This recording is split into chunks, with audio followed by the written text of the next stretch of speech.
famous, successful, happy, be in a great relationship, be in great health. Whatever you want, you can have. And the biggest thing keeping us from what we want is ourselves. It's your superpower to be able to think big and in a very unrestricted fashion. And that's the kind of thinking that takes you to the next level. You don't want to create a game where you're the only one at the top, but you want to lift all of us up to join you. And you get so excited about our successes, and I really can feel that coming from you. The difference you can make in this world is astronomical. And as you heal yourself more and more and become a greater version of yourself, you inspire others to do the same. And you can go out in the world and make the impact that you were always born to make. You're a rock star, so we just want to be like you when we grow up. You honestly, genuinely care, so thank you from the bottom of my heart. I could go on and on and on, but I do not want to cry. I am setting people free.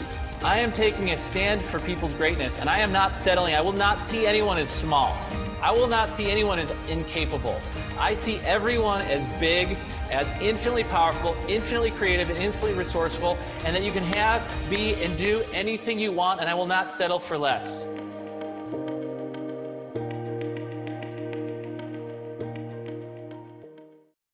Hey, welcome everyone. It's great to see you. Great to be here. Great to be with all of you.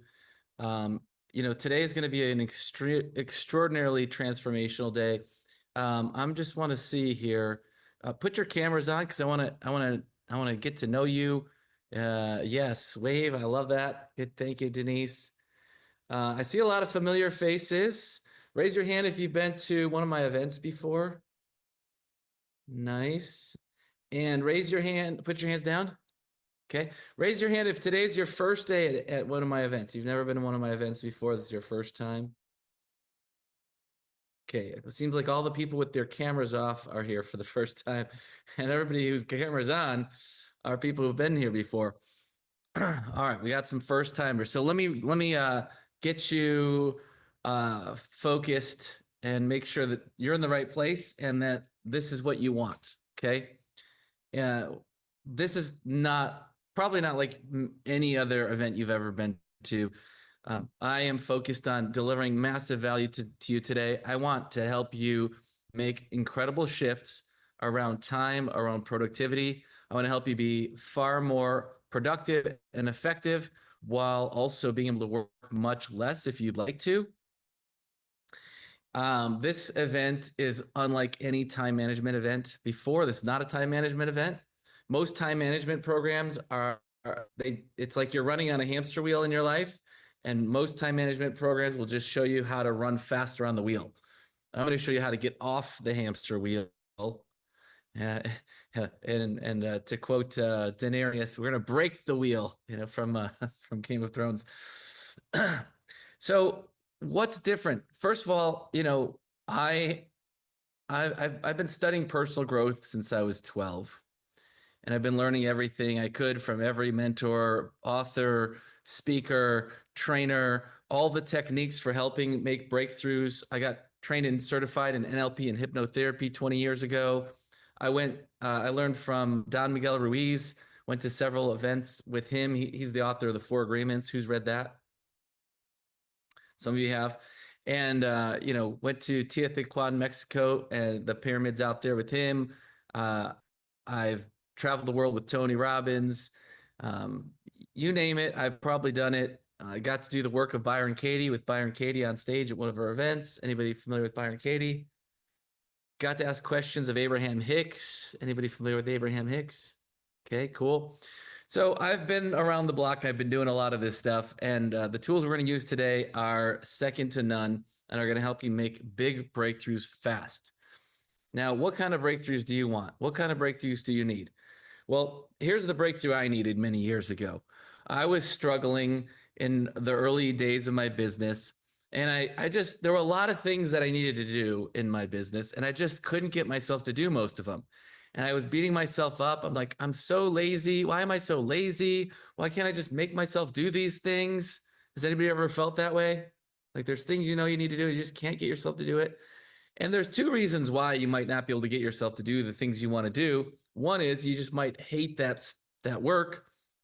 And two is you might have a lot of fear around doing that work. Like doing that work is going to lead to something bad. And it might not be conscious. You might not consciously be aware of that. To make matters worse, I got a new client that I've been working with for a few weeks, maybe a few months. And he was more successful than I was, which is okay. You can have clients that are more successful than you. But he was more successful than I was, and he was doing everything himself. He was doing his own websites. He was doing his own, basically everything. Sending out newsletters, writing his newsletters, creating programs, writing his marketing, sending out the emails, doing everything you could possibly do. He did himself. He had like one part-time virtual assistant that helped him a little bit. Maybe it was a bookkeeper or something, but most everything he did himself. And that made it even worse, made me even harder on myself. I'm like, he can do it. Why can't I? And so then one day I was just like so mad at myself. I don't know, maybe even hating myself, down on myself. I just was like, I just couldn't get myself out of bed. Anybody been there where you're just like so down, it's just hard to get yourself out of bed to do the work you need to do or to do anything? And I would get out of bed to do like the absolutely essential stuff and then just like go back in bed and lay in misery. But I had also learned some new healing techniques. And so while I was laying in bed for, these were the how like there's for starting a fire, you could use, wood or rocks or whatever, or you could use matches, or you could use a lighter, or you could use a flamethrower, right? Or a blowtorch or something like to create a fire. So the tools I use now are like the flamethrower, the blowtorch, but I was using early versions of them that were like, making a fire. They still worked, but it was a little slower. And I was laying in bed for like a week and a half. And I was healing myself of all the shame, the anger, the judgment, and all that stuff. And a lot of things that can't even put words to. But when I came out of that, I was a different person. I was peaceful about time. I was gentle on myself. I even had a hard time prior to this. I had a hard time letting other people even help me with anything because there was work I hated to do so much that I didn't even want to let anyone else do it because I didn't want them to have to suffer. I'm like, oh, well, this equals suffering to me. So how could I, as a good person, let anyone else suffer? Well, obviously, I know now that everybody, what's one person's treasure is another person's trash, or vice versa. What's one person's trash is another person's treasure. What I don't love, other people might love. In my business, we do this concept called cake and cringe. What is your cake? You love it. You would eat it for breakfast, lunch, and dinner. And what's your cringe? And it's like, oh gosh, I don't want to. If I had to like file all these papers, like that would just, still wouldn't want to have to do all that stuff, right? So now I realize other people's cake is your cringe. So I'm like, oh, other people would love filing. Other people would love making websites. Other people would love all the other stuff. I get that now after getting this, kind of being this cocoon, healing cocoon. And what happened after that is pretty amazing. My daughter had recently been born, my first daughter. She's 15 now. And I was supposed to take her to daycare. So my wife at the time was on maternity leave for a couple months. And then eventually she was supposed to take, like she had to go back to work. She's like, okay, take Nala to daycare. And Nala was colicky and it was like really hard she took a lot of time and attention to get her like soothed. And I was like, oh my God, I can't take her to a daycare. If my if my wife had taken her to a daycare, I wouldn't have thought twice about it probably. Because I'm like, okay, and now I'm just working, blah, blah. Maybe I would have, I don't know. But when she was like, okay, you got to go take her to daycare, I was like, oh, I can't do that. I'm like, I can't take my baby to daycare. So I'm like, I got to figure something out. So good thing is I work for myself. Like I got to figure out how to get my work done when she's napping.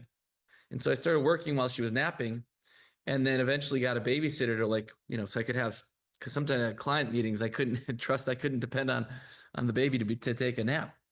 So I hired a babysitter, and I was just like, okay, 4 hours babysitter. I'm going to work during those 4 hours.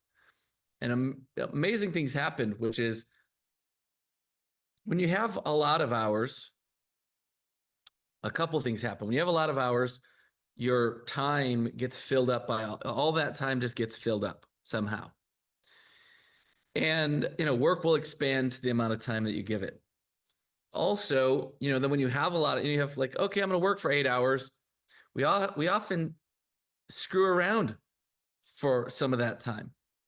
Who here finds themselves screwing around, screwing off a little bit, and not working, diligently for all of your work time? Yeah, so all that screw off time isn't really great. When I was only working 4 hours, I was like, okay, I've got to be very focused. I have to be very prioritized.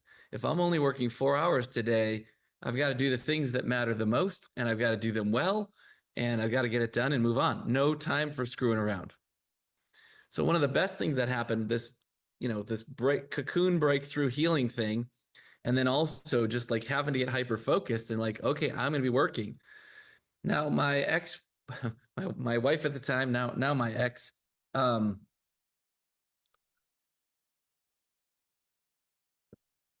she quit work. She worked, she went back to work, but then she just wanted to go stay home with the kids. So she stayed home.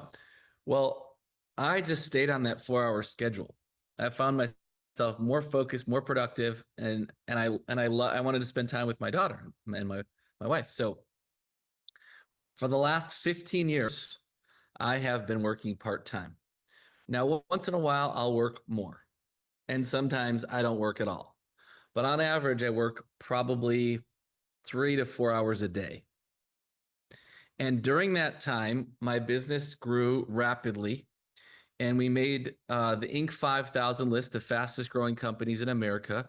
We did it 4 years in a row, and I wrote 5 #1 best-selling books. I also rarely stress about time. I used to be overwhelmed. I remember driving to my friend's, I don't know what it was, a wedding rehearsal or something, and I was stuck in traffic and I was running late and I was mad at myself for like I should have left earlier and beating myself up. Anybody get any of that where you're like always running late kind of a thing? Well, now I was so twisted up in knots about that. I was like, oh, there was nothing I could do to go faster, I'm like, so the whole ride, there, I was just like, okay, I've got to let this go because I'm suffering so much about this. And the more I let that kind of stuff go, the more I show up on time, or if I'm not on time, I don't stress. It's like, I'm going to arrive when I arrive. There's nothing I can do. I mean, certainly if I'm running a little bit late and I can go a little faster to get myself there, I will, but it's a whole different ball game. And that's what a lot of that is what's going to happen for you today. Now, today isn't going to be like all of your time concerns are going to be gone from just one day together, but a lot of them will be. So if you are willing to commit today to give this day your all, if you will show up for yourself and show up for each other, because there's going to be experiences where you're going to be supporting each other in breakthrough sessions today.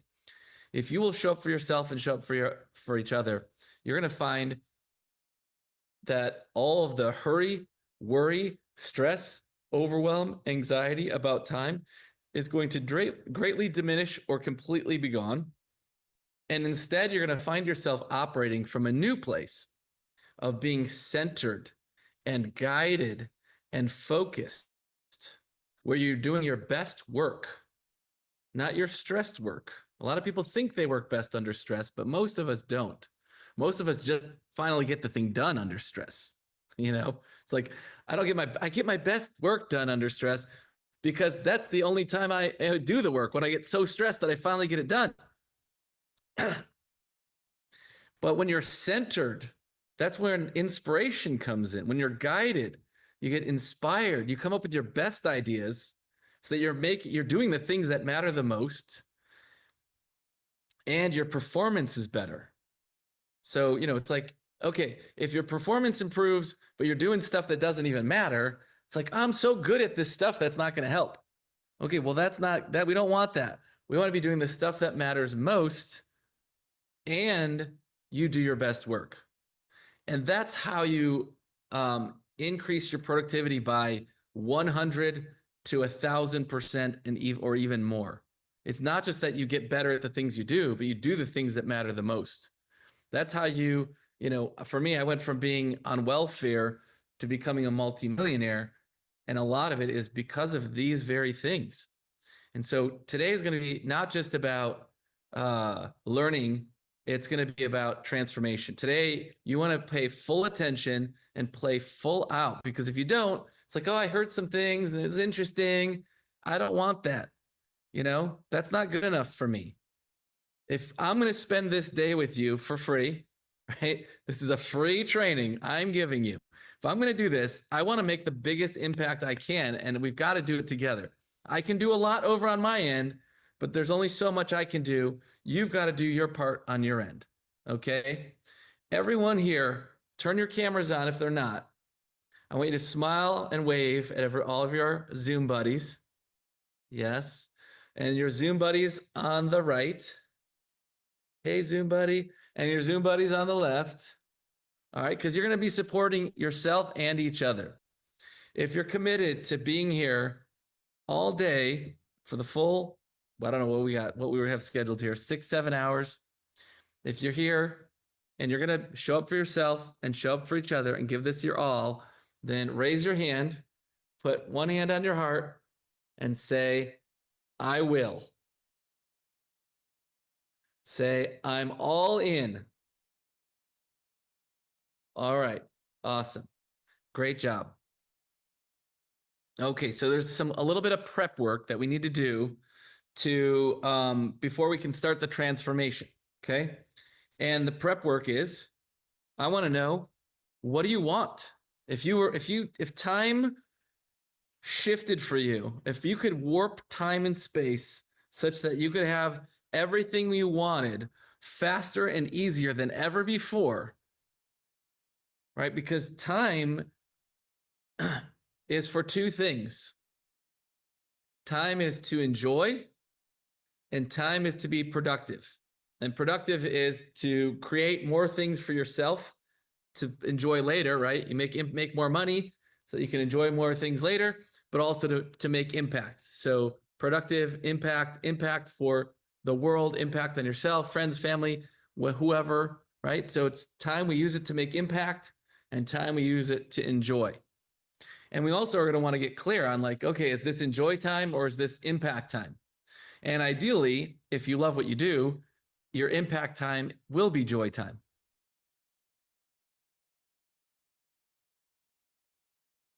All right, so here's some of the work that we need to do. The pre-work is, I want to know, what is it that you want? What do you want to impact?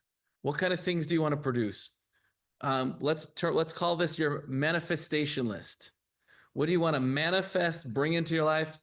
What do you want to achieve? And what do you want to experience? So manifest, achieve, experience.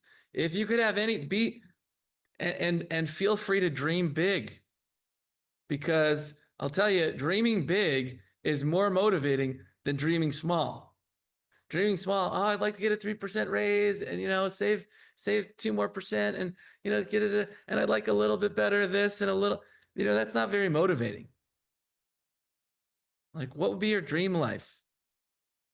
What do you want? What juices you? What lights you up? So let's take a few moments. We'll play some thinking music and write down in your journal. Oh, wait, one more thing before we do that. Turn off all of your distractions as best you can. Turn off notifications. Don't use your phone. Turn off your cell phone. Turn off notifications, unless obviously you're on Zoom on your phone. Then keep it on. But turn off all your notifications and really be here fully and completely. Okay. All right. We're going to play some music, and we're going to, and then you guys write in your journal or wherever, type it up, all the things you want to manifest, achieve, or experience in the next 12 months or even beyond, whatever you want, no limits. Go.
Again, finishing up and stop. Who wrote down at least 10 different things you want to manifest, achieve, or experience? At least 10. Okay, if you didn't write at least 10, get a little more creative. Dream a little bit bigger. Do you want to swim with the dolphins? Do you want to go into outer space? Do you want to go to Paris? Do you want to have a family reunion where you fly everybody into a hotel somewhere and pay for their into a resort somewhere and pay for everyone's flight and air and hotel and everything? What are some experiences that you want to have? Do you want to drive a race car? Do you want to go skydiving? What do you want? Time is finite here. One of the things that I teach is we have all the time in the world. You want to experience time that, we have all the time. You don't want to be in this like, oh, we've got to be in a rush. You don't want to be in time scarcity. You want to be in time abundance. You want to experience and live time abundance while knowing time is also finite. That's the time paradox. And we only have so much time, and we have no idea how much we've got. My best friend died a few years ago. He was 41, something like that. And so we got to relish it. Let's live life now. Someday, one day, let's get clear on even if it is someday, what's the stuff that you do want to do one day, someday? What is that stuff? And then let's move it into, soon, or even today, or this week, or next month, right? But let's take all that stuff we want and move it from the future into the present much, much, much, much faster.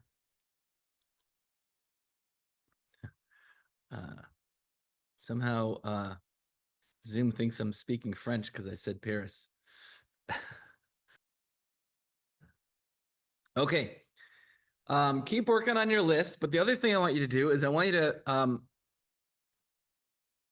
put a star next to your top 3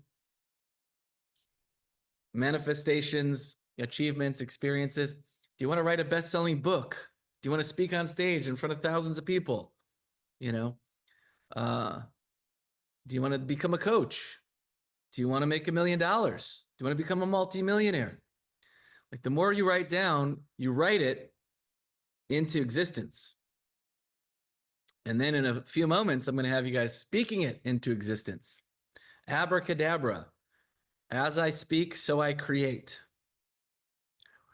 So get clear about what you want and write it down. And then I want you to star the 3 things that you have the most juice for, that you're most excited about, and then put them in order. The one you're most excited about, second most excited about, and third most excited about. Okay? Do that now. We don't need to put on music, anything for that. Just go ahead and take a moment. And the reason we're doing this is because one of the most important skills is prioritizing. If you want to get really good at living an epic life, you want to get good at prioritizing. When you prioritize, when you get really good at prioritizing, then you're going to do the things that matter the most every day versus the things that don't matter at all. You're going to be spending your time, even like prioritizing dessert. It's like, okay, if I want to limit my desserts so I don't have a lot of sugar, but I'm going to eat dessert once in a while. Well, then I want to eat the desserts that my favorite desserts. I'm not going to waste sugar on, something I like but don't love. And if you're going to play, you have time off. Okay, what is it that how do you want to spend your time off so that you maximize your enjoyment of your time off? So we've got to get really good at prioritizing. I've worked on it for years, and now it's like an unconscious. I'm just like, okay, what's the most efficient way to get this done? What's the most direct way to get this done? So many times we're like, I'm going to go do this and go do this and go this and go to this so that one day I could do that. And it's like, okay, well, what if you just went and did that? Well, I got to go do, well, why do you don't have to do all that stuff. Just go do that thing. Oh shit. But like, am I qualified? Oh yeah. You're qualified. Go do it. Go do it. Okay.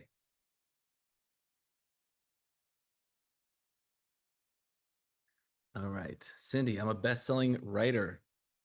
Awesome. Diane says no skydiving. That's okay. I've gone skydiving 5 times, but I didn't enjoy it any of those times. Okay. All right. So you should have your top three and then put them in order 1, 2, 3. Who has your top three in order 1, 2, 3?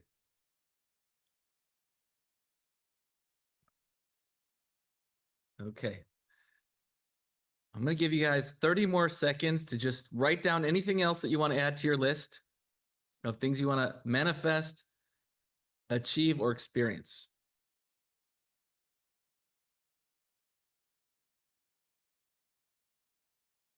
And be specific, like financial future secured. How are you going to know when your financial future is secured? How do you know it's not secured right now? Maybe it already is. Traveling where? Where specific? How often? Creativity unleashed. What does that look like? Got to be specific. The more specific, the better we'll manifest. When it's very general, it's like you're putting, like, let's say you're at a restaurant and you're like, I'd like some food. And like, well, what do you want? Something that tastes good. Okay. And what specifically? I don't know. Just get me something that tastes good. And they give you what tastes good to them. Oh, I don't like this. Oh, or it's good. This tastes good, but this is too fattening. I need something healthier. Or I'm a vegan. Why are you giving me this steak? Well, you just said something tasty, right? And so the universe is going to try to give you what you want. But if you're not clear about what you want, how's God going to be able to give you what you want? So we need clarity.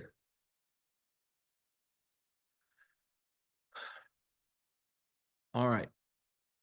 Next thing I want you to do is I want you to write down anything about time that you would love to change. Actually, before I do that, let's just do a quick thought experiment. What if you had an extra 4 hours every day? How do you think your life would be different if you had an extra 4 hours every day?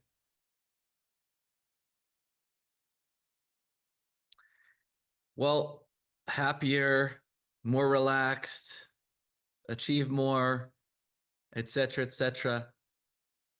Well, I would argue that if everyone got an extra 4 hours a day, at first people would be like, oh my gosh, I can relax, I can breathe, I can watch, I can binge another show, spend more time with my kids.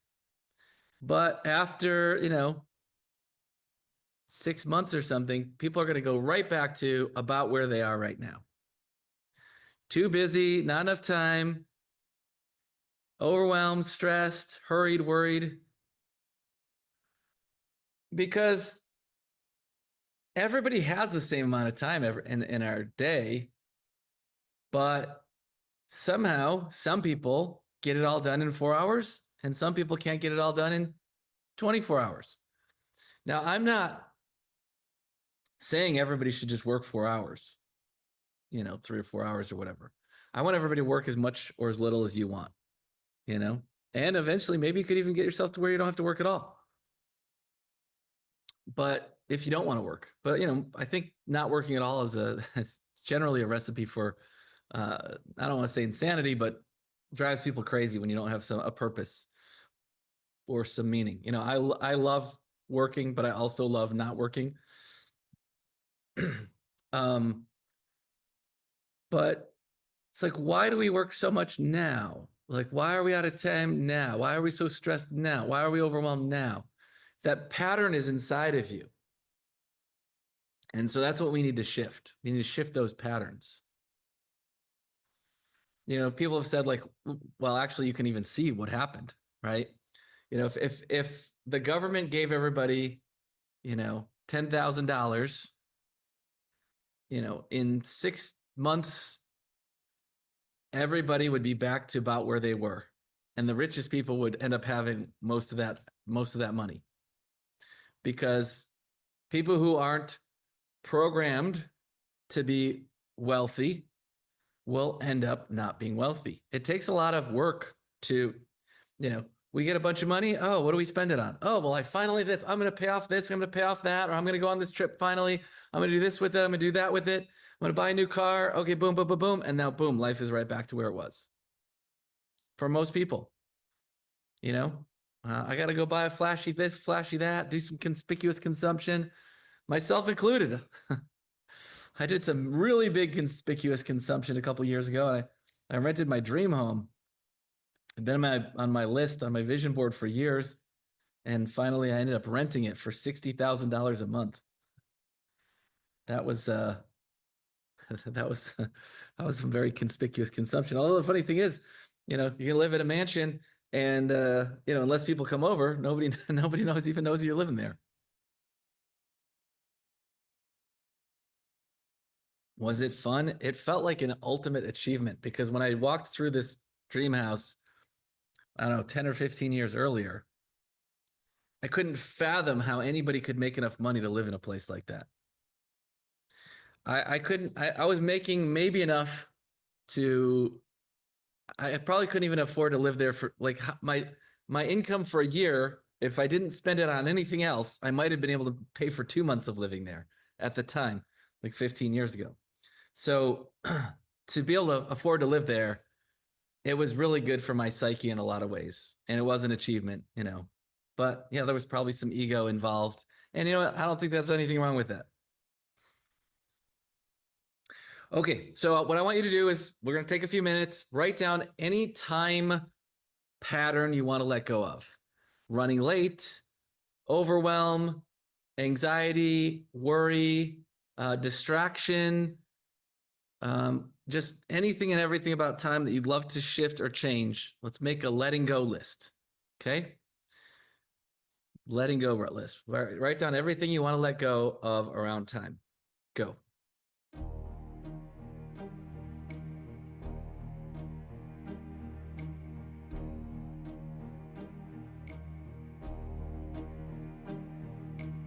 Who can say where the road goes, where the day flows, only time? And who can say if your love grows as your heart shows, only time? We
And finishing up.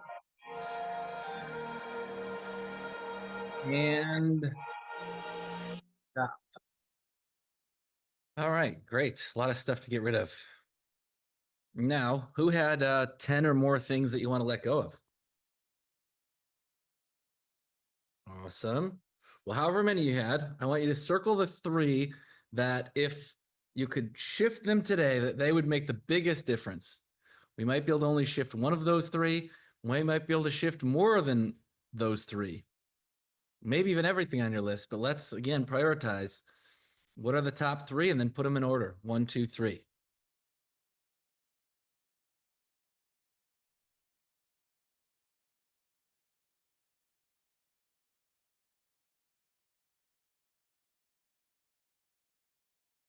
I only had 3 on my list, says Beverly. Well, maybe look at other people's lists.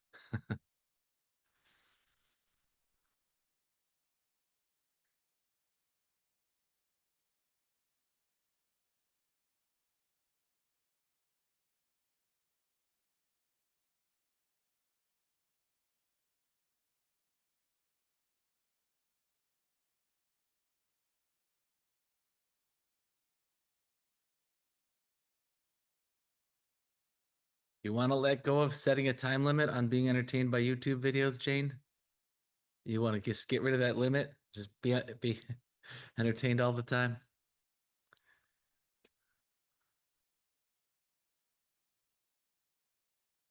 Okay. Uh okay.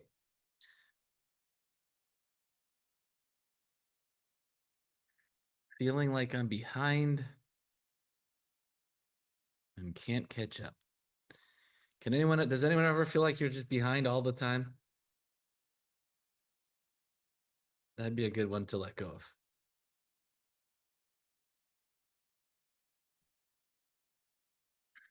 Okay, last one, last prep we're gonna do is this abundance assessment. Let me see if I have it handy here. Time abundance assessment. This is another way of helping you see where you're stuck when it comes to time. And there it is. Okay. So I'm going to show my screen so you can see it, and then we'll give you a link so you can download it on your computer. Okay. Here's the share. Okay. So this is the time abundance assessment, and it's kind of a continuum from one side is scarcity and one side is abundance. Okay. So this is the scarcity side. Let's see. This is okay. I don't know how you see things, but I worry about the future, getting things done and getting to the next level. Or on the other side, I live in the present moment. Where would you say you are on this continuum? Are you a 0? Are you a 10? Are you a 5, 6, 3, 2? What you want to do is you want to write down each number, whatever number feels right for you. So the next one, I don't enjoy the activities I do. I just do them to get them done.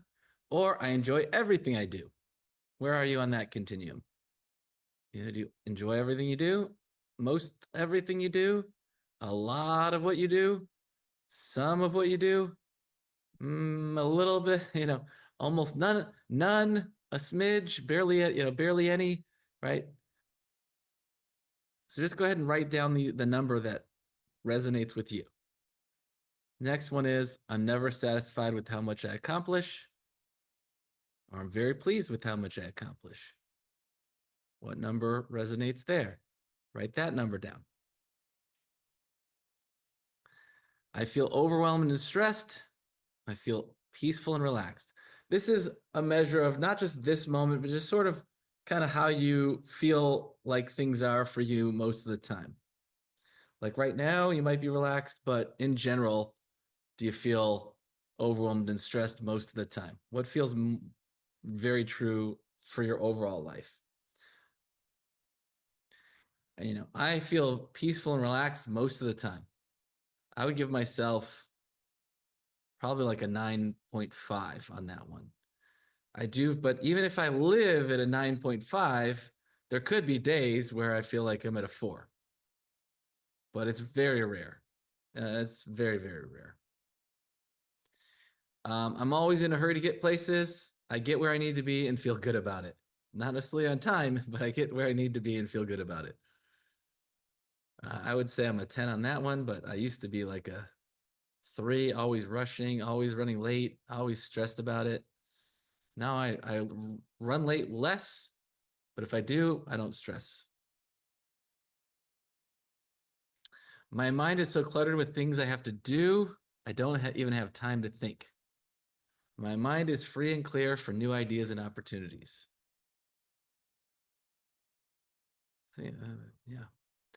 I feel there's never enough time in my life. I feel an abundance of time.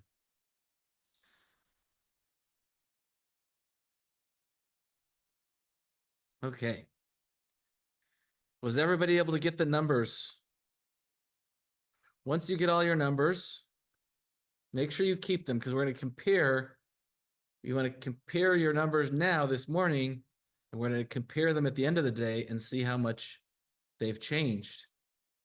And you might think, well, why would these numbers change from being here for today when, I still have the same amount of things on my to-do list as I did when I got here? Well, one less thing, show up for total time transformation. Like check, complete total time transformation. Check. You get that off your to-do list by the end of the day, but nothing needs to change on the outside for everything to change on the inside. And when things change on the inside, they begin to change on the outside, oftentimes immediately. So what you want to do is you want to add all these up and then divide by 7. And that's your time abundance score. When you get your score, type it in the chat.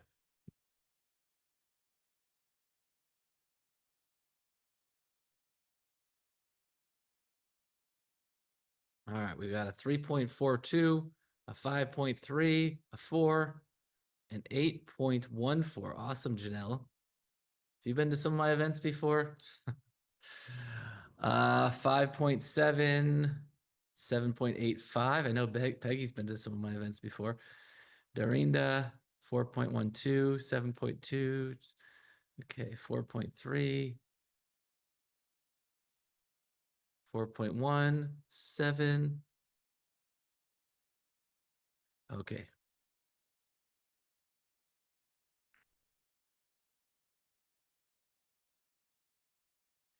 Now, I don't see a lot of people with really high abundance scores. I see Michaela as an 8.1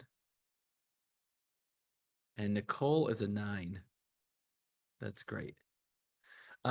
If you're an 8 or higher on your time abundance, can you raise your hand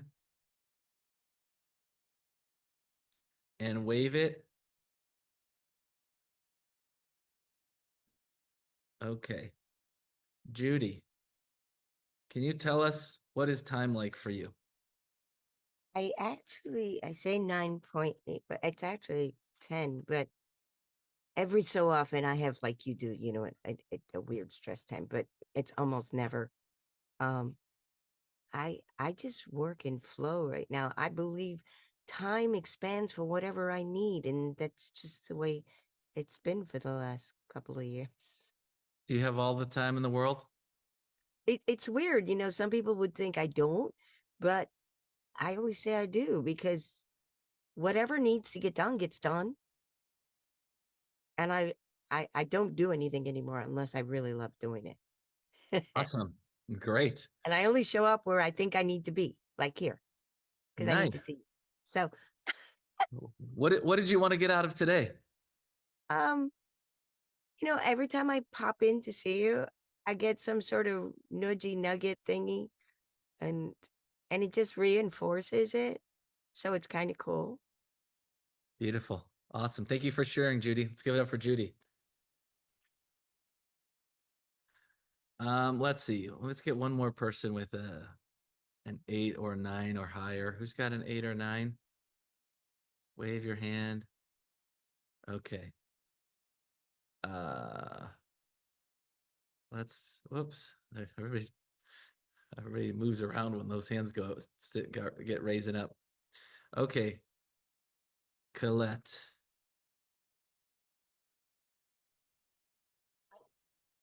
There you go. What's time like for you, Colette? Um, I'm very efficient with my time. So sometimes I might not have a lot of time to do things, but I will get a lot done in a short space of time. What does time feel like? Um, it's very efficient, and then when I'm not doing something, I use my time to be very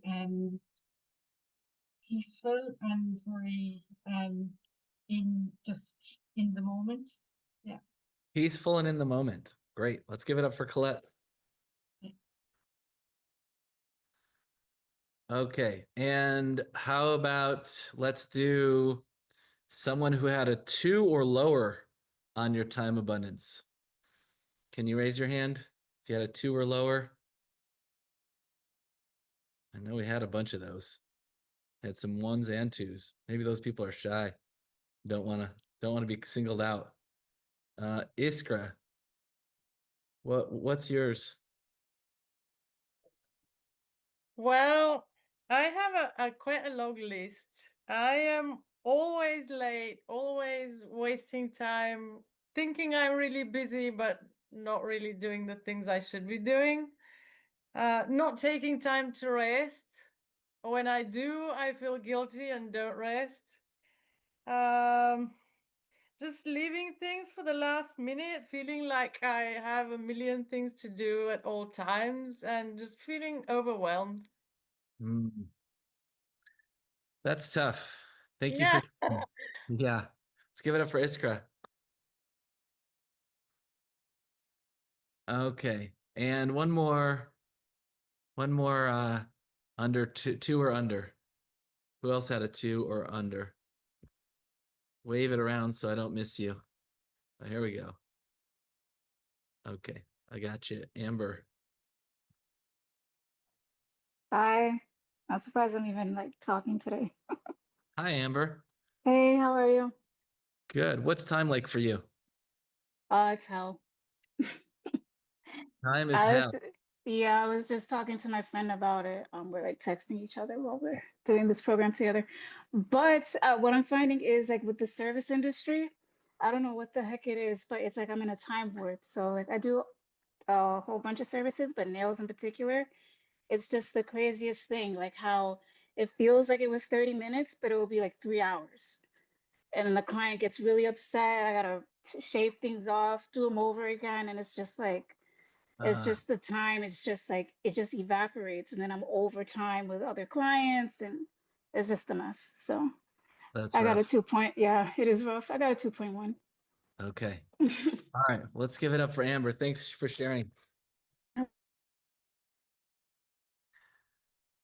All right. So some of you maybe could relate to the time is hell, you know, and some of you could relate to time is peaceful and in the flow. But we want to all be peaceful and in the flow because that's when we're going to get our best ideas and do our best work and enjoy our life because guess what?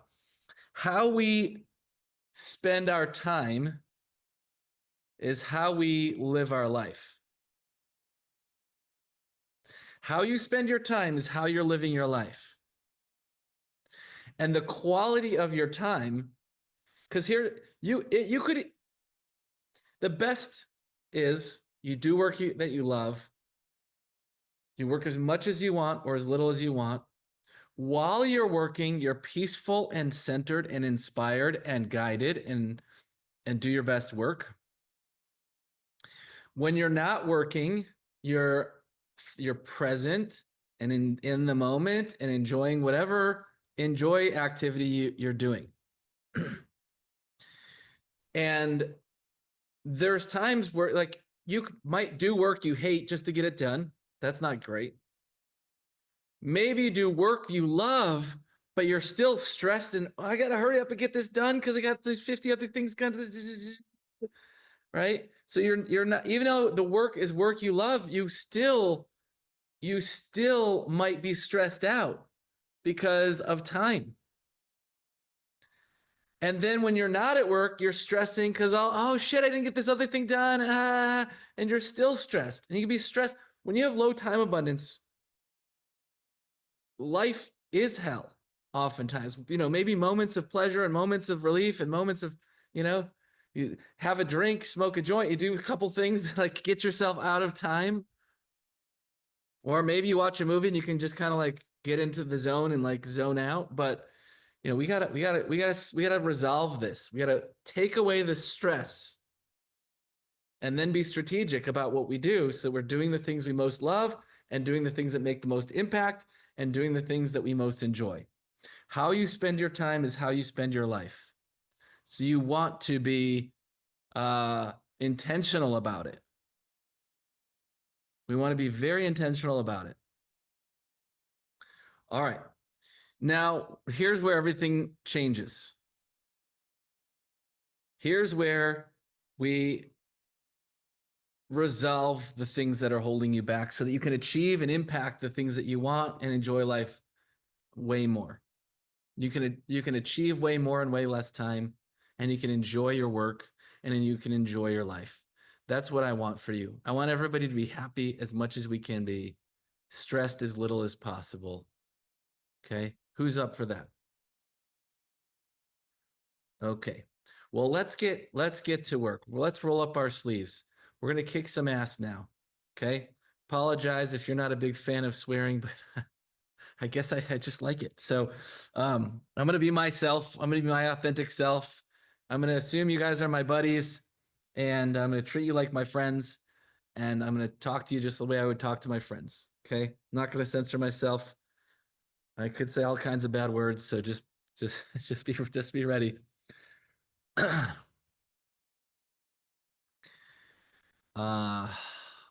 Just quick look at the chat there. Okay. We're going to do some, massive shifting around the stress, the overwhelm, etc. Massive shifting. Okay.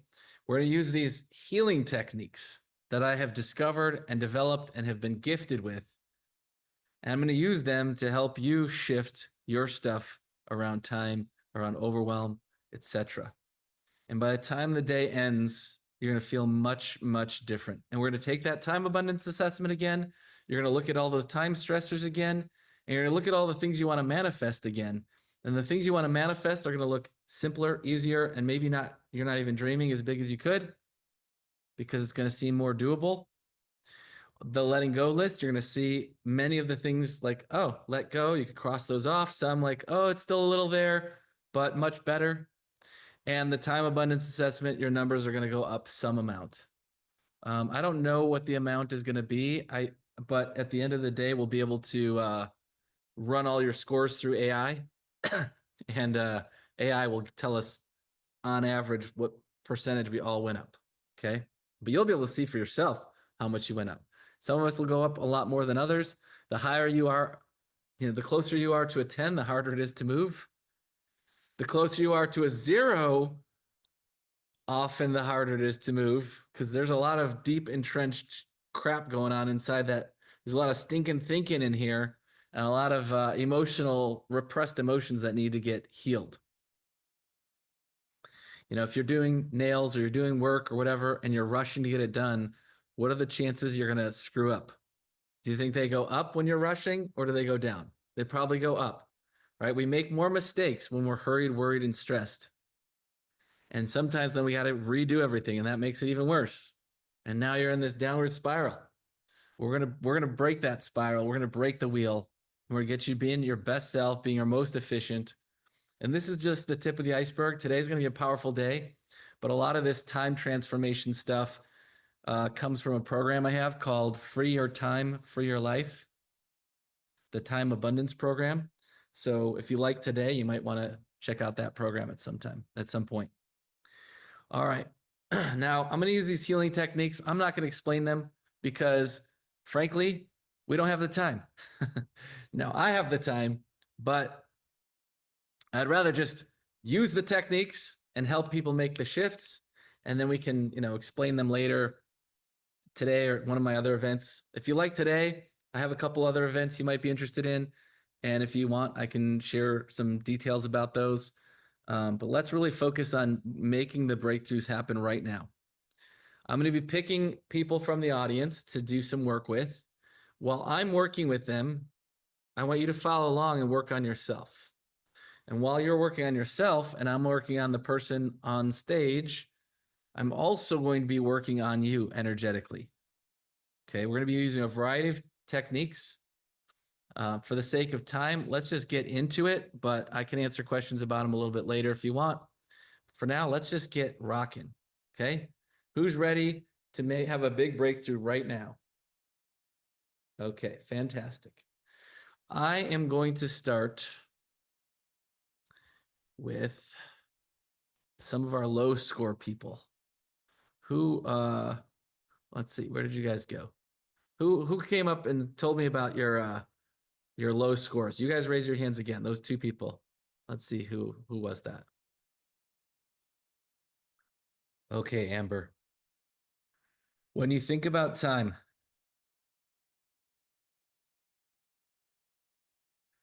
and you have some sort of a negative feeling about time, where is that negative feeling in your body? I want you to locate it and put your finger on it.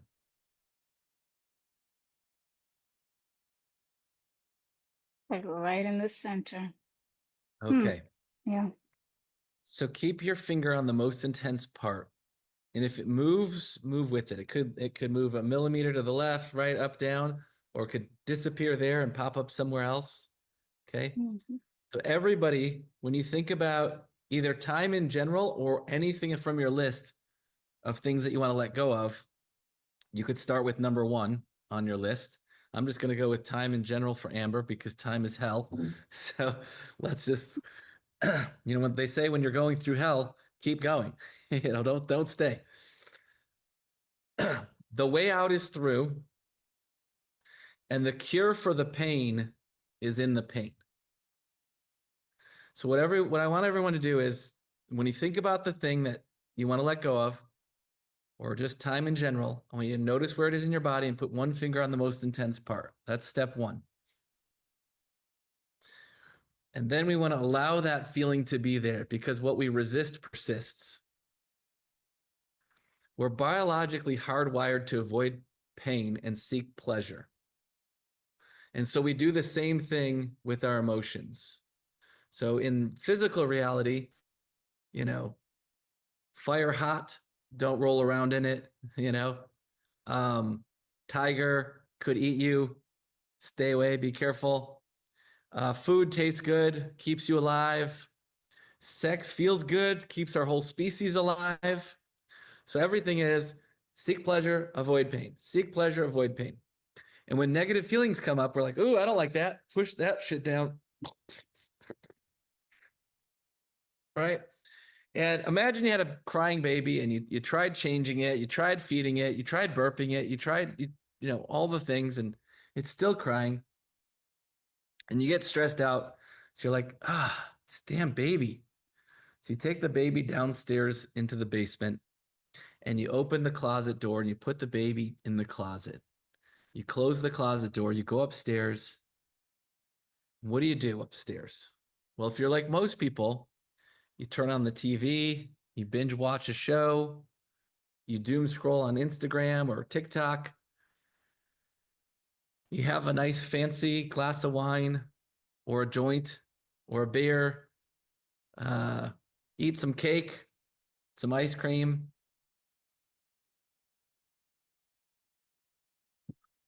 or watch porn, or you do whatever you can to keep yourself from feeling the feelings. But or from hearing the crying baby.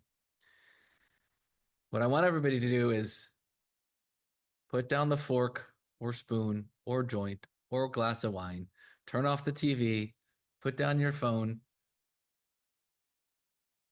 go downstairs, Open the basement door, closet door. Take the baby out, take the baby upstairs, and just hold the baby and send it love.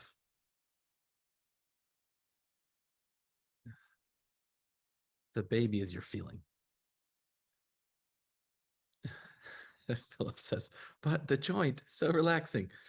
I'm not saying never drink a glass of wine or never watch TV or never, smoke a joint, do whatever you do. You guys do you, but just be aware of if it's for like celebratory, I'm going to have a great time, or if it's, uh, oh, I feel terrible.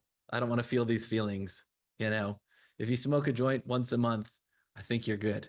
If you smoke a joint every day or multiple times a day, you're probably running from something. Some people become workaholics. Some people become exerciseaholics, all because they're trying to avoid feeling these feelings. And what we resist persists. And first it'll, God comes as a whisper, then a gentle knock on the door, then a heavy knock on the door, and then we'll knock the door down, and then we'll knock down the whole house. See, we're going to attract things into our lives that are going to push our buttons. And if we don't feel them, then it's going to get worse and worse and worse until you finally like surrender, say, fine, I'll feel this shit. All of our fears are fears of feelings. Everything we think we're afraid of, we're not afraid of the thing. We're afraid of how that thing is going to make us feel. Now, it could be physical feelings like, oh, I don't want to, I don't want to end up in this fire. I don't want to fall from a high place. I don't want to get beat up. Like we'd have physical fears of physical feelings, but most of our fears are fears of something emotional. Being humiliated, letting people down, being rejected, whatever. Being sad, being depressed, being angry. Some people even resist feeling joy. What's happening in your body right now, Amber? I feel like that feeling that I've identified, it's kind of made its way down a little lower. Yeah. On a scale of 0 to 10, how intense was it at its most intense, and how intense is it now? Initially, it felt up there in intensity, like a strong 10, as if I was going through like a bad service session right now. Yeah. And then it's simmered down. So I want to say like a 4 or a 5. It feels significantly calmer, but initially it felt like that pit in my stomach I get when the nerves start kicking in. Yeah. So you said it's like a 4 or 5 now? Mm-hmm. Okay. Mm-hmm. So everybody keep following along on your thing, whatever thing you're working on. In fact, in the chat, what I want you to do is I want you to think about the thing again. And then in the chat, everybody type 2 numbers. The number it was at its most intense and the number it is now. So Alara, from a 9 to a 6.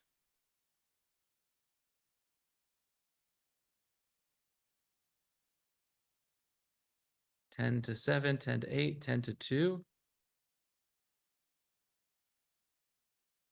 9 to 9. So Iskra hasn't shifted yet, but it will. It will. Peace is inevitable. This too shall pass.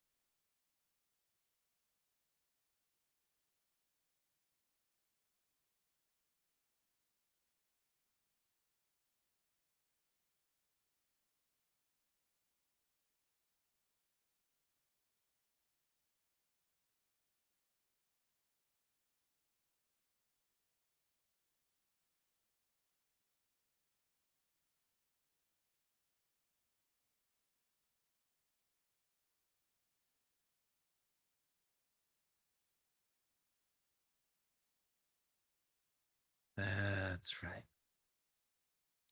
Just surrender to the feeling. Let it get as big or as little. Let it expand, let it contract. Let it completely take over. Let it do whatever it needs to do. Just keep surrendering to the feeling. Allow it to be there and keep your focus on the most intense part. We're not trying to make it go away. We're not trying to change it or analyze it. We're just being with it and even sending it some love, being as unconditionally accepting or loving as it can be.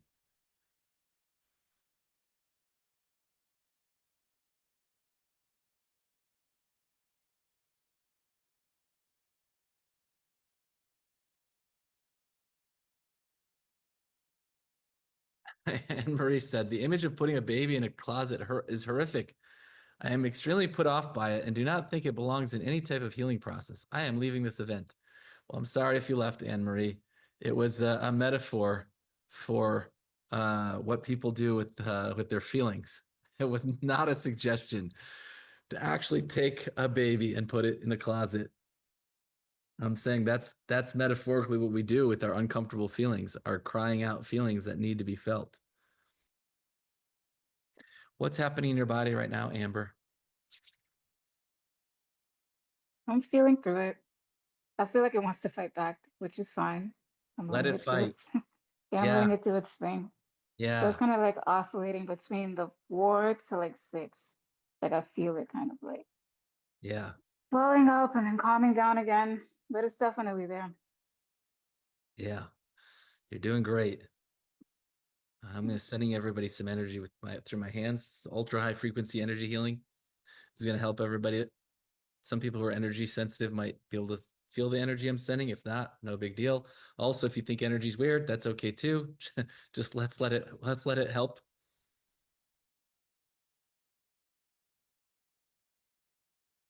That's right. Keep sending yourself love. Keep sending that feeling love. That feeling's the crying baby, needs your attention.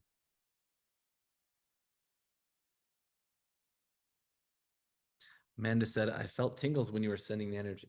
Yes. Tingling from your healing vibes. Another person feeling the tingles. Great.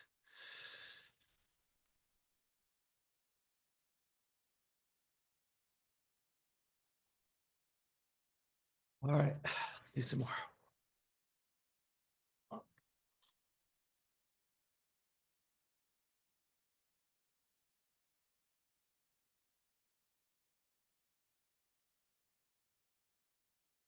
Yes, I didn't mean to mock Anne Marie Jane. I tend to make light of everything and find humor in everything. Um, yes, if Anne Marie's still here, my apologies if pushed your buttons. But what I would, my apologies for pushing your buttons, and yours, Jane, as well. And if buttons are pushed, do this process with it. Cindy's hands and head are tingling. Okay. Do some more tingling. And then I'm going to do another healing technique. It's called the instant miracle technique. That's this healing breath that takes negative energy patterns out of your energy field and replaces it with new empowering energy patterns. So I'm going to do that now.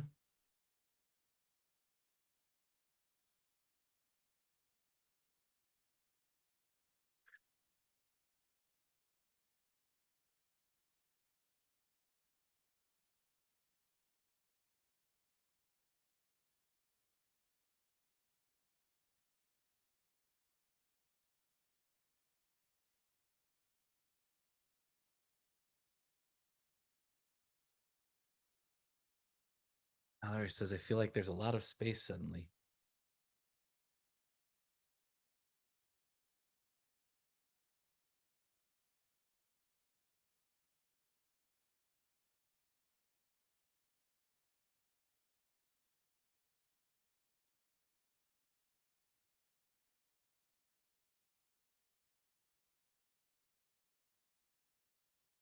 Helen says, I feel tears rolling down my cheeks. I keep having big yawns and my ears are buzzing. Great release. Awesome, Helen.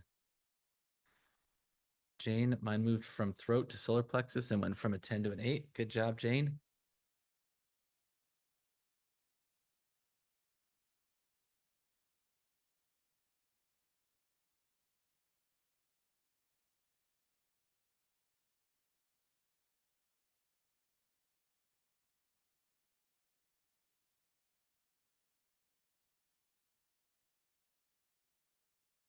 Awesome. Looks like we're getting a lot of good shifts happening for folks. So what's going to happen is peace is inevitable. And these same things that were triggering us before are no longer going to trigger us. Okay. And so we're going to do this several times throughout the day, plus a couple, we're going to do a healing meditation today as well. And by the end of the day, you're going to feel much more peaceful, more clear. And your time abundance scores are going to go up. And you're going to be in a lot better place than when you got here this morning. So keep showing up for yourself. We're already seeing the numbers going down. This isn't a temporary, oh, it just went down temporarily. We're going to keep doing this, and you're going to see people go from, whatever number down to a 0. Then we think about it again, and we're going to be at, if we're not a 0, it means we need more healing. Once we get to a 0, it doesn't come back. Amber, what's happening inside you right now? It's interesting. It feels like it went from feeling like more of a solid sensation to something a little more translucent, if that makes sense. Like if I were to describe it, it went from feeling like a hard ball to kind of like a cloud. And it feels kind of like a warm sensation, When more you or think less. Mhm. when you think about time now, when you think about time, what does that feel like? It feels like something that just is like, I don't like as a word association, it doesn't feel as triggering as like anxiety. Um, so I think that's like more of acceptance coming forward with it. Like as I reflect on like a lot of the most traumatizing sessions I've had where it was just like a disaster time-wise, it's less cringe to even think about it. Before it's like I don't even want to think about it, but now it's just kind of like, oh, you got through it though, you You know. should. So mhm. Yeah, you should be proud of yourself. Thanks. Yeah. I think we don't give ourselves enough credit. We're all just, trying the best we can, trying to do the best we can for ourselves, for other people, make ourselves happy, make others happy. We got to give ourselves a lot more grace, a lot more compassion. So it went from hell to time is hell to time is.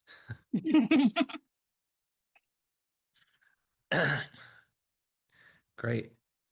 How about this one? Try this one on. I have all the time in the world. What does that feel I, like? f-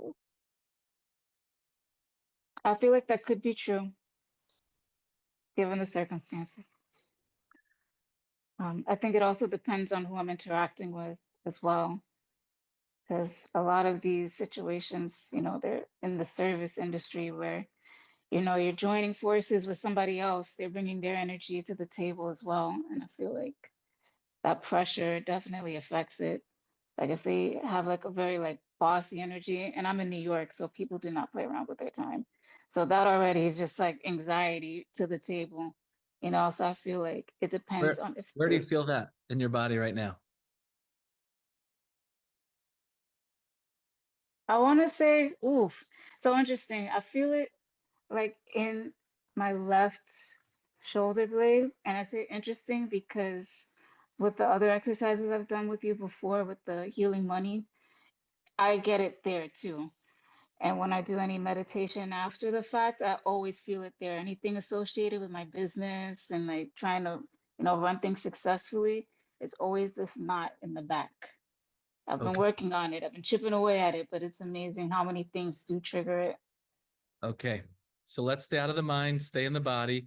If you can't reach to put your finger back there, just put your finger in the front and send energy through your finger.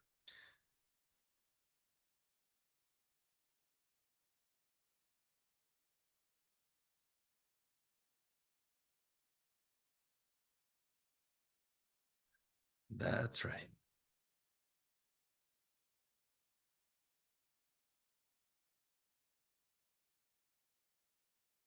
That's right.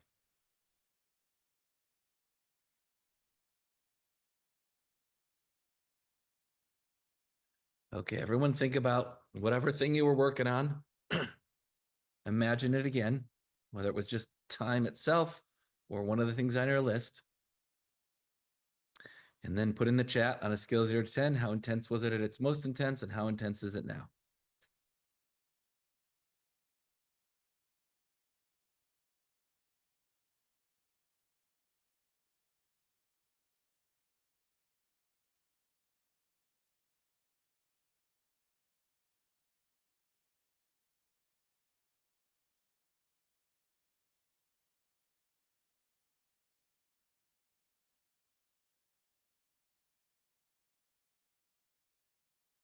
Someone wrote that when I said I have all the time in the world, it made their anxiety go up. And the interesting thing sometimes is when people are worried about something and you tell them, oh, it's going to be okay, it makes them feel worse because it makes them feel, well, you don't understand this issue. If you think, oh, it's just going to be okay. And I don't feel safe that you're going to be able to help me with this because you just think everything's going to be okay. So if you think I don't have enough time and I'm just like, oh, we have all the time in the world, and you're like, this guy doesn't get it, right? So that's okay because I'm looking for, I'm trying to push your buttons, you know. So I wanted to see for with Amber, like, does it feel good? Does it feel true? Or does it feel like, oh, that's not good? So it's okay. We're just checking these things out. And everything goes to peace. Peace is inevitable. Christina went from a 9 to a 3, Cindy from a 9 to a 5, Roberta from a 10 to a 3. Eliza said it got very intense when we went to the bossy people bringing their energy to the table.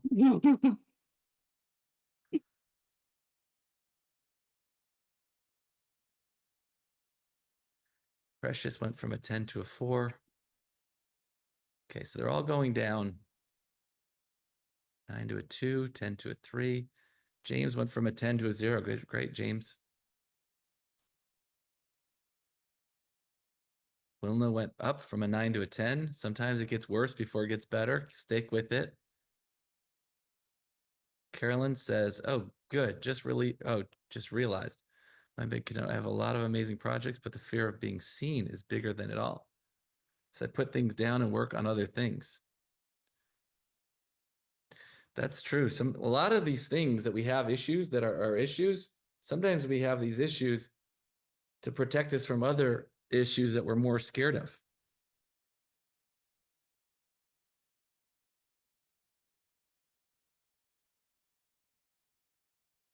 What's happening in your body right now, Amber?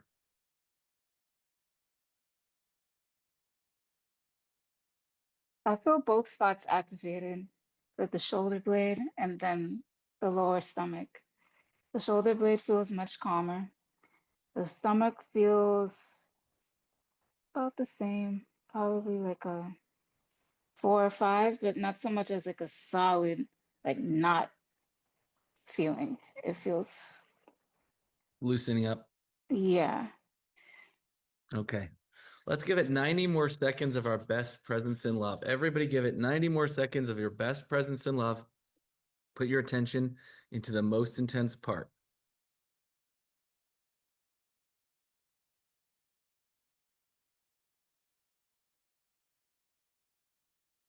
That's right.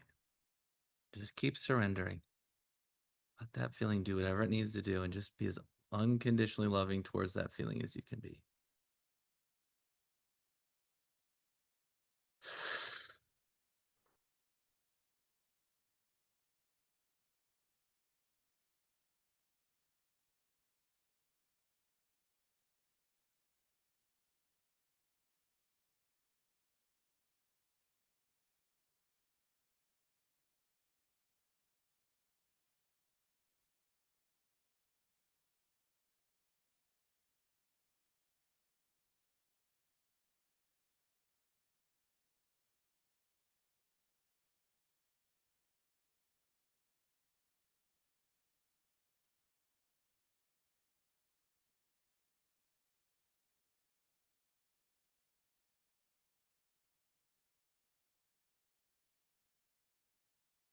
Amanda said, I think I don't give it enough patience and time to sit with it because it feels uncomfortable and have gotten used to avoiding it through distraction and procrastination.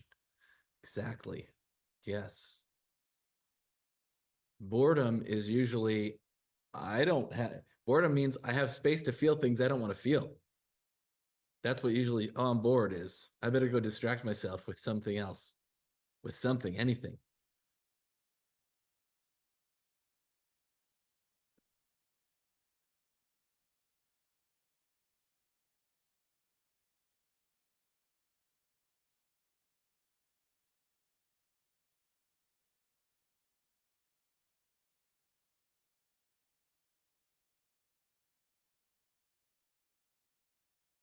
That's right.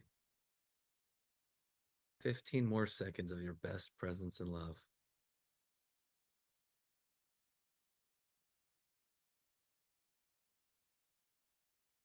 Do my nails. Do them fast. Stop making mistakes. You da da da. Ha, ha, ha, ha. I gotta go. I have an appointment. Wait. Why is it? My appointment was a half hour ago and you're still not ready. Da, da, da, da. Ha, ha, ha, ha. Boo, boo, boo. I hate you. You're the worst human being on planet Earth. I wish you had never been born.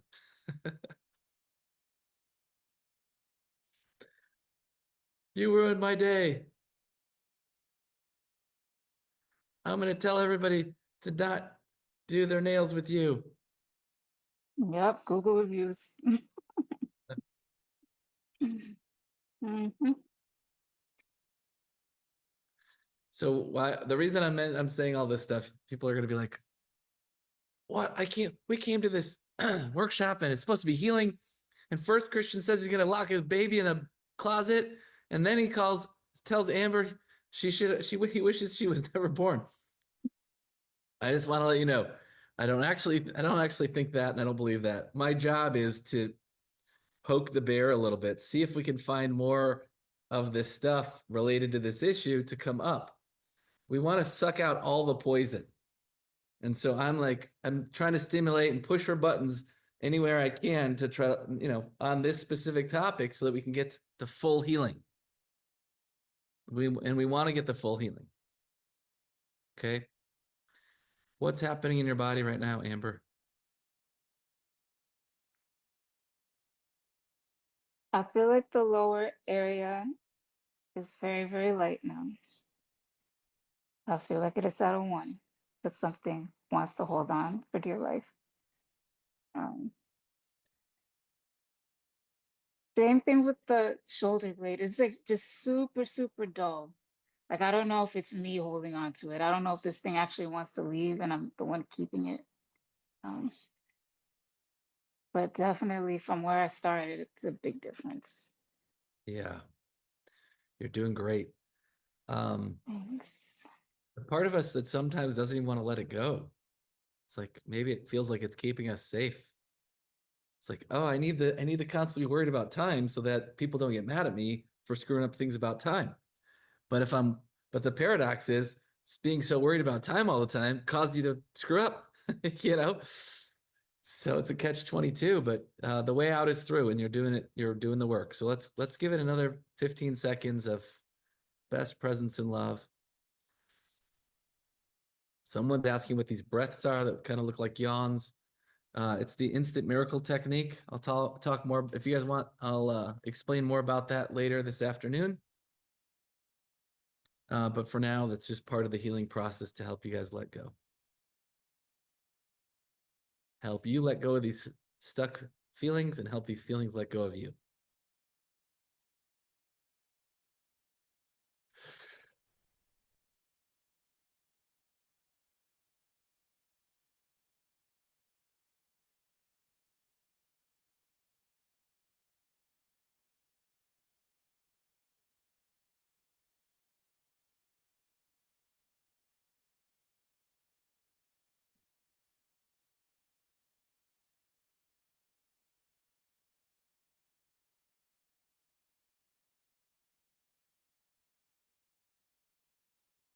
Precious says, worrying about time has definitely become part of my identity. This is helping me let go of that identity.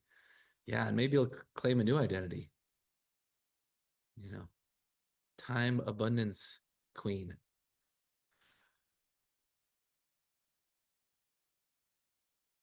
Time master.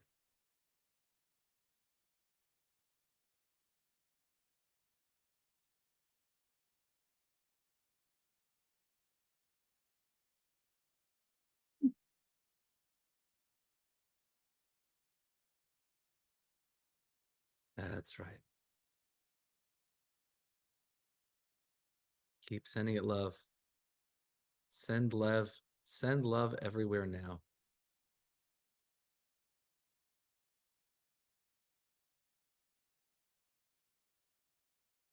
Slen. Send love everywhere now. I was about to say, I think it's gone because how I test it is when I inhale, I can kind of feel like pressure tightening around. There's like a test, but the breaths don't feel like there's anything like tension. Let me do my test. Oh shit, you double booked yourself, Amber. You took on 2 clients at the exact same time. How does that feel? It feels like something we could work out. Yeah. Somebody would probably be patient or reschedule Hmm. someone, or give them 50% off if they're late or whatever. It's like, Exactly. yeah, they just find a way to make people happy. And some people you Yeah, can't make happy and you just do your best. exactly. That's like a you problem, they call it. Yes, yes, for sure. Everything is, you know, all of the stuff that we feel is a me problem, as much as we want to blame other people. You made me feel this way. You did this, you did that. Well, that's a you problem. That's a me problem. And when they're upset, that's a you problem. Now we want to be as loving as we can be, and we want to be as helpful as we can and treat people with respect. And we make mistakes. We're all human. Like, wow, I don't know what happened. Seems like I must have made a big mistake here, or somebody did. I'll assume it was me, but somehow we have the wrong thing. In my schedule, I have you at 2 and not at 1. Um, yeah. Uh, okay. When you think about time, what does it feel like now? It feels like it feels like something manageable, but that's it's only manageable if I claim it to be. Like that's kind of like the revelation shift I got with this session just now, especially focusing on, the clients that kind of like throw me off because their energy is already so like, assertive, way more assertive than my energy. But I feel like if they're coming into my space, this is my domain. By that already, I should have like the upper hand. Like I'm still gonna respect them as like, a service provider, but they have to know it's like you're coming into my court kind of thing, Yeah, you're the you boss. know? You're the Exactly. boss. So, You're right, the boss. You're claiming it. exactly. Okay. When you think about time, what does time feel like?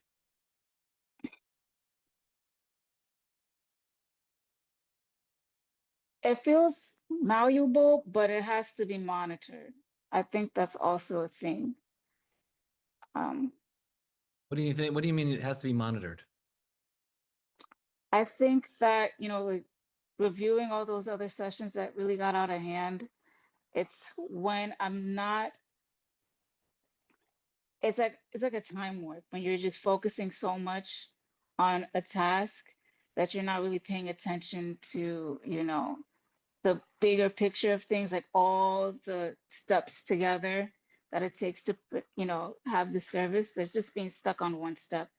So I feel like time can be malleable, like it could work in your favor, yes, but only if you're giving your awareness to it. I feel like that's what makes the time just like evaporate is when I'm just being like just completely unaware and just letting it run me instead of the other way around. I think that's like the epiphany I was getting during Yeah. this. And you use the word awareness. Awareness is presence. Okay. Can you be present?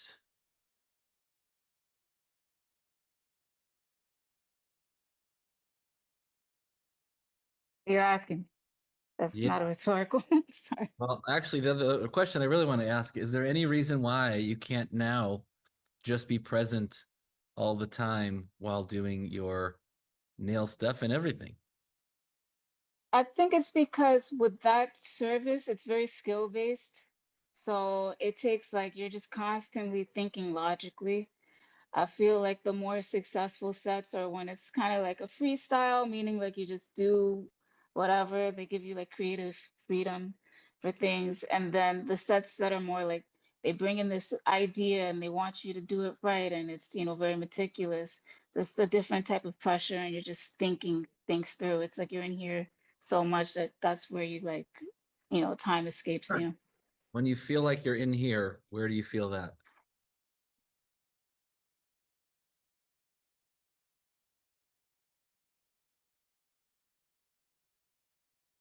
I want to say like that same area, like that solar plexus area, which is Okay. interesting. I think that's like the area of creativity, isn't it? I try not to get too analytical about where the things are and what they mean.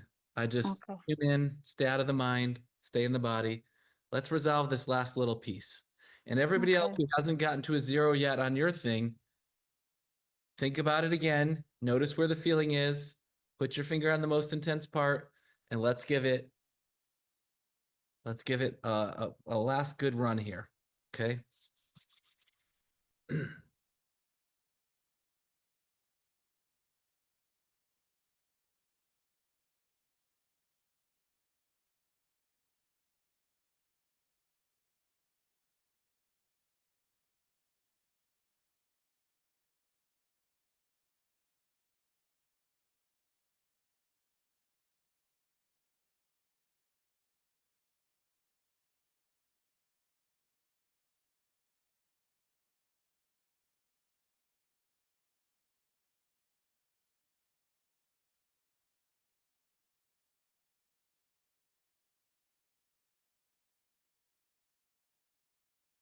James says, I have zeroed out 4 layers to this issue. Still working on it. Good job, James. How do you feel if you, how do you heal if you feel like you ran out of time? Just think about, oh, I'm running out of time. I ran out of time. Where do you feel the angst about that?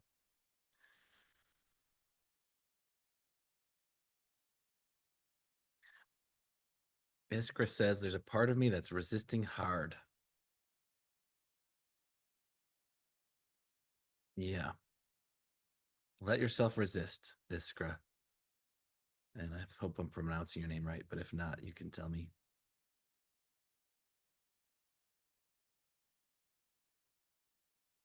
That's right. Good, Christy. Just put your finger on that most intense part. Send it love.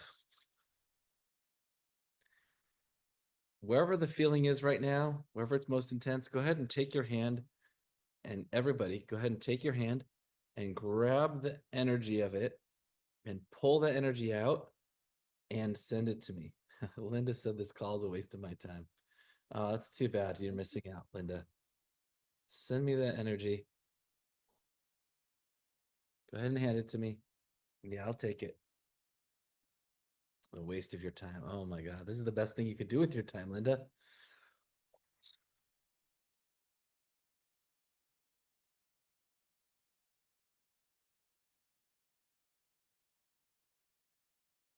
Yeah. Linda, if you want to chat with me in a moment, if you're still here, if you haven't left, I'd love to hear why you think it's a waste of your time and maybe there's something we could do about it.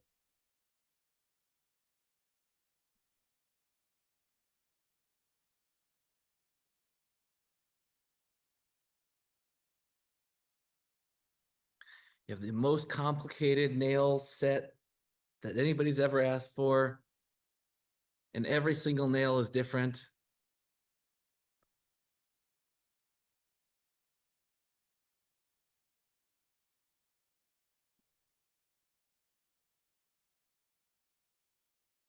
I send you my pain and shame. You can hand me anything you want to pull out. Pull it out, send it to me. If you got anything left, go ahead and grab it, hand it across to me. Yes. Thank you.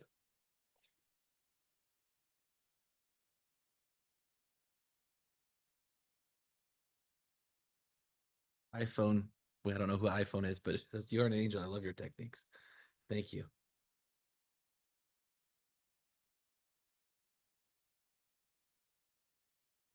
How do I do with procrastination? Procrastination is pleasant. You think about the thing you don't want to do, and you feel that. Okay. Now just don't. I don't like to jump to you handing me stuff because I want to get you used to feeling your feelings, not resisting them. So stay with your stuff. We'll get you there. I can't take it all away. I can take some, but I can't take it all.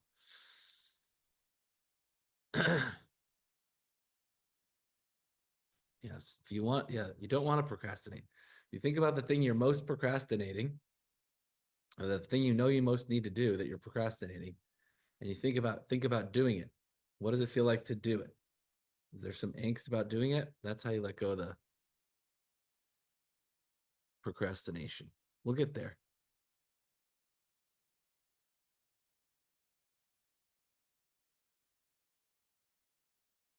What's happening in your body right now, Amber? I feel like a little tug. A little tug?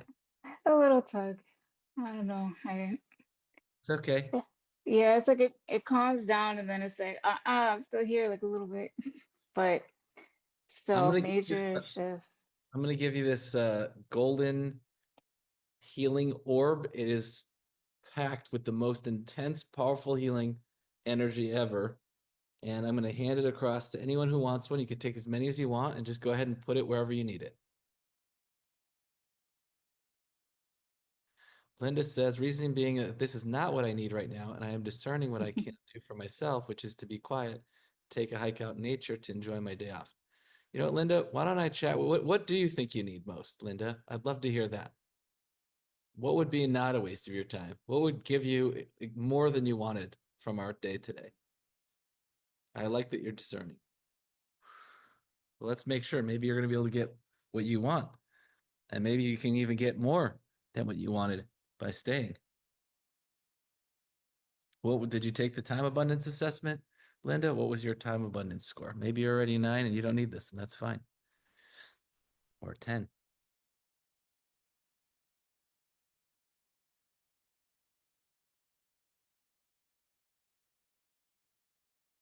All right, let's give this 45 seconds of our best presence and love.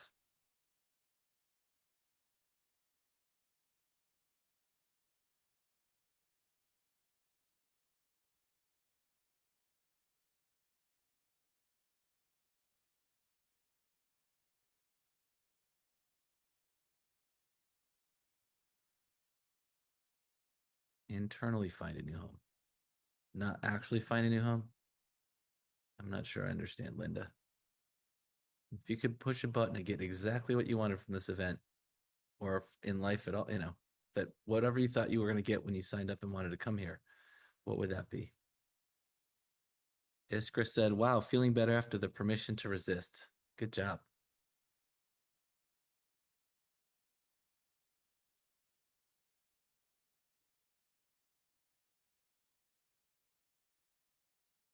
What's happening in your body right now, Amber? The orb. It feels like I put a battery pack in my back or something. Nice. And when you think about the difficult sets, what does that feel like? It feels like everything's gonna be okay. Just be upfront with them first. Like if I feel like this is gonna take a good segment of your time, let them know. I think that's where a lot of the issues come from too, is me trying to deliver on like that New York City time. Like, hey, yeah, 2-hour appointments, knowing good and damn well that it probably will need more. Just be upfront with them. This intricate set, It'll take 5 hours, and that's fine. I think that's what it is. It's just being okay with it. And you never know. If I give myself enough space, time-wise, it'll probably get done before that, because I'm getting rid of that pressure or that illusion of a time crunch.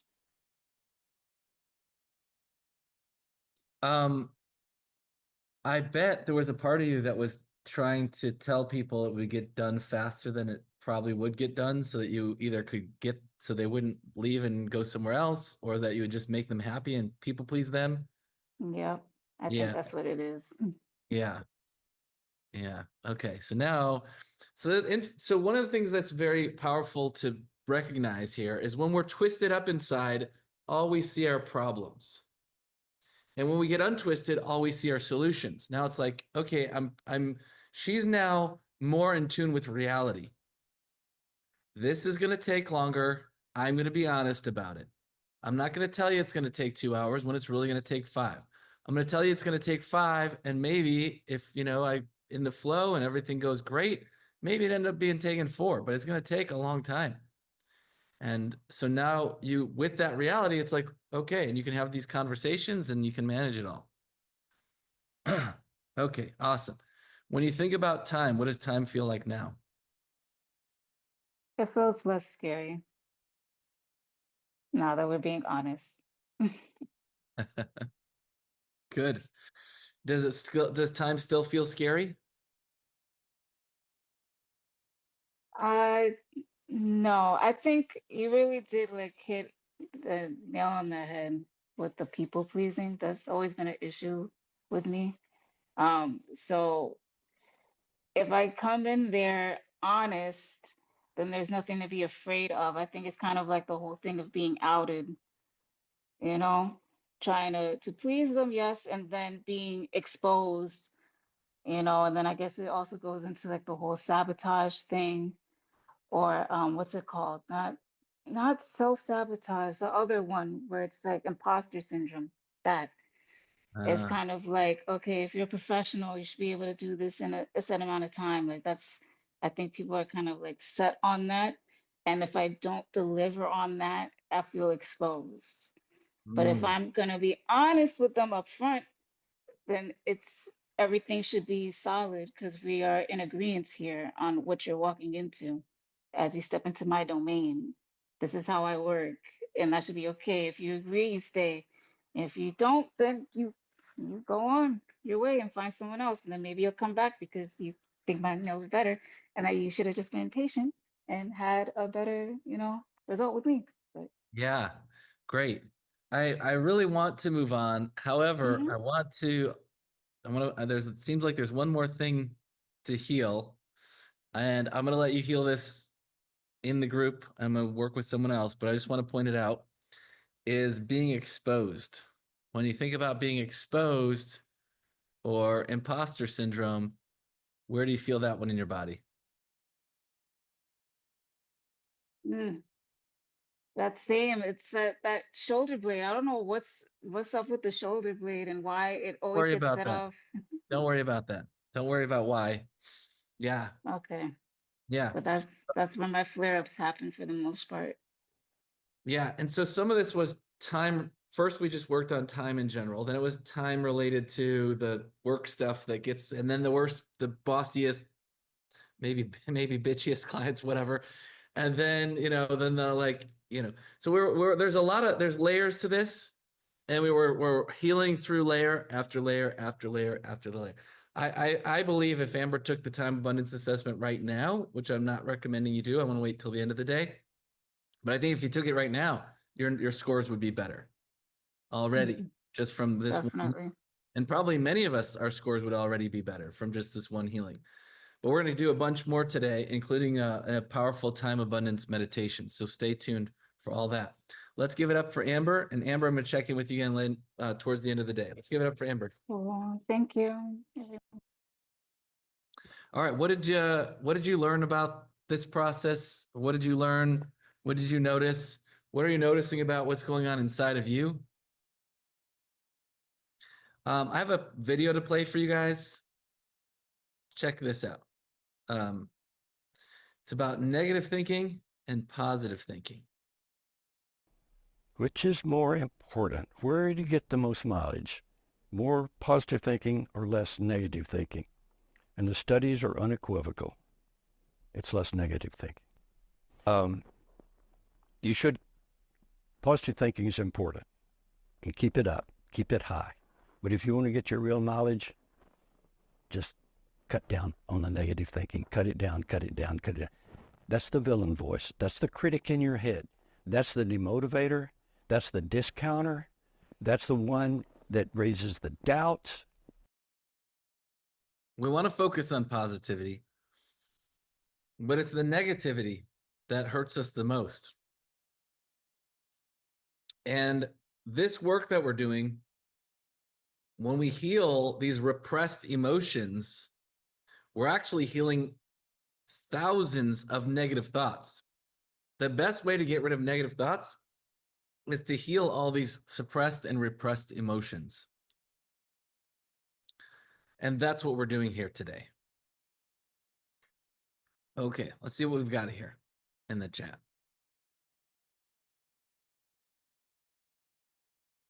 Okay. Who else still has a time issue that you'd love to resolve? By the way, while I'm working with one person, we're all working on our stuff. So we can all be healing. We can all be benefiting. Every time we heal something, we up-level ourselves. We raise our level of consciousness. Every time we heal something, we become less reactive, more proactive. We let ego go, let go of ego, let more of our God divine self shine through. So this is some of the most powerful work, maybe the most powerful work that we can do. We can do it around time like we are today. We can do it around money. I have a multi-day event called Heal Your Money Shit Now. Some of you have been there. And then if you want to learn these tools, I have an event called Instant Miracle Mastery. But you can do this on all kinds of things: love, money, health, happiness, business, sales, any topic we can find and release and heal and upgrade ourselves. Okay. You know what? Oh, the other thing I was going to say is, we started with people who had the lowest time abundance scores. So those are going to be some of the hardest ones to work through oftentimes. So let's go ahead and move on to anything. Anyone, anything, just go ahead and raise your hand if you want to heal something around time. Okay. Eliza. Okay. When you worked on Amber, right? Then she mentioned something about like honesty and like reality with time and all this. And I just, this thing with time, I have been really challenged with my health. And I've gone through like this really miraculous healing, and my life collapsed in all areas of my life 7 years ago. And there's like this sense that it's like, oh, this healing journey, it takes like so much time. And when you worked on Amber, something that came up for me, it is that because I have pain in my elbow, and then recently some of my family members, they have like been angry on me because I haven't been helping with things in the garden and things like that. And I cannot do it, but I've been hiding it. Yes? I don't hear you. You're muted. That's true. I was muted. Pardon me. Okay, we're going off in a lot of directions. Yes. What if there was one thing you want to let go of? What is it? The pain in my body. Your elbow. Yes, but also it's like, also sometimes it shows up in mysterious ways. It feels like out of the blue. The pain in your elbow? or something else?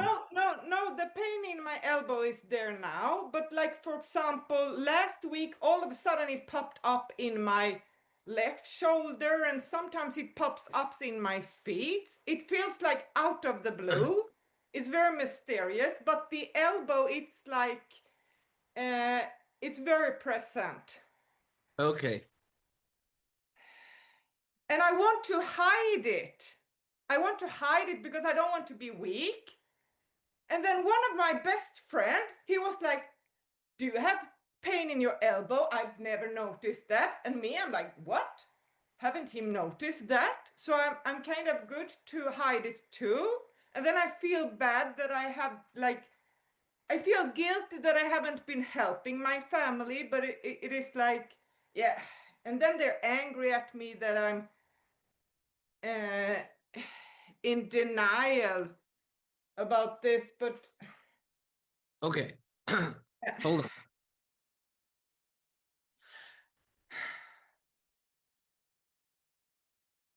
You're weak.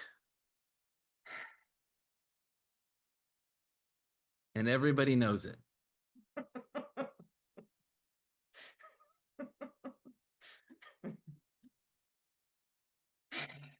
oh my God, I feel furious. Where do you feel that in your body?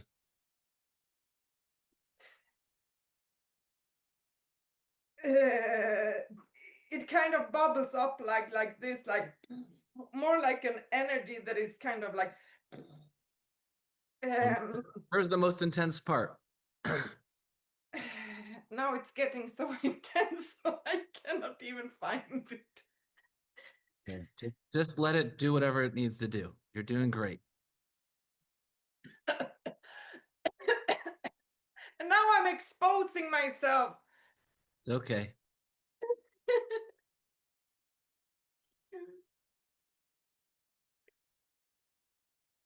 You're doing great. Yeah, now I'm weak and I'm crying, and Yeah. that's also being identified with being a victim. Yeah. You're a victim. And you're doing great.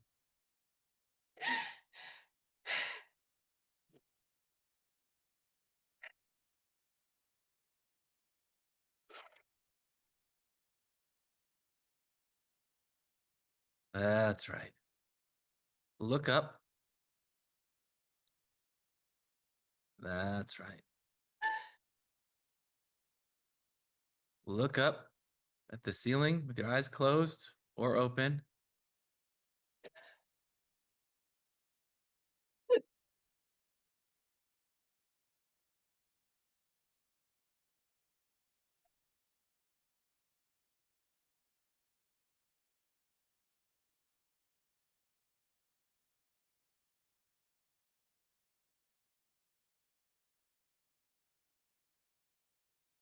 You're doing great. Remember, this too shall pass. Everybody, let's work on something from your list of letting go list. Or if you are still working on the last thing, keep working on that till you get it to neutral or 0.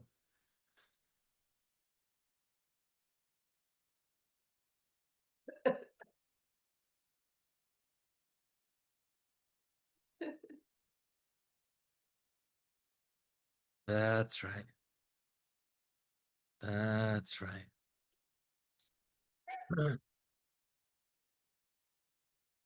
Only strong people are strong enough to be weak. Weak people can't handle being weak. Strong people can handle being weak. It takes a very strong person to recognize that they're weak, to own it, to not be ashamed of it, to not try to hide it, to realize that everyone's weak. It takes a lot of strength to be weak. It takes a lot of strength to let people see you be weak. It takes a lot of strength to let people help you when you're weak. In fact, it's ultimate strength.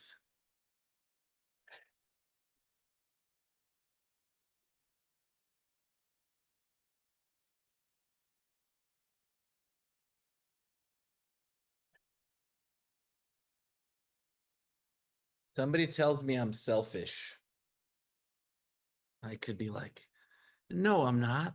I did this for you. I did that for you. I gave you this thing. I gave you that thing. I give money to charity.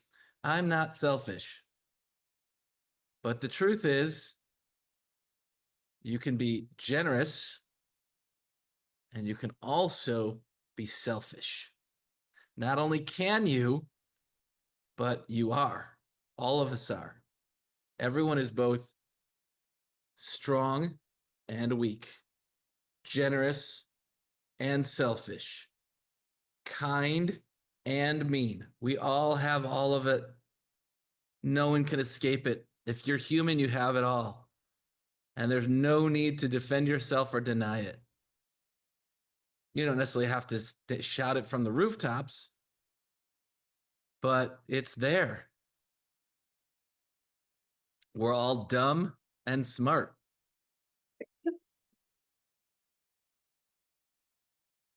Now, some of us are really smart in some areas and really dumb in other areas. Some of us, might be more selfish than others, but we all have it. We all have it. Everybody's weak. That's why I called you weak. The reason I called you weak is because that was your weakness.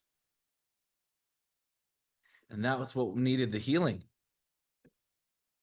That's what needs the healing, is the healing from, oh, I'm weak, but I can't tell anyone. That's why your body's showing you all these ways that you're weak and you got to deal with it. And you know what? When you get older, you're going to get weaker.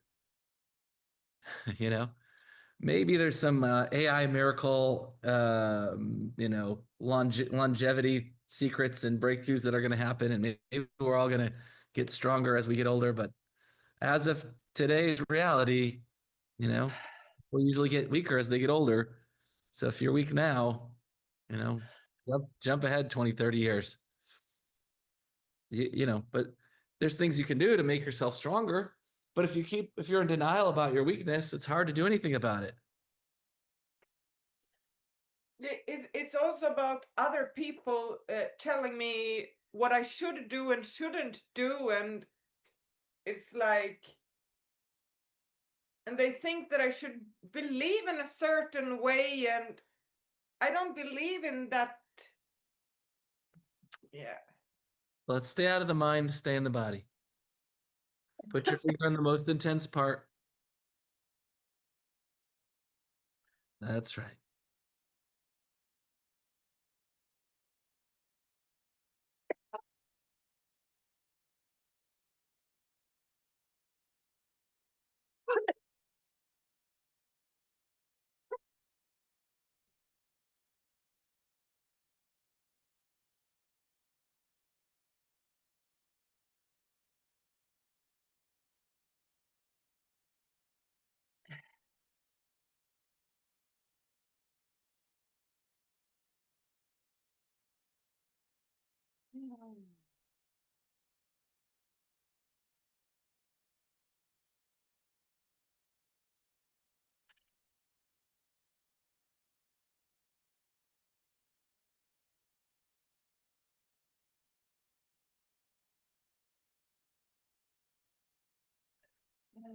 That's right.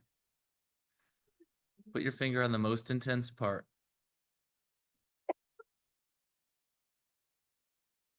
Some of you might be like, what does this have to do with time? I have no idea. It might not have anything to do with time, but what I do know is while I'm working with Eliza, I'm also working with you on whatever thing you want to work on. So keep finding your stuff to feel it and heal it.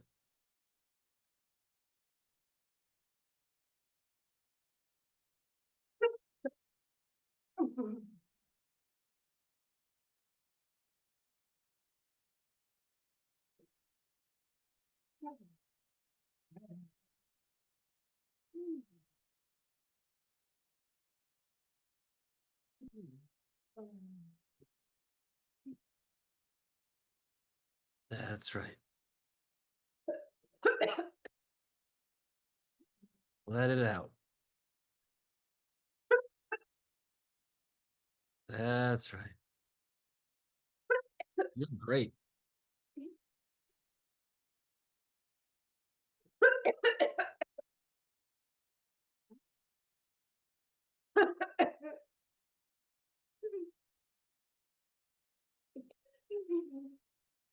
That's right. Keep surrendering. You're doing great. It's very intense. I feel embarrassed that I'm exposing myself in front of everybody. I know. That's like your big thing.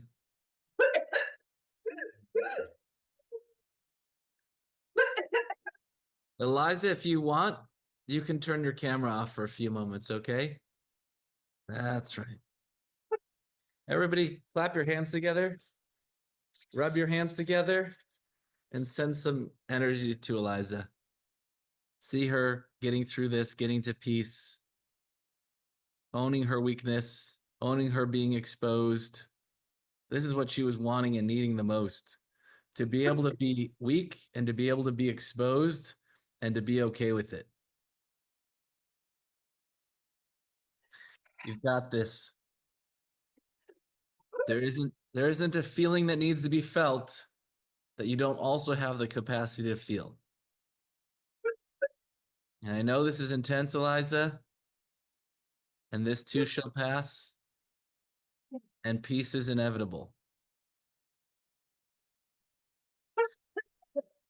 We all honor you for raising your hand and for being courageous enough to work on some tough things with us.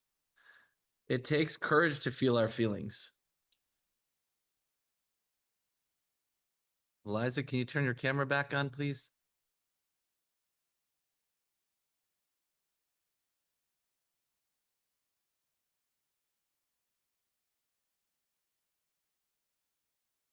That's right. Let's go ahead and see if we can unmute you too.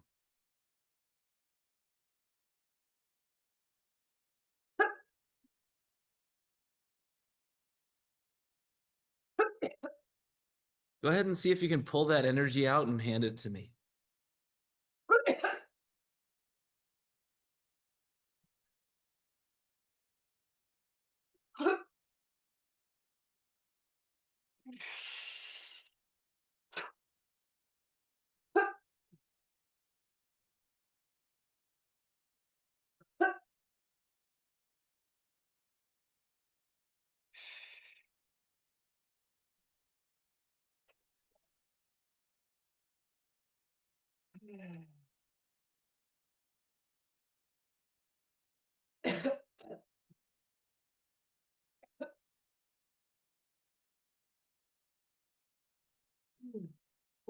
Okay. Oh Now, my, yeah, go ahead. that was so intense.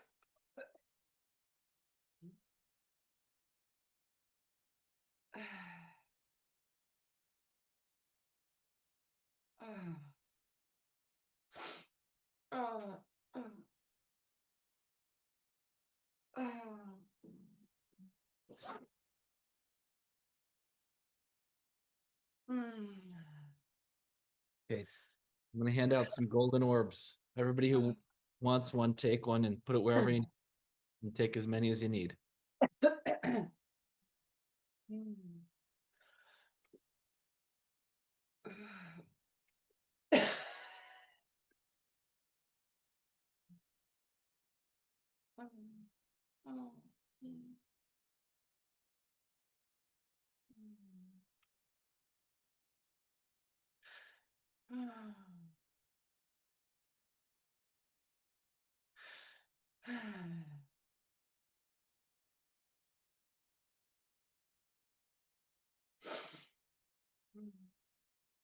See your question, Anne. What do you say to people who feel there will never be enough time to feel all the pain and feeling I have stuffed down and exhaled within my body? Yes, it's true. There will never be enough time. So just do what you can. And then if that you feel the angst of, oh my gosh, there's not gonna be enough time, then feel that because there I have not run out of things to heal yet, and I've been doing this for 25 years, 20 years. It doesn't matter. There's no rush. We have all the time in the world. Just work on one thing at a time.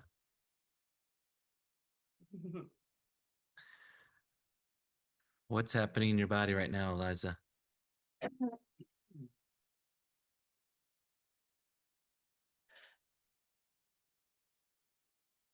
I, I feel very good, and also that I need to drink water.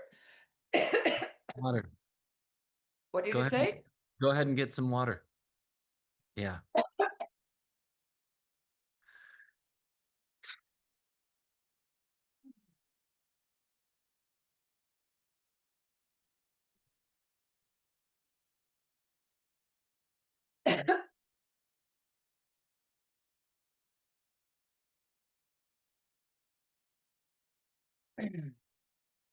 I feel very good, actually. Yeah. Yeah.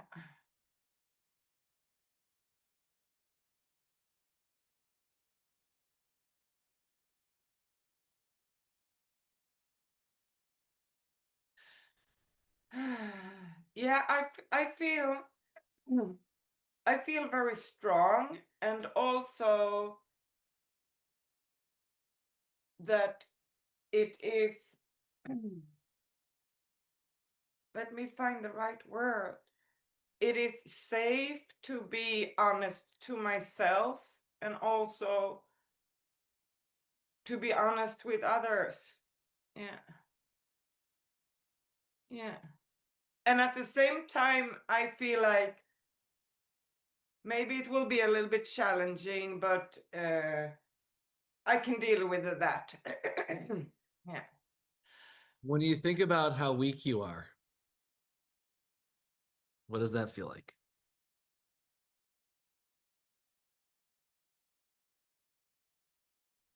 What comes up, it is that it is like I have a son, and I don't want to be a weak mother. And if I didn't have a son, it wouldn't have been that bad. But now it is like it's double bad, because I'm a parent, who couldn't take care of my son because I became sick and poor and blah blah blah, right? So it's like I don't want to be weak for him either. We're both coughing.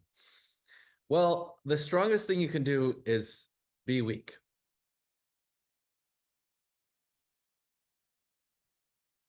Now, I'm not saying you want to, make yourself weak. Don't strengthen your body, don't strengthen your mind. I'm not saying that. I'm saying the stronger you are, the stronger your mind is, the stronger your body is, the more you can realize, okay, I have some weakness. Let me give you an example. I've been lifting weights for a long time, most of my life on and off, but I started getting back into it more, and I started progressively lifting heavier and heavier weights. And I was doing 50-pound curls in each arm. And then I went out of town and I was like, I think I'm ready to go up in weight. So I did 55. And I came back to my home gym and they didn't have 55-pound weights. They only had 50 or 60. So I either had to go back down to the lower weight or go up again, which I had just, after using 50 for a while, had just gone up to 55. Well, I went up to 60 and I ended up hurting my back. And if if being strong enough to know that that I've got some weakness and I should be careful would have been really good, instead of pushing myself beyond what I was currently capable of. Everybody's strong and everybody's weak. And I think people are not going to judge you for being weak. In fact, I think one of the most powerful things is, being authentic.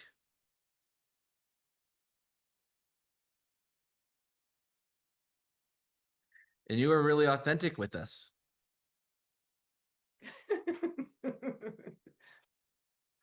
The fear of being exposed is like, oh, I can't be authentic. I need to put on an act. Yeah. But there's nothing to expose when you're just, I am what I am. I can't lift this. I have pain in my elbow. Yeah. I need some help.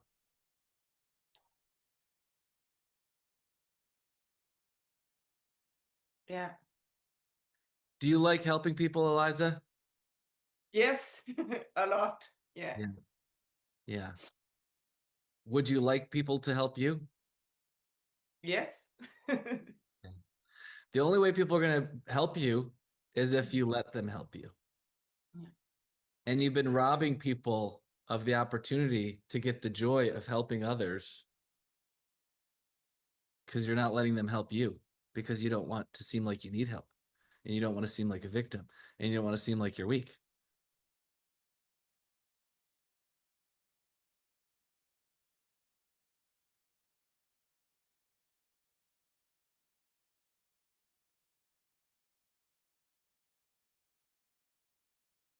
I also do ask for help. And also sometimes there are some things that I don't want to help people with. So it's everything is double, but yeah. Well, people are, you can say, hey, can you help? And people can say no, and it's okay. Yeah. And people can ask you for help, and you can say no, and it's okay. Help where it feels right for you. Ask for help, and people can help you or not. Yeah. And I'll also tell you as a man, men love helping women. I don't want to sound all, not to say that, but I mean, men love helping women. If women being vulnerable is like, an opportunity. It's like the bat signal. It's like, okay, let me swing into action here and help out. So, give guys that opportunity. I mean, I don't know if you're in a relationship, so maybe, don't give, if you're with a guy and then give that guy the opportunity and not other guys. But, you know, um, it's okay to, be who you are, be what you are. You are what you are, and the more authentic you are, the more lovable you are. Yes. Yeah. Okay. I know you said you wanted help with healing this thing that's popping up all over. I think this is where the source of it was. Muscle testing is confirming that. That doesn't necessarily mean that you won't still have health challenges, but we can keep working on that in some of our other trainings. Okay. Yeah. Is there anything more you need from me in this moment, Eliza? No, I love you. I love you. You're amazing. I love you. Thank you so much. Let's give it up for Eliza.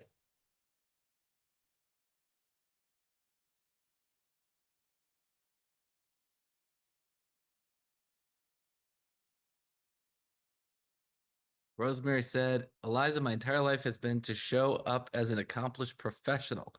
It wasn't until I met Christian and did some healing that I realized I can welcome help. My mom had taught me to reject help. Yeah, we don't want to reject help. A lot of times I don't even need help, but I'll just let people help me because, like, why not? Let them feel good. And even if I don't need it, I'll take it.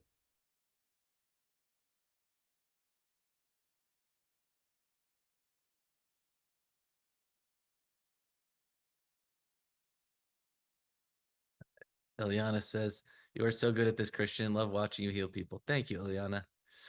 Okay. Let's see. Let me tune in. Let me look at my notes. Should probably look at notes once in a while. Do we have gotta find, see if I'm skipping anything.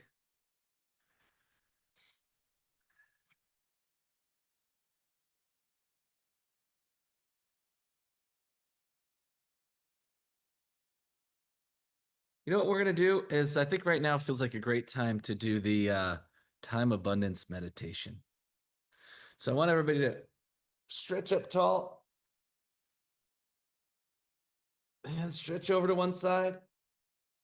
Oh. Stretch over to the other side. Oh. Lean back, make some noise. Shake your body out. Shake those butt cheeks out. Yeah, okay. In fact, you know what? We better just stand up for a second too. Everybody stand up. Reach up tall. Oh. Okay, shake your butt cheeks. Yes. Okay. Go ahead and have a seat down. Take a deep breath in, sit up tall and strong. Take a deep breath in and go. Take another deep breath in and close your eyes.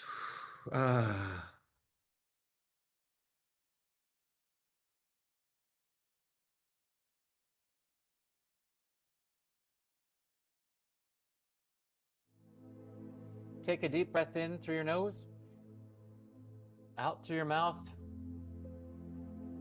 and close your eyes.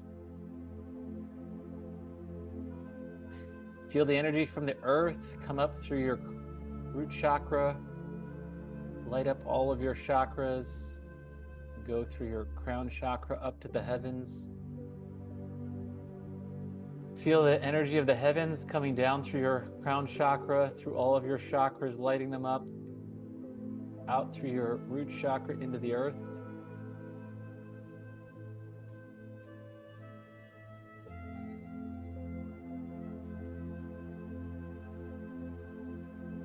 That's right. Let yourself feel relaxed.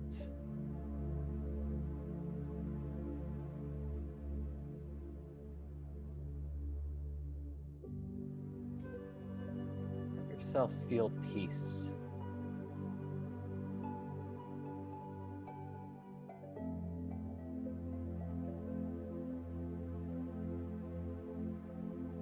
This is the moment of your transformation.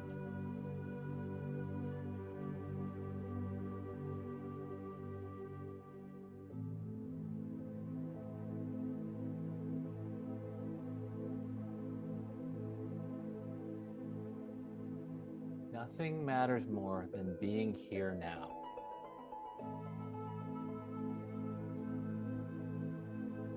This is true, but only 100% of the time.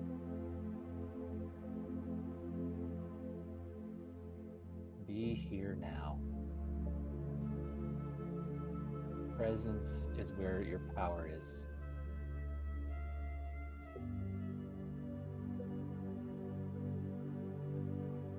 You don't need to be more or achieve more. You don't need to be taller or shorter. You don't need to be smarter or dumber or more generous. You don't need to be better. You don't need to be different. It's okay that you've made mistakes in the past. There isn't a person alive who hasn't. Everyone makes mistakes. Everyone gets it wrong sometimes. That's how we learn. That's how we grow. That's part of life. That's part of being human. None of us are perfect. Not one.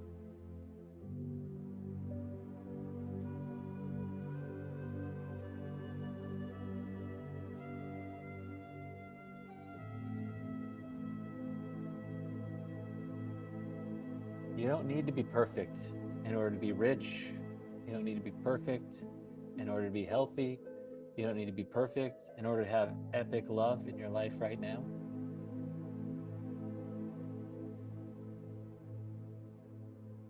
You can have what you want just because you want it. You don't need to deserve it. You don't necessarily even need to earn it.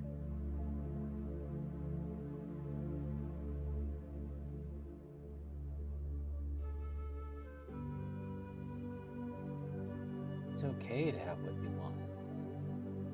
It's right to have what you want. The universe wants to give it to you. God wants you to have it. Every desire you have it's in your heart for a reason. It's to inspire you.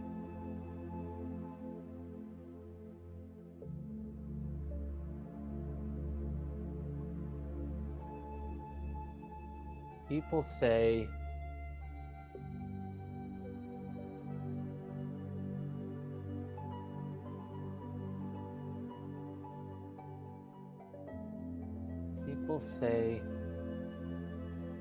be happy with what you have.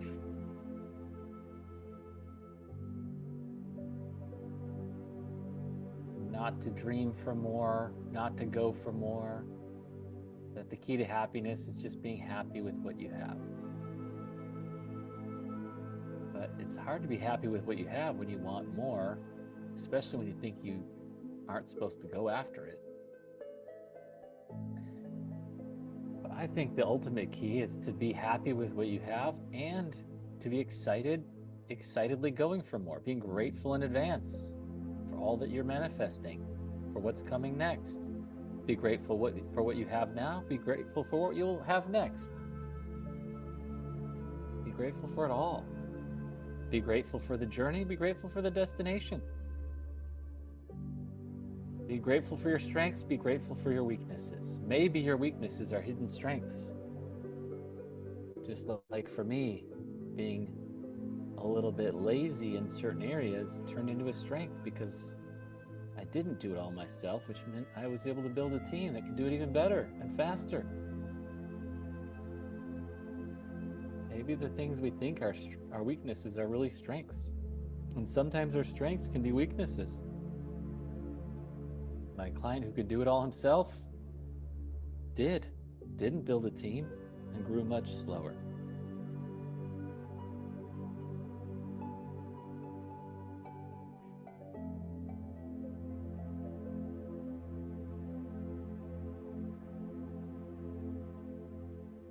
Time is an illusion.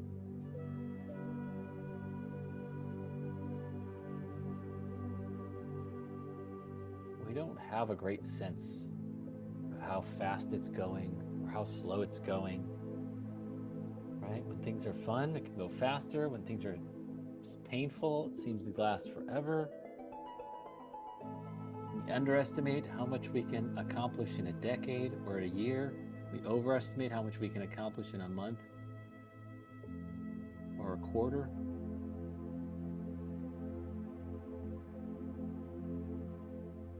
It doesn't matter. What matters is that you're in the game going after what you want. How fast we achieve anything, I don't want to say it's completely irrelevant. It's somewhat relevant, but maybe it's not that relevant because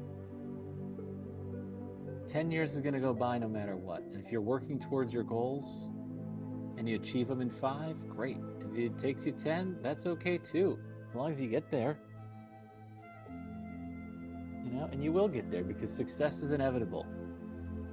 When you do the work and you work on yourself, you will get everything you want. It just is a matter of time. We don't know how long it's going to take. But if you never give up, you'll get there. If you give up, though, you'll never get there.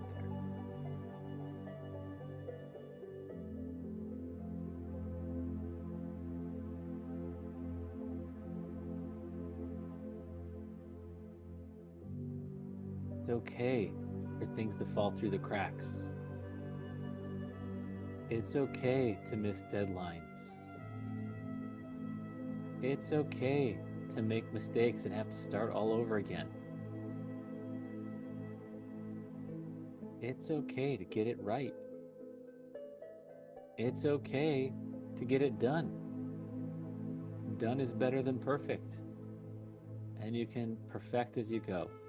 You can keep tweaking and making things better. You don't have to get it perfect to get it out there. It's more important to get it out there than to get it perfect.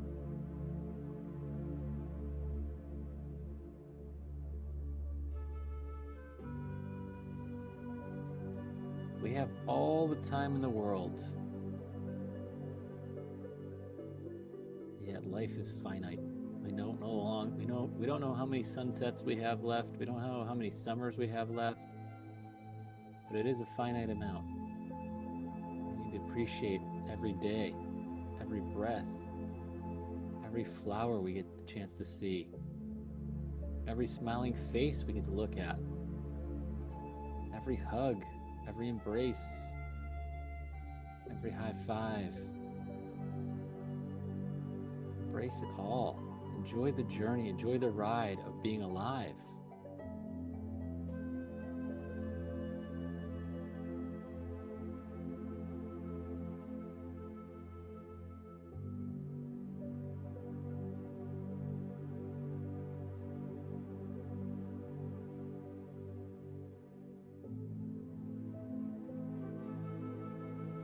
There's times when you need to do things that just need to get done. Maybe you don't enjoy it. You don't have time to get yourself to peace process out of it, and you just, get yourself to peace about it. Maybe you just got to do it, and you just got to do it sometimes. Just do it. That's okay too. Sometimes shit just needs to get done. That's okay. You get the shit done. But the overall thrust of your life should be doing work you love.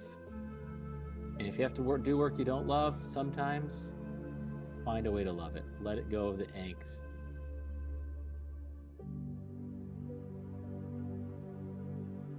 Your whole life can be peaceful, centered, guided, and in the flow. God is talking to you all the time, sometimes through your desires, sometimes through your intuition, sometimes through your prayers, sometimes by just redirecting your life in ways unexpected. We're all being guided.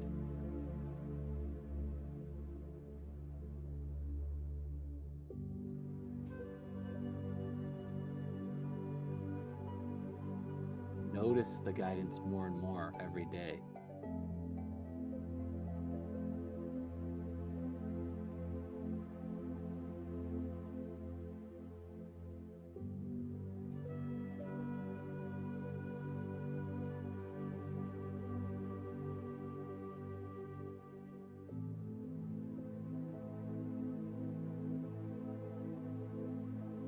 You've accomplished so much more in your life than you've given yourself credit for. Most people do not appreciate all the things they've accomplished because we're always looking ahead to the future, what we want to accomplish next.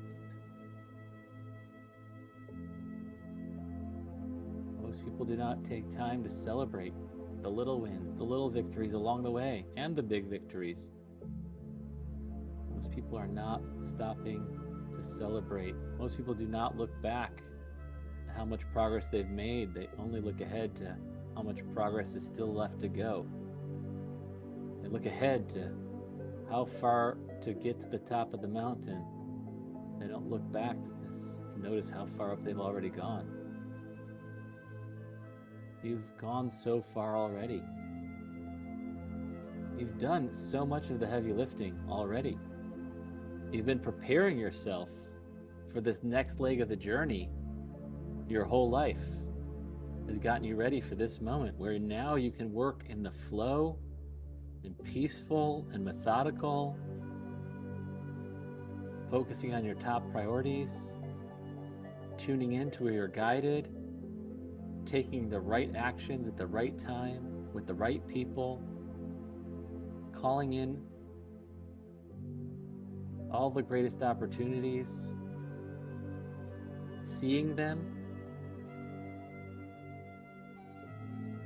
being ready to say yes to them, even if they seem like they're risky.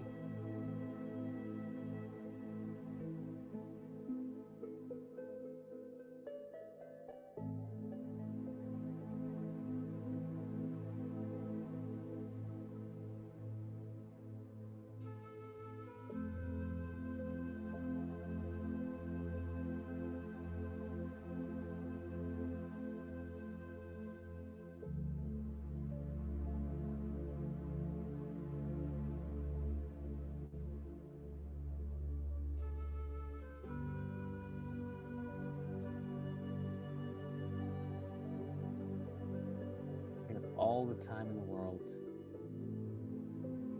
You want it to be present such that you feel you have all the time in the world, while also relishing every moment, realizing that this moment is finite.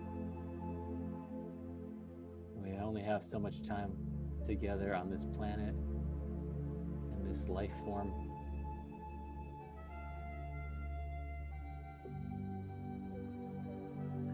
One of the super secrets of manifesting is to be grateful in advance.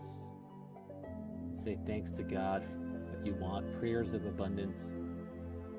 Thank you, God, for the oceans and avalanches of financial abundance flowing into all of our lives in ever increasing amounts day after day. Thank you, thank you, thank you.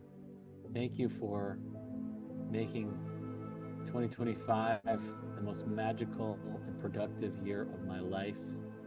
Thank you for helping me make the greatest impact I can make. Thank you for helping me attract all the money, the love, the smiles, the magical moments in 2025 and beyond. Thank you, thank you, thank you, thank you, thank you, thank you, thank you, thank you, thank you.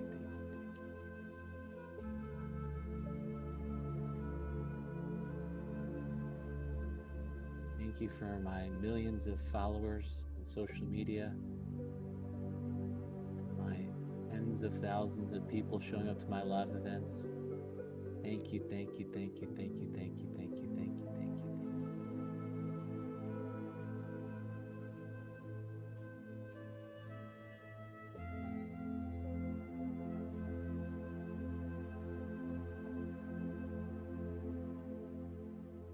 That's right.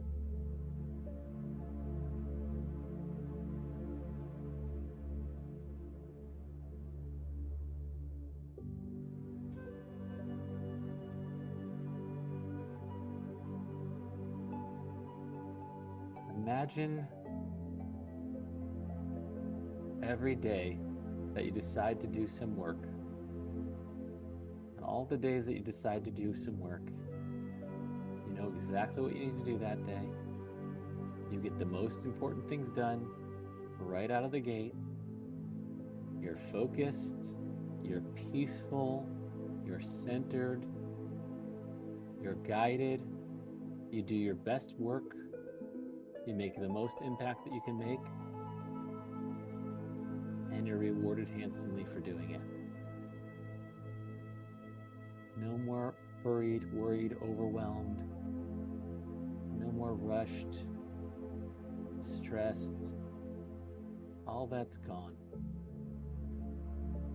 Peaceful, centered, focused, one foot in front of the other, highest priorities, consistently, day in, day out, week in, week out, month in, month out, year in, year out, decade in, decade out, consistently, peaceful, centered, guided, focused, working on the most important things, doing your best work, having fun, enjoying the process, doing it with people that are important to speeding along your manifestations and achievements. Maybe a team of friends, maybe a team on your business, maybe family, maybe JV partners or referral partners, or all the above, or whatever it is. Or you just happen to be called to play the lottery on the right day, buy the right ticket,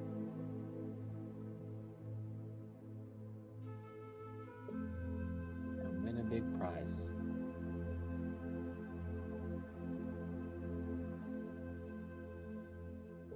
Every day guided, every day centered, every day relaxed, every day in total control of your time and your schedule. Because you are, and you always have been, but thought you Maybe you weren't, but you're always in control. You say yes. You're in charge of how you spend every second of your day. Maybe you chose to go to a job, so you feel like you have to do it, but that was your choice. Everything is your choice. There's consequences for how you spend your time. Some people might not like how you spend your time. Some people might have an agenda for how you should spend your time that suits them. Because you're centered, focused, guided, you spend your time the way that you know you are meant to. Whether people like it or not, whether it makes people happy or not. You do what you know is best, and you do the best you can at knowing what's best. That's right.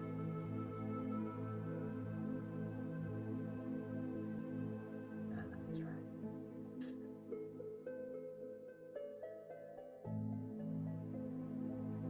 A few moments, I'm going to have you open your eyes with a smile on your face, enjoying being super productive, even if it's working part-time, even if it's working very slowly, even if it's just putting one foot in front of the other, really enjoying your new time reality.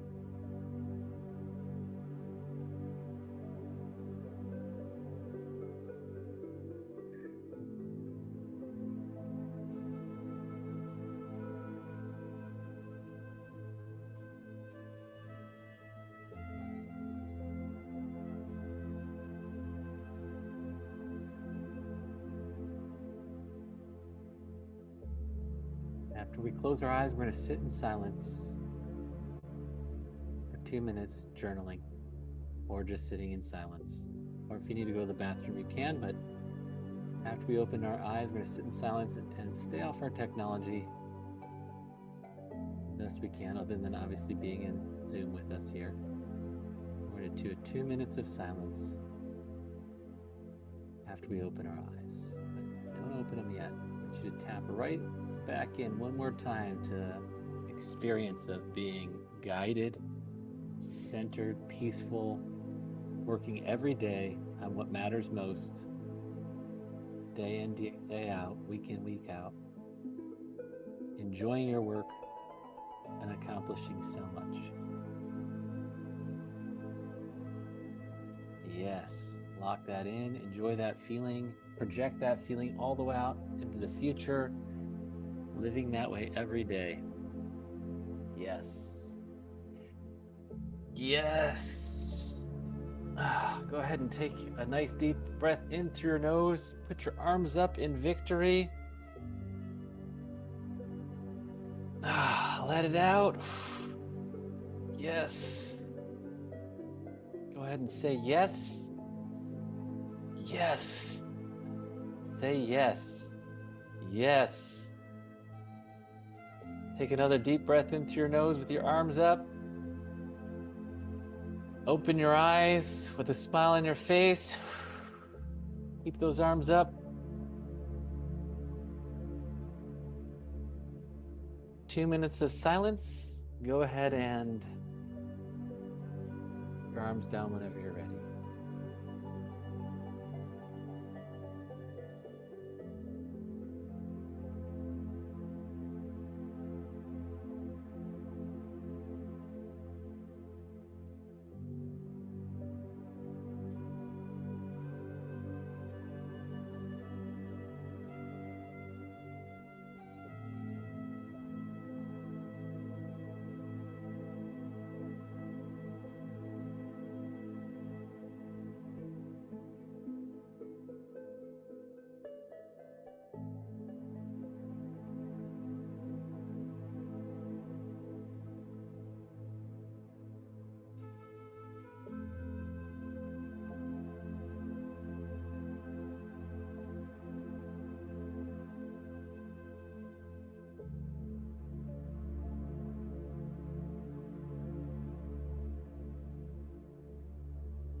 Okay.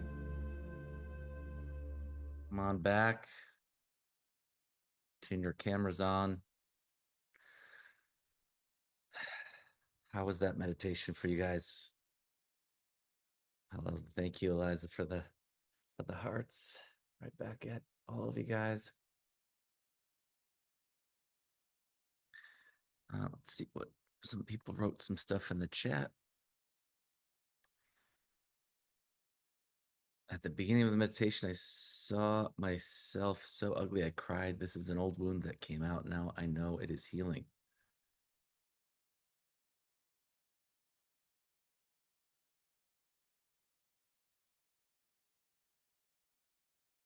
Beautiful, very nice, lovely, revealing, amazing meditation, heartwarming, excellent. Feel so blessed. Loved your meditation, Christian. So powerful. Feel so guided. Yes, so beautiful. All is well. Soothing for sure. Great. Okay. All right, great job, everybody. Way to really go deep into it.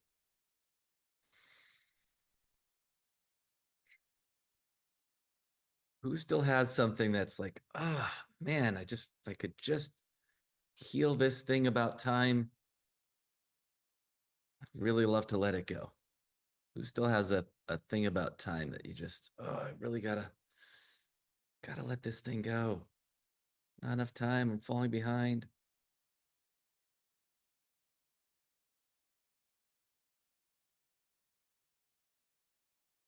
Okay. And after the meditation, it can feel like, oh, everything's fine now. Yes.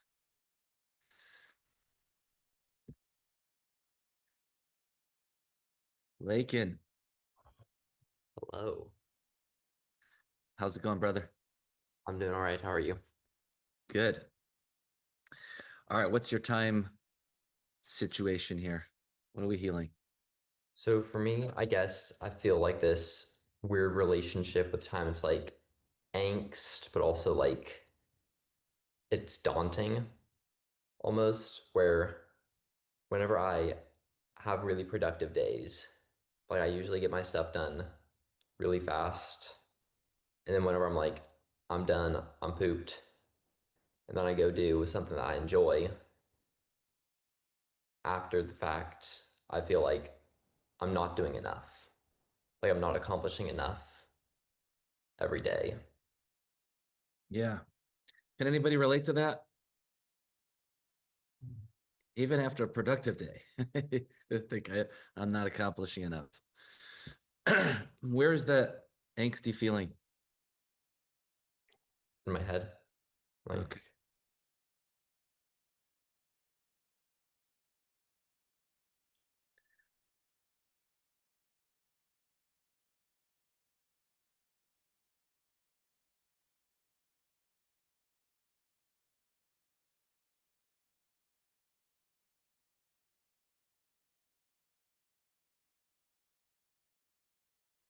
How much is enough?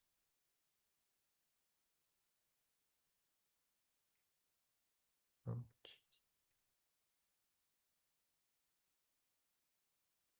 I never know. It feels like nothing's enough. Like no matter what I do, it's just I could always do more. I could always do a little bit more. True. That'll always be true. So you'll never do enough. That's true. So just go ahead and be present to that. You'll never do enough.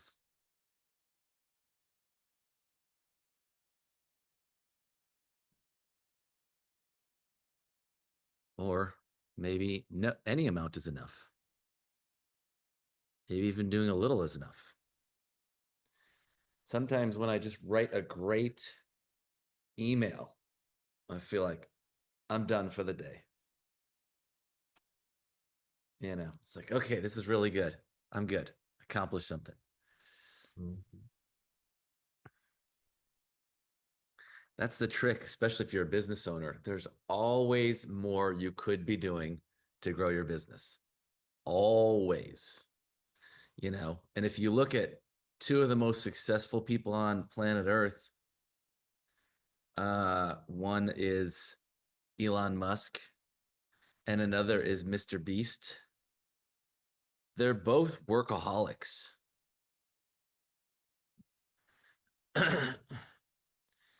And they are some of the most successful people in the world. You know, Elon Musk is the richest person in the world, and Mr. Beast is the most recognized person in the world, recognizable or whatever, you know, because he's got his videos translated into all different languages now. So I would want their wealth or fame, maybe, maybe not, maybe, depending on if that also led to lots of people at my events and I got to heal lots of people. I would trade places with their wealth or their being known, perhaps. I'm not 100% sure I'm on board with that one. But I would not trade places with them for their happiness or their quality of life. Mhm. And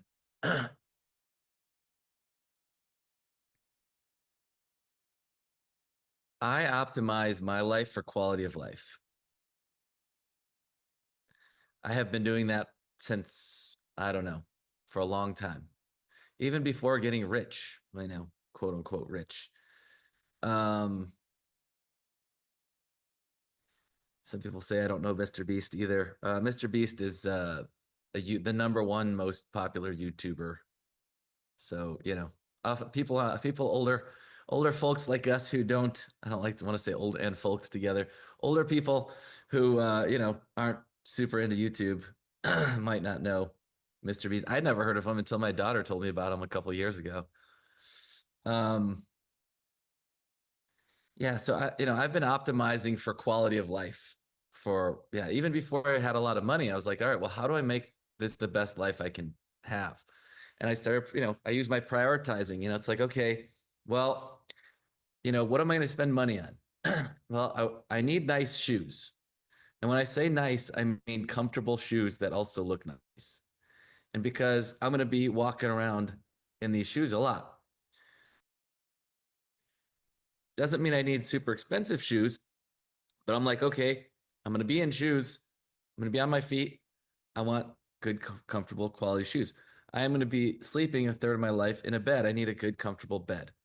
All right. So I'm like, even without a lot of money, you can get a decent, nice bed, mattress or whatever. You can get good shoes.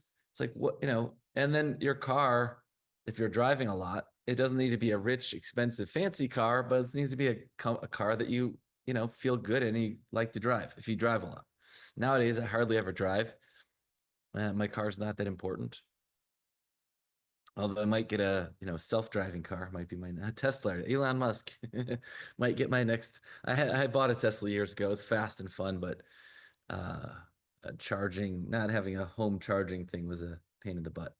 Point is, you just think about what's going to give you the greatest quality of life where you are now financially, but also like, okay, next level up, next level up, next level up. What's going to give you the great quality of life? Yeah. And working more, it's like working more, making more. First of all, we need to untether the making money and working is how you make the money. Working is often and usually for most of us how we make our money, but it's not when you have your own business, which I know you do. It's not more hours equals more money. Yeah. It's more results equals more money, but results aren't a matter of work. I mean, sometimes you do have to gut it out and push yourself and work a bunch, but I mean, I'm living proof. I've worked part-time for the last 15 years and my business has gone up, tremendously from where it was, 15 years ago. But knowing that up here is not the same as knowing it in here. So keep tuning in. Let's all stay out of the mind, stay in the body. Everybody be working on something.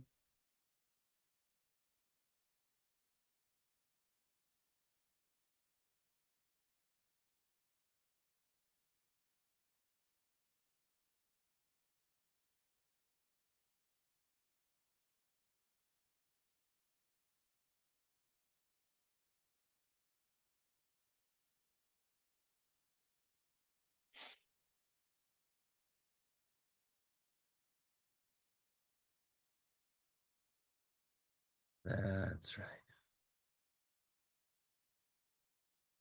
That's right.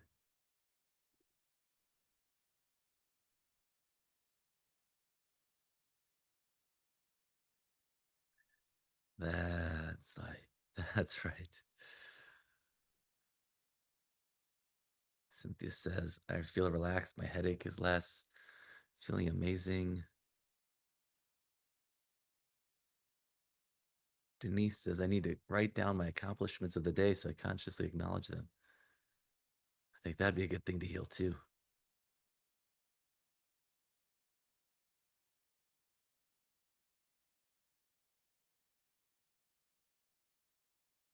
Amanda says, not enough as a person, not worthy enough, not good enough, skilled enough, capable enough to write my book, to accomplish anything, do anything, do enough, not having enough time to get everything, and not having enough time in my life. Fear of not being and having enough. Yeah. Anybody else have like, I'm not enough? I'm not good enough. Anybody else have any stuff around that? Yeah. So the cure for that, most people think to get over the I'm not enough, it's like, oh, I just write down all the things that is good about myself, all the things I love about myself. And you focus on, I just keep focusing on the positive, you know? But if you keep focusing on the positive, it's like you got a pile of shit underneath the carpet and it's starting to stink. You know, it's like, oh, but let me look at this wall. That wall over there is really pretty. No, you got to clean out the shit. And the shit isn't that you're not enough. The shit is that it's not okay to be not enough. Because we're all not enough. The cure is I'm not enough. And that's so what? Like you just feel all that. The weight of I'm not enough. It's okay to not be enough. Who is? It's freeing. I did a local workshop here, and maybe you've heard me say it in some of my other workshops too. It's like, you know, if somebody said you're a bad dad, I'd be like, you're right. And I've got 3 amazing daughters I love very much. And I'm a bad father. Oh, well, no. But I also know I'm a great father. You know, I'm a bad father and I'm a great father. I'm open to feedback. Tell me, how am I a bad father? I know some ways I'm a bad father. What are you seeing? I'm open to suggestion. I don't have anything to defend there. I don't have anything to defend on being good. I don't need to try to like, oh, look how good enough I am. No, it's okay to not be good enough. Who cares? Not good enough for who? Not good enough for what? Some areas I'm plenty good enough. Some areas I'm damn good. Some areas I'm terrible. It's okay.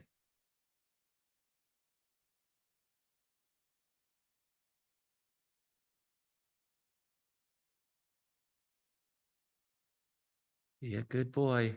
Be a good girl.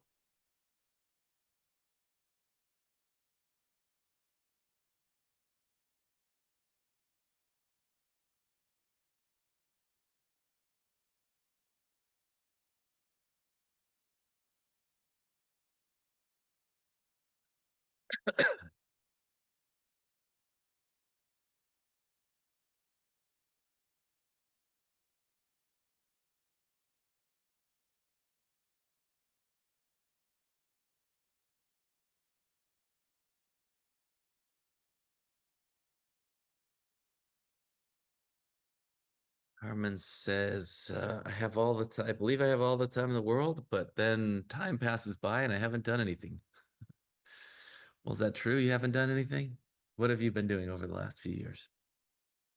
What do you wish you were accomplishing that you aren't? And then what would you be doing if you were committed to it?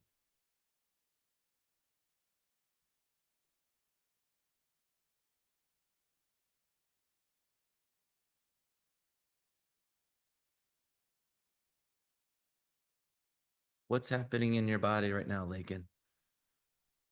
So it is just moving around, but it's definitely subsided from like an 8 to like a 3. That's great. But, you know, if you heal this thing, will you really accomplish enough? Yeah. I think so too.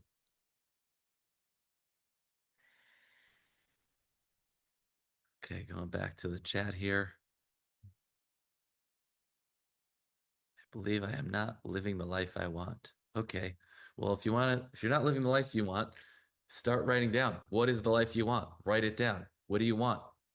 That's what we started with today, but get clear, get specific. I want to be blah, blah, blah. I want to start my own business. I want to be married. I want to be thin and fit and sexy. I want to be whatever you want to be, right? I want these things. I want to go on a trip. I want to have good friends. It all starts with I want, and we write it down, and then you create.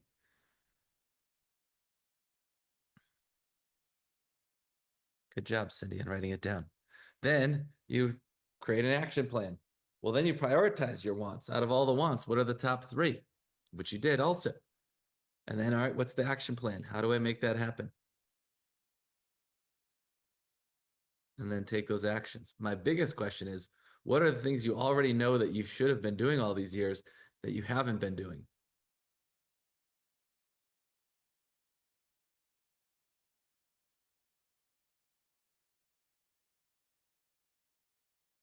It's difficult. What's difficult? Creating the plan or taking action on the plan?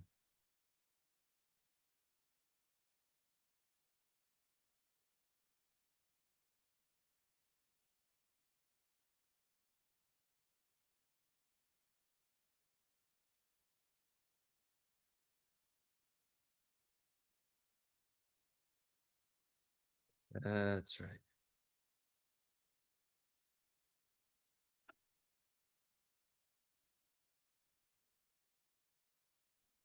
That's right. You're never accomplishing enough. You're such a loser. How come you're not a millionaire already?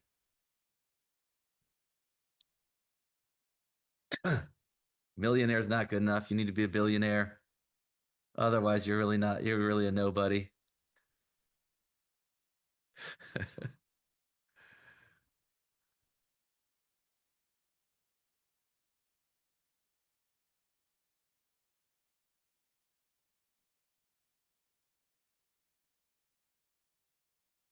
You should be way ahead of where you are at this point in your life.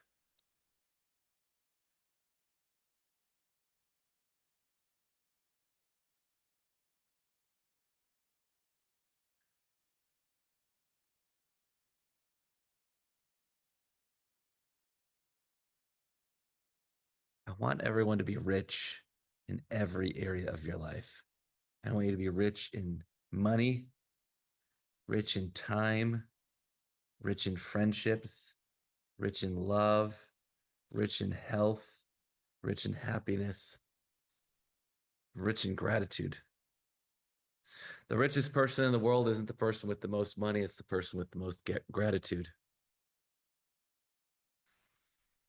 The more we appreciate, the more it appreciates.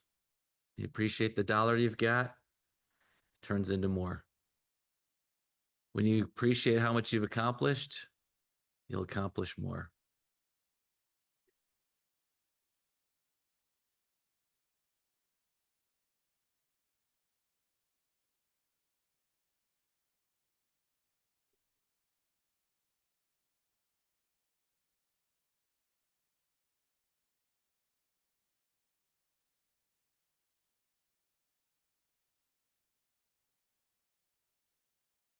That's right.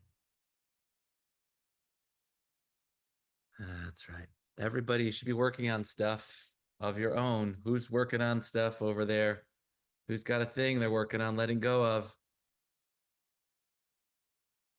Come on. If you don't, get to work. You made a letting go list. Pick something off there.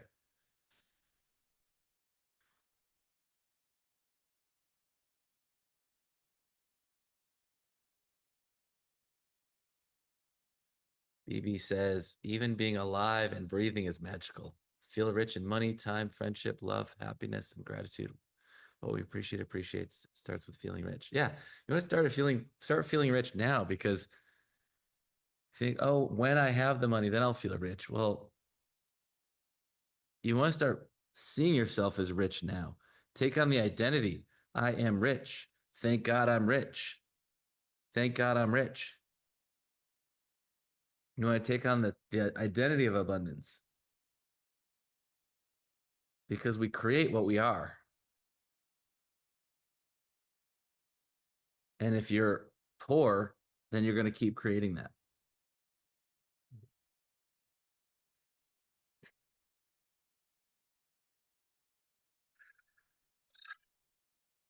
Think about the thing that you're working on a scale 0 to 10. How intense was it at its most intense? And how intense is it now?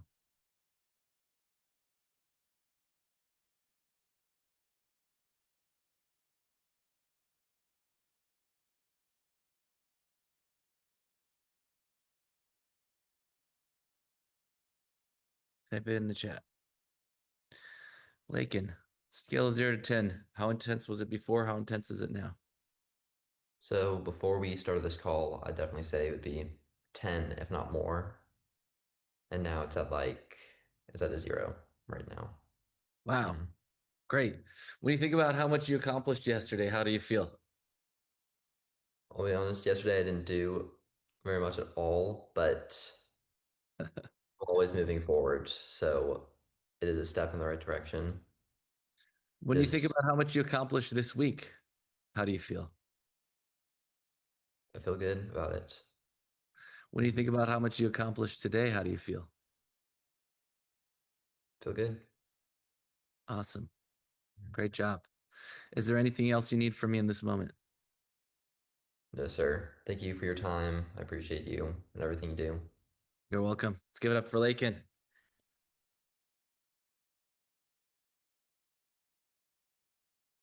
Okay.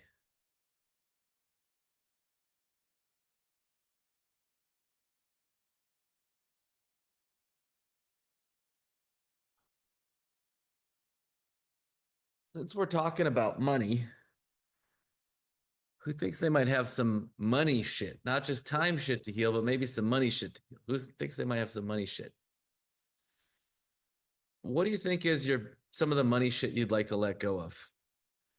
Type in the chat as if typing it in the chat was like purging it from your body. Type in the chat all the money stuff you'd love to let go of.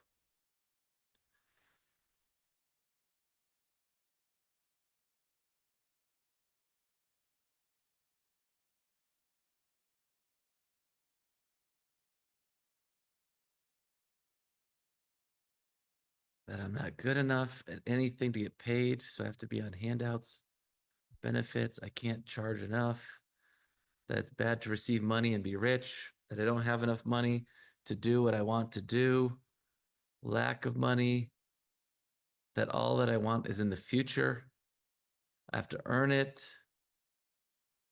I want to let go of the poverty zone. Never enough. Unable to attract money. I do not deserve it. Desperation, letting go of any and all desperation to receive some good money for my good work. Lost millions, so I'm afraid of thieves. I too have lost millions. Millions. 2 million. Over $2 million on one stupid decision, one dumb text message. I lost over $2 million and I also got a whole lot of stress. One dumb text. Having to really work hard for money instead of simply manifesting it. I'm selfish if I want money. Yeah, it's okay to, yeah, you are selfish. You too. Me too. Yeah, everybody's selfish. It's okay to be selfish. Can't avoid it. It's how we stay alive. We need some level of selfishness. I don't know how to handle money, not even a checkbook. Me either.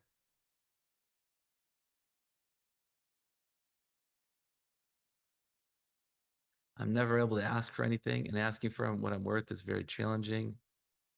Don't have any and will never get it back. Don't have any. Is that even true?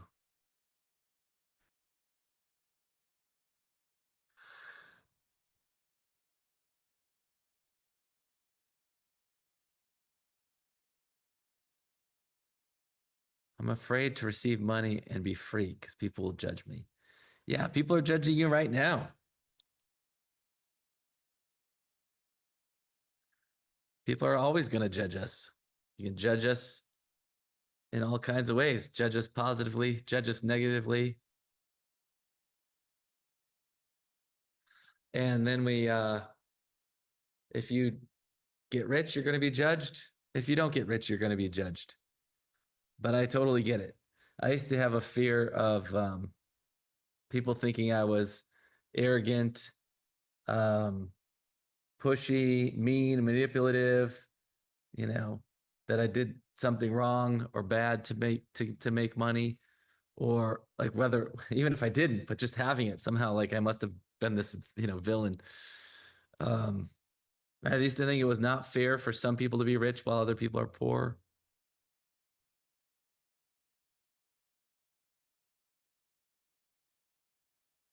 And I see yours is both financial and time. It's like I'm spending more than I'm making, and I'll never make it fast enough. Yeah.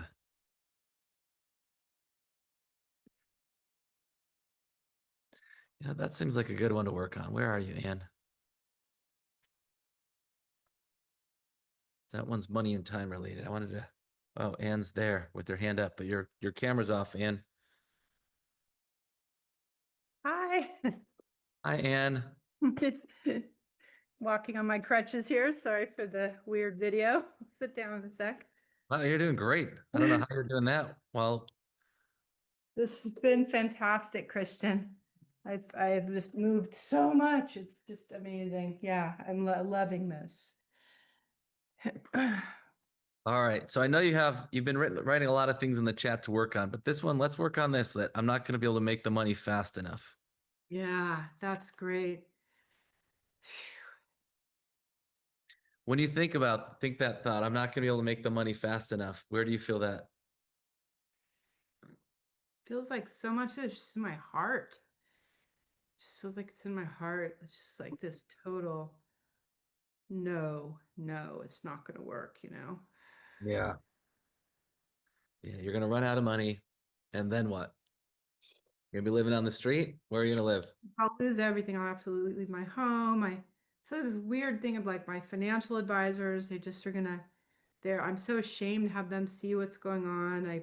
I've told you guys before I'm in a divorce, so giving away paying out half my net worth or more than that to get out of that, and then about to launch a healing coaching business, which I've never done, right? But it's absolutely what I'm called to do. And working with you has been the complete catalyst. And then I'm working with a wonderful coach from you. And she's like, start with like one-on-one clients. And I'm like, I'm going to start with groups. Like, I'm just telling you my insanity. Like my being is like, we're just going to start with groups and we're going to have like 100 people. It's just like, I can't, it's like wild rearing, charging horses inside of me. And then this control thing comes in to be like, this is a disaster. Like no matter where you go, it's going to be a disaster and you're never going to make enough.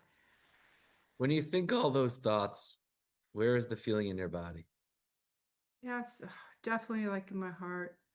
Okay. And I have this injury, right? I'm on the crutches. So sometimes it'll shift down to that central injury.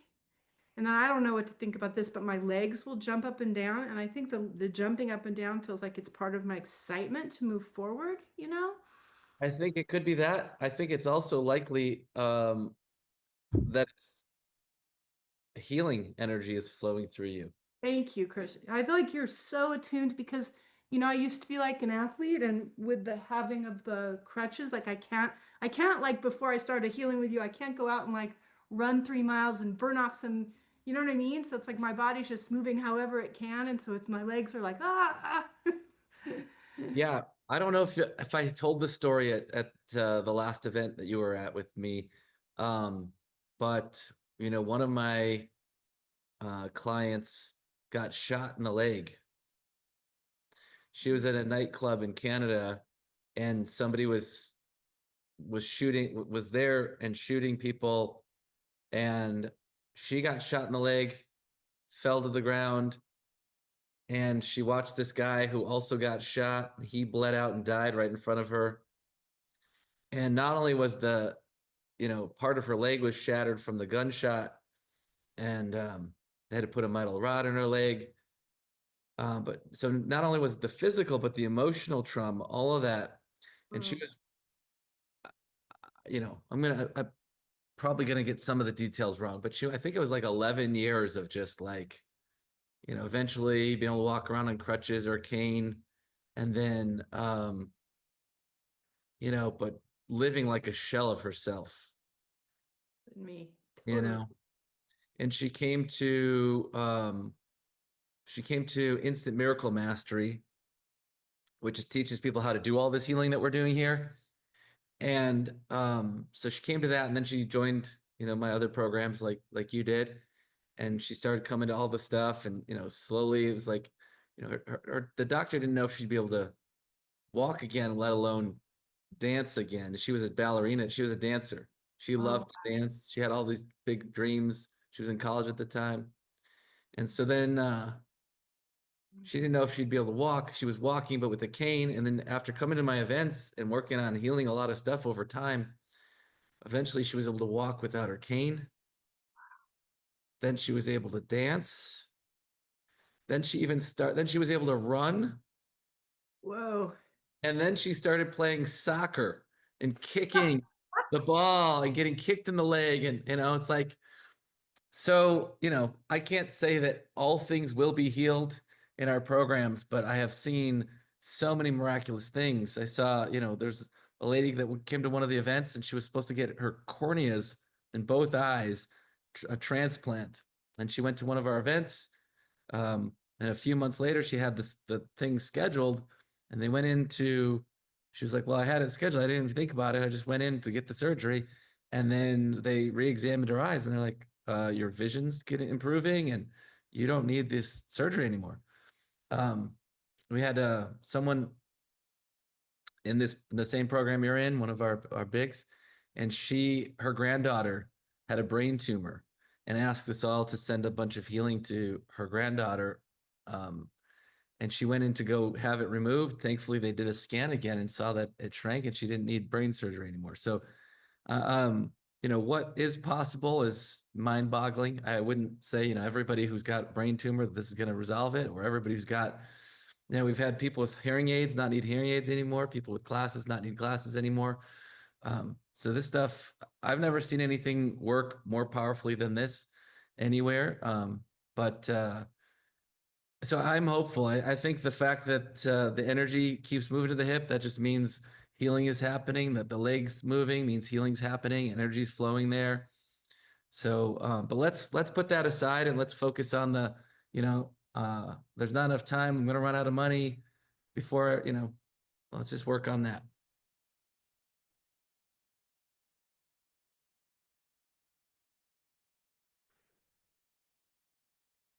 That's right.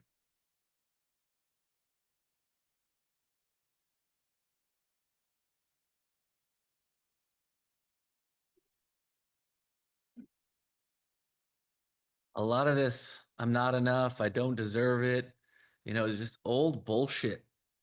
I know that's not the one you have, Anna, although you may have that too, but it's old bullshit. It's like, you know, who says you're not good enough? Who says you don't deserve it? Who says you're not worth it? It's like that's some old crappy historical bullshit from maybe childhood, maybe from generational, growing up in a different world where we were constantly punishing each other and admonishing each other and shaming each other. Man, maybe that's from last week, not from lifetimes ago, but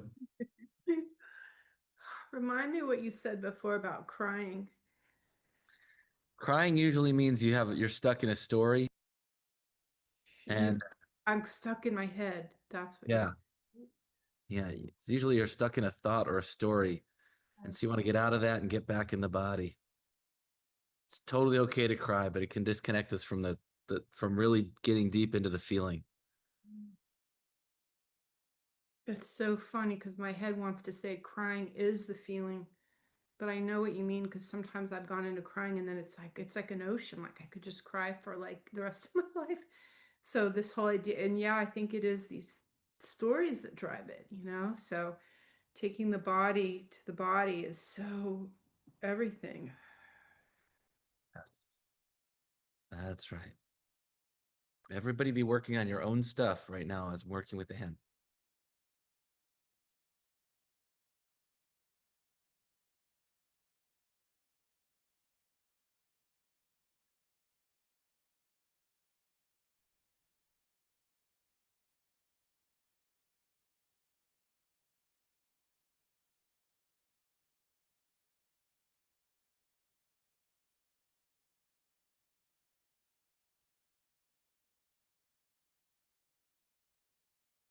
Really want to be one of the most potent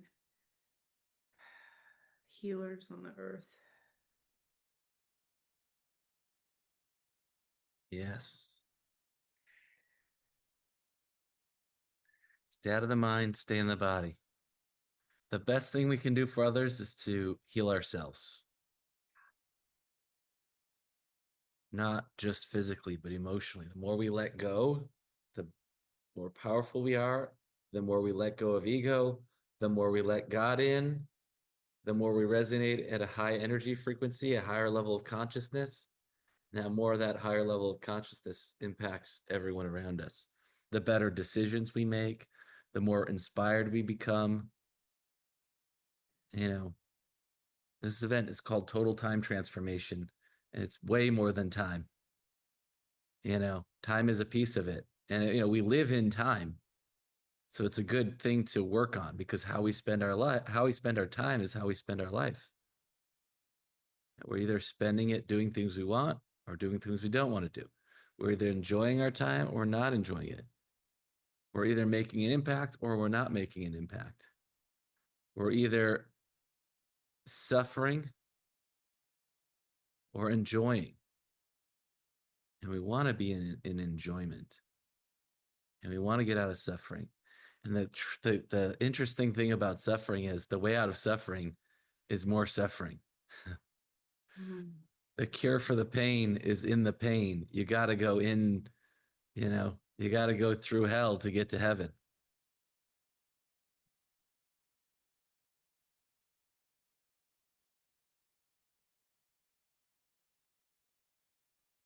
And we have all these little mini hells that, you know, I'm calling them mini, but, you know, when you have a level 10 fear or level 8 fear or, you know, all of our fears are fears of feelings. And when we have that really intense stuff, I mean, it like for all intents and purposes, that's our own private hell.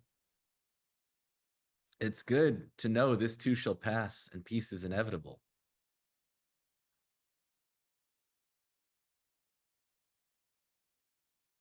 My head is like, yeah, the peace will come when you're dead.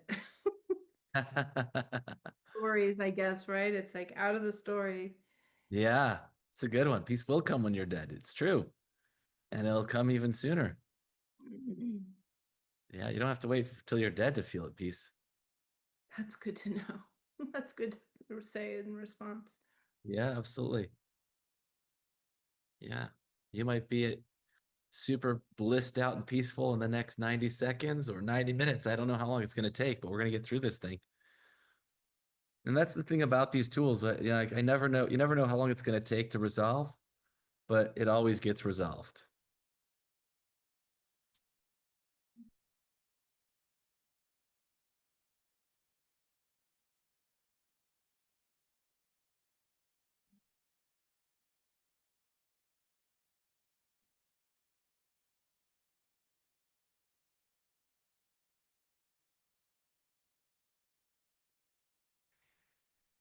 That's right. That's right.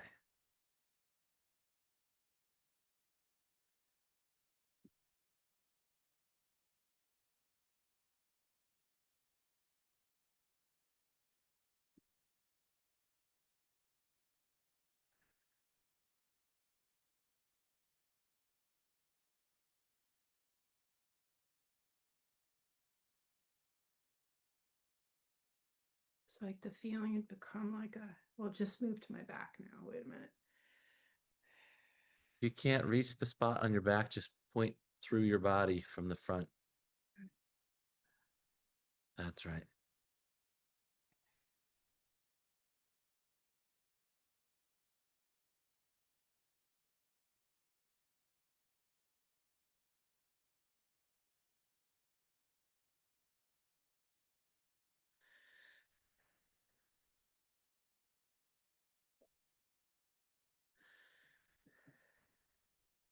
That's right.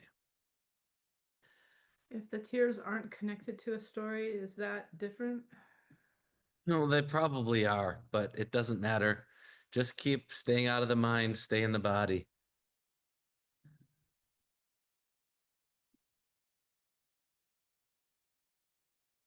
That's right.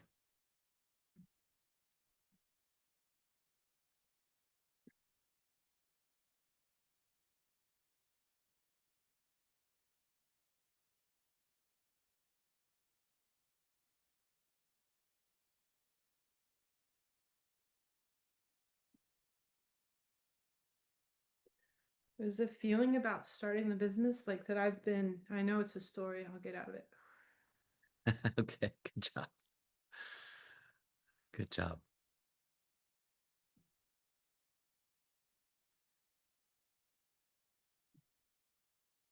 Amanda says, this event has exceeded my expectations completely in the most amazing way. I thought it would just be conventional, traditional time management advice, honestly. And this just goes to show how show for few this wasn't for them. It wasn't enough because there will never be an agreed definition of enough. So it's impossible to be. Thank you, Christian. Now I know how to be with and release what needs to be. I feel more hopeful and empowered. So thank you again. You're welcome, Amanda. We're gonna take that quote and put it on our next promotion.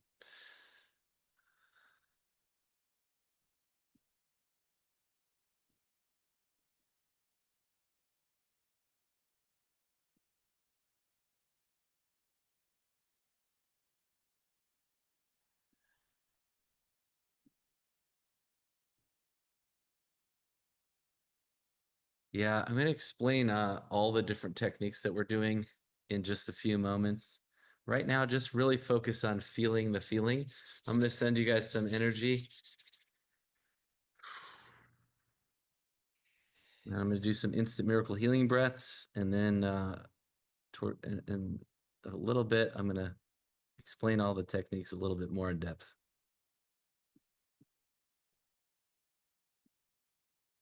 But all you need to do is keep sending love to the part of you that needs to be felt, that needs to be held. The part that's crying or the part that you're mad at. Just be as loving towards it as you can be. And tune into the most intense part of the most intense part.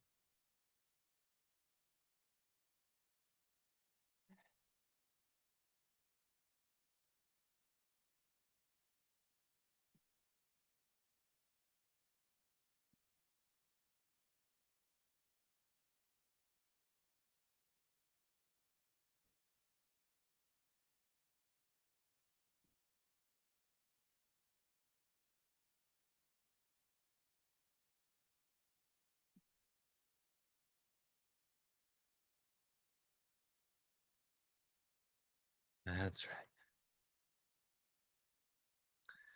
That's right.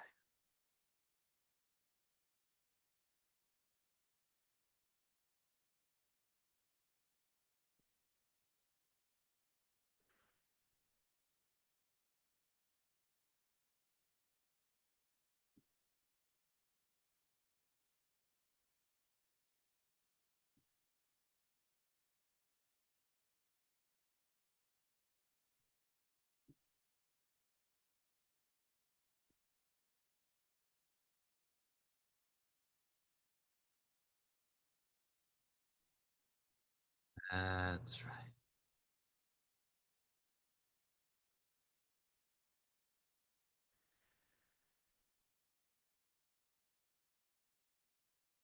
On a scale of 0 to 10, how intense was it before and how intense is it now? say it was like at least 10 before, and yeah, it's probably 4 now. Amazing. It Great went job. from a point of tightness to like more of a field of tension, but it's Yeah. not like a rock that's moving around. It's like this, like a tension in my chest, but it's dispersed. Good job. Stay with it. Let's all give it 90 more seconds of our best presence and love.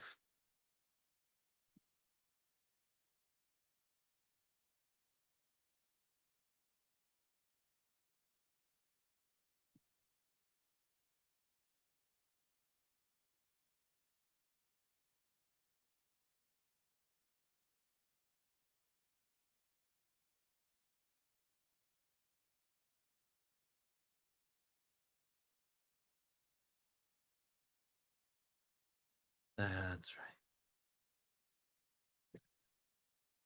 That's right. Everybody put in the chat. Think about the thing you're working on. Put in the chat on how intense it was at its most intense and how intense it is now.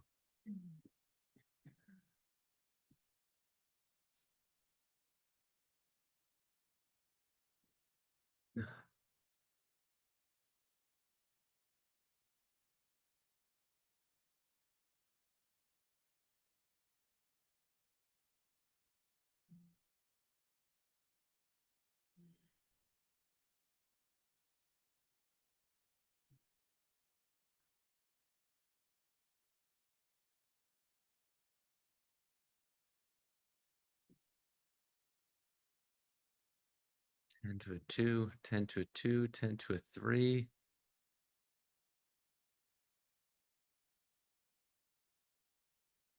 8 to 4, 10 to a 5, 9 to a 1, 6 to a 0, 5 to a 0, 9 to a 0. Good job. 7 to 3, 8 to 6, 5 to 2, 9 to 7, 7 to 4, 10 to 4, 10 to 2, 11 to an 11. Stick with it, Cindy. 7 to 4, 9 to 2. I'm going to do some more energy stuff for everybody here, especially for Cindy.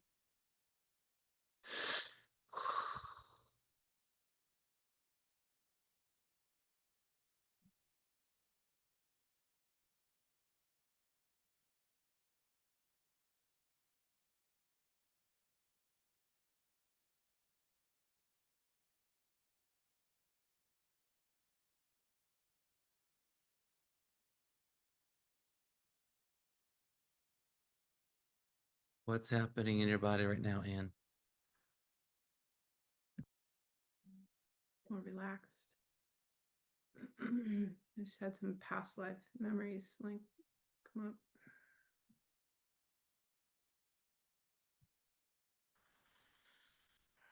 That's right.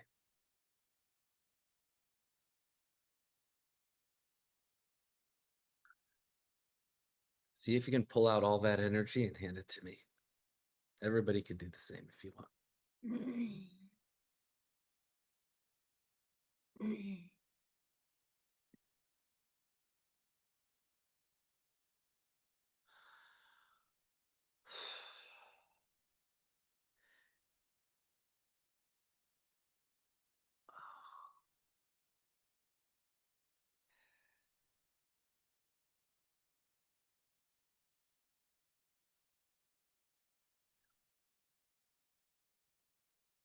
Thanks, Martin.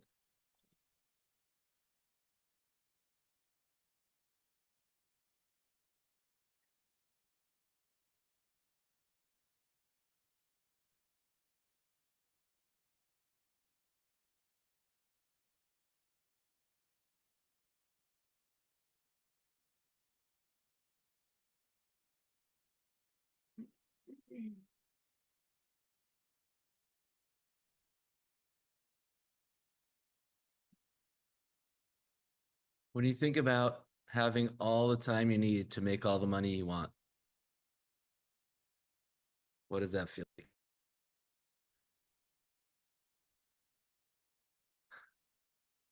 Freedom. Great. Does it feel true? Yes. Yes. Yes. Awesome. Congratulations. Thank you. I know there's still more healing to do, you know, and there's more healing to do for everyone. I'm healing myself all the time. It's not about you heal stuff and now you never have anything to heal again. I wish that were true. I really do. But, you know, and maybe one day it will, but until then, it's you know, I look at it like the scene from Star Wars where they're in the Death Star and they are being hunted down by the stormtroopers and they shoot a hole in the wall and they jump down and they land in the trash compactor and then they think they're safe and then all of a sudden the trash compactor starts to smash in on them and they got to keep climbing up so they don't get smashed. I think that is life. Like life is going to keep smashing us. And if you want to stay above the smash and keep smelling the fresh air, you got to keep healing and healing and healing to stay above it all. Because if you don't, if you get complacent, you know, life is just going to come along and keep smashing us. And as we get that smash, like, okay, then you're going to get forced to climb up. And the way we climb is by healing. So, anyway, great job, Anne. Let's give it up for Anne. Thank you, Christian, so much. You're welcome. Yes. All right. Eliza says, wow, I'm at a 0. Awesome, Eliza. It's unbelievable. Freeing. Way to go, Anne. Okay. Healing is letting go of lessons. And there are always lessons because we're always learning. That was someone in the chat there. Yeah. Okay. All right. Who still has some more money stuff they might want to heal? Raise your hand if you think you might have money stuff about charging, investing, finding opportunities, maybe some regrets. Who can think of 1 or 2 or 3 decisions that you've made, financial decisions that you've made? Either you didn't take action on something you should have, that if you'd made that decision, it would have been, oh my God, you'd have made so much money. Or you did take an action and you lost money and shit, I shouldn't have done that. Who's got like 2 or 3 of those that like, if you could take those decisions back, that you could be like way different place financially than you are right now? Okay.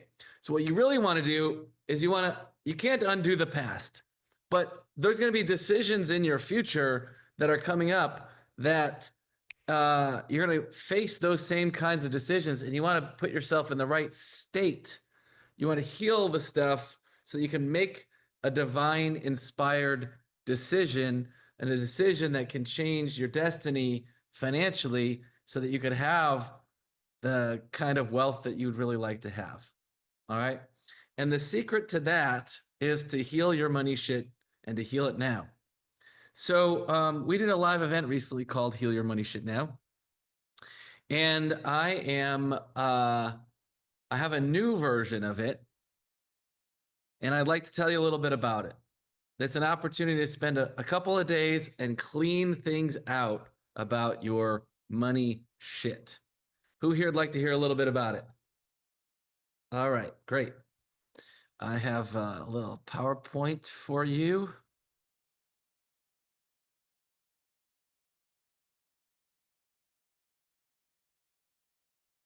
If you are seeing a PowerPoint, can you give me 2 thumbs up? Thank you. Even one thumbs up is fine too. 1 or 2. All right. Imagine how would it feel to be truly rich and prosperous? How would it feel to be truly rich and prosperous? What would life be like if you never have to worry about money again? What if you could quickly become financially confident, competent, and guided so you can have all the money you want now and forever? And you could impact the world and live life on your terms. How I discovered the secrets to opening a massive flow of money. I grew up on welfare. My parents fought a lot, often about money. I had to wear hand-me-down, second-hand, third-hand clothes. My oldest brother would wear clothes. Second brother would wear them. Go up in the attic. Then I'd wear the clothes. I got bullied and teased for wearing clothes that were a decade out of style. I had to stand in the poor kids' lunch line at school so we could get a free lunch, and I felt really ashamed there. Um, it wasn't all sadness though. I mean, I had fun times uh, in my childhood and then growing up. But money was something that affected my self-worth. I was always worrying about money.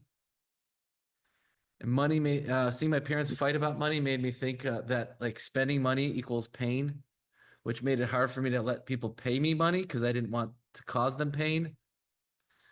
I also associated wealth with popularity because at school, anytime somebody had a cool new toy, people were like, "Oh, can I have that? Can I play with that?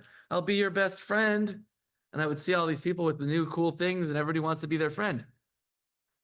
Meanwhile, people just make fun of me. Poor, bad, money, good, People don't like poor people, they like rich people. Like, okay, at least this is what I had linked up in my mind. I also thought being wealthy would solve all my problems and worries, but it doesn't. Today, I run my own multi-million-dollar coaching business that makes a difference in hundreds of thousands of lives each year. I only work 20 hours a week. I'm one of the highest paid coaches on earth, with clients investing $100,000 to work with me for a single day. Once I cracked the code on growing my business, I won the Inc. 5000 award for being one of the fastest growing companies in America. And I get to spend a lot of time with my crazy kids. I get to hang out with the best clients in the world, doing what I love. Hang out with the biggest name gurus in personal growth and business growth in the world. This is right here in Puerto Rico on the beach, right outside my condo in Dorado.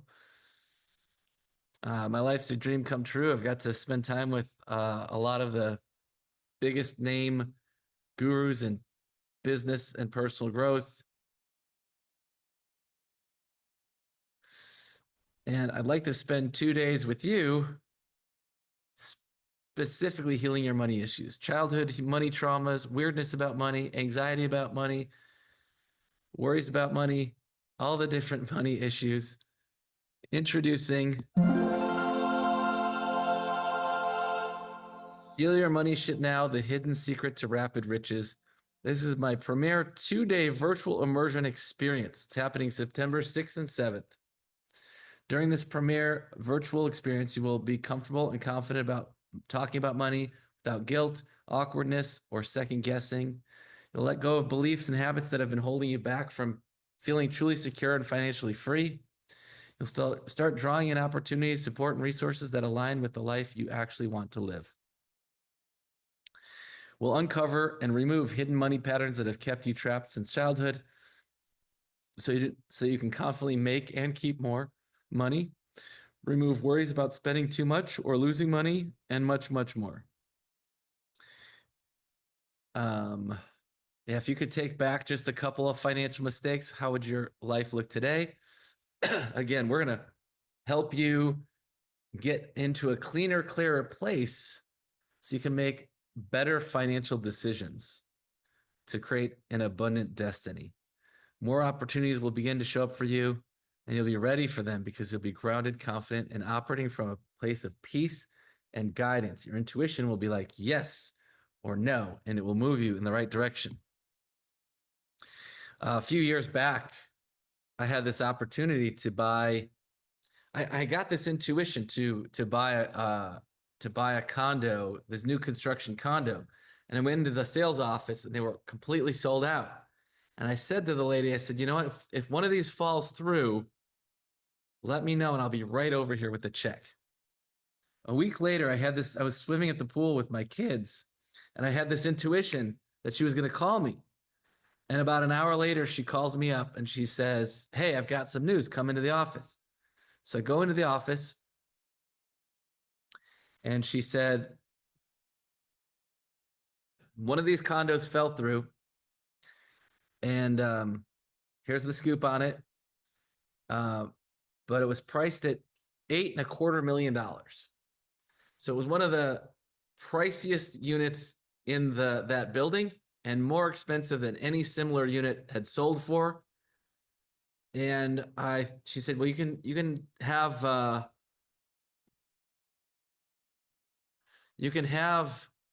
24 hours or 48 hours to decide.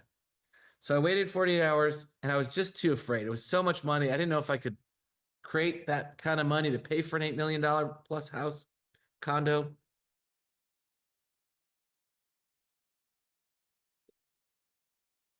I was too fearful and I said, no, I pass. The next day, my intuition was screaming at me, buy the effing condo, Christian. So I said, I called her back up. I said, you know what? I changed my mind. I'll take it. And she said, well, I already offered it to someone else. I gave them 48 hours. They're going to let me know. And then I'll get back to you. A week went by and I was like, oh man, it's gone. I missed out. Another day goes by and she called me up. She said, hey, come into the office. I've got good news and bad news. So I go in the office. She said, the bad news is that condo got purchased. The good news is the one right next to it opened up.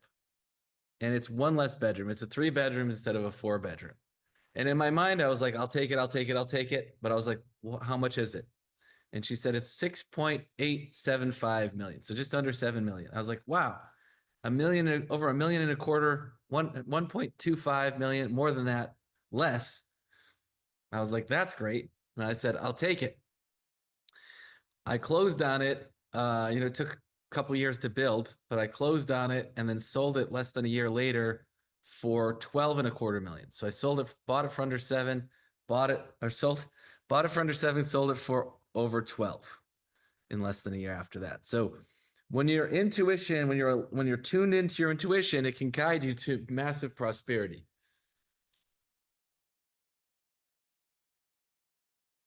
Thank you for the congratulations. And some of your people are saying FOMO. Yeah. I don't want you to have fear of missing out can drive us. And sometimes it can drive us for the best and sometimes not. We need to get out of the fear of missing out and get into the intuition.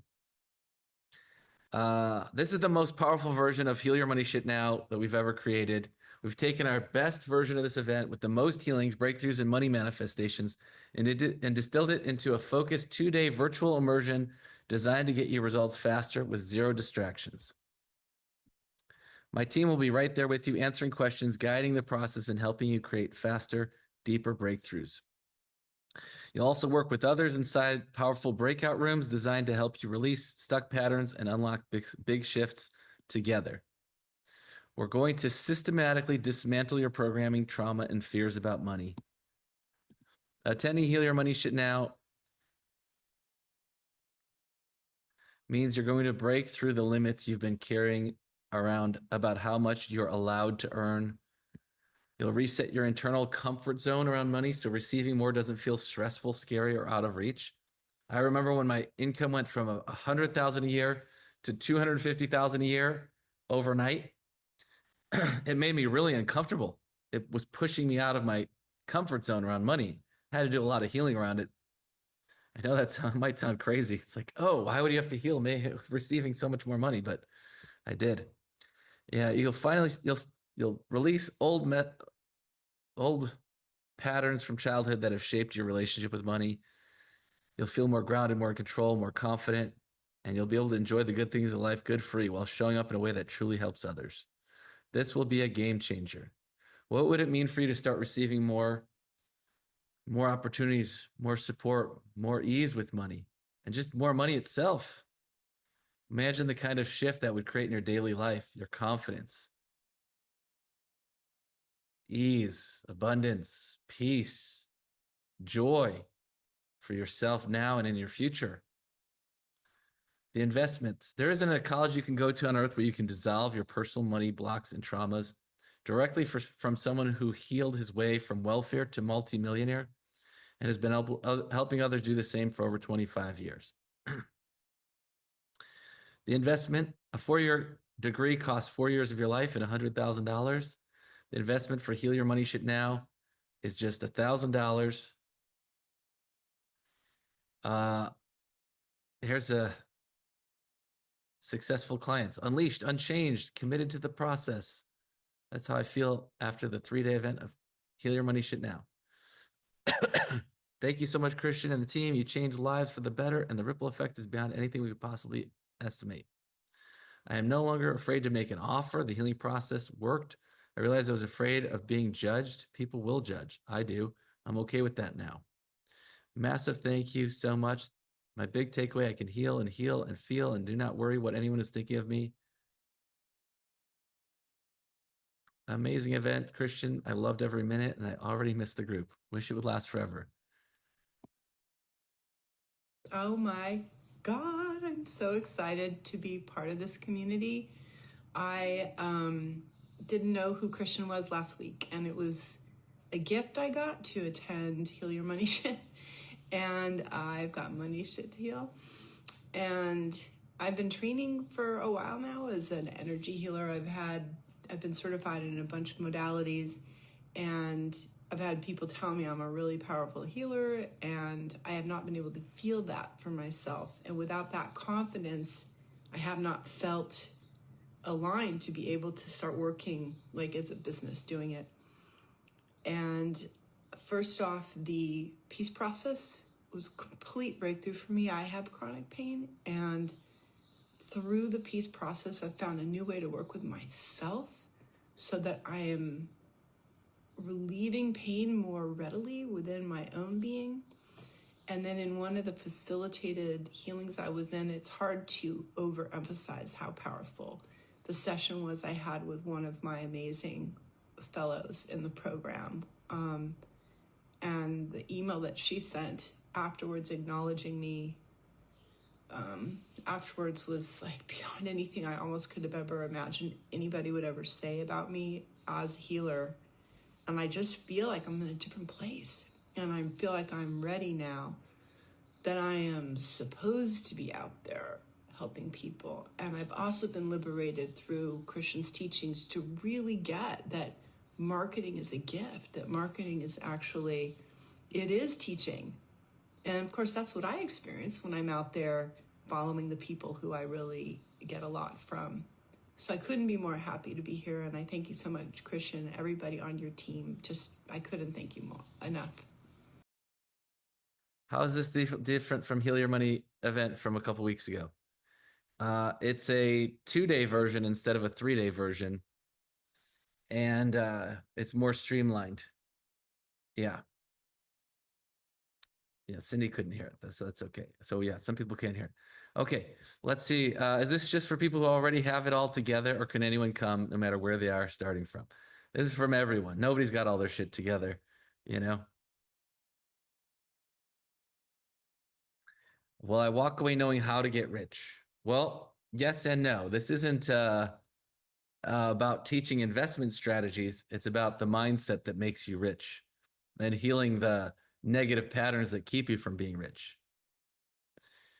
I've tried other mindset and law of attraction trainings. What makes this different? What makes this different is we're healing all the stuff that is sabotaging you and keeping you from attracting more abundance in your life. You can, think positive and wish the things that you want, which is powerful and helpful. But if you have all this other stuff that needs to be healed, then it's going to hold you back. How's this different? Is this event different from your other healing events? Well, it is, because it's all about healing money. So today is all about time. This is a 2-day event all about money. And we have other events about other topics. What'll happen if I don't heal my money stuff? Well, it'll probably stay stuck in a lot of the patterns you have right now that are keeping you from being where you want to be. And the dates for the next Heal Your Money Shit Now are September 6th through 7th. Incredible savings. When you join right now, you're going to get the event and these bonuses. You get Success Accelerator, achieve all of your goals faster and easier than ever before. You'll discover the 5 golden keys to achieve your goals faster and easier than ever before, how to turn any crisis into a great opportunity, the 5 freedoms that touch every area of your life and how they will illuminate your life's purpose, the secrets of miraculous health and vitality, and the success arrow, proven method to propel success by strategically investing less time on your business or on your goals. You'll also get my Free Your Time, Free Your Life program, the Time Abundance program. This covers the 7 Free Your Time, Free Your Life principles. I'll share a few of those with you right now. Free your mind of time scarcity, create patient timelines, love everything you do, oversimplify your life, upgrade your energy sources, and elevate your consciousness. And I'm forgetting one, but this goes into depth onto that. And it's going to also help you get into more of a time abundance space. It's a $2,000 program and you're going to love it. If you liked it today, you're going to love For Your Time, For Your Life even more. And then the third bonus is your dream life now. You don't have to be rich to have your dream life. I talked about how even before I was super rich, I was still focusing on how to live my dream life now. Like, okay, I wear some great shoes. It's not just about shoes. It's about this mindset. And we have the Dream Life Planner that you fill out and help you start creating your dream life immediately. This is a $1,000 program. You get all these free. So when you buy Heal Your Money Shit Now, yeah, okay. Incredible savings. Get the event plus bonuses, one payment of $1,000. No, not one payment of $1,000. We're going to do it for just one payment of $195 for 3 payments of $77. Just go to healyourmoneyshitnow.com and get yourself registered.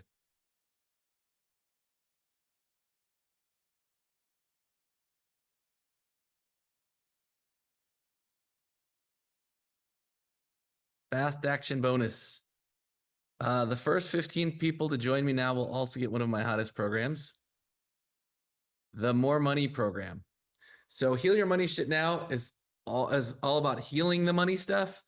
The More Money program has healing in it, but it's a lot more mindset and structure to help you understand yourself, understand money. This is a program that we sold for $2,000, and you're going to get first 15 people to register will get this right now. It'll turn you into a money attracting magnet and make you really good, really money savvy, turn you wealthy. Have to join, but would love to join. We have to be a wedding those 2 days. Well, that's too bad. Would love to see you. Maybe at one of our other events then. Okay. Secure spot while you still can. Register now. Heal Your Money Shit Now. You can attend for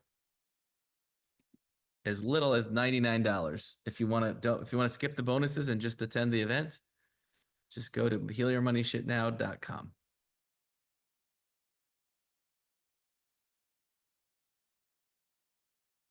Any other questions? Type them in the chat.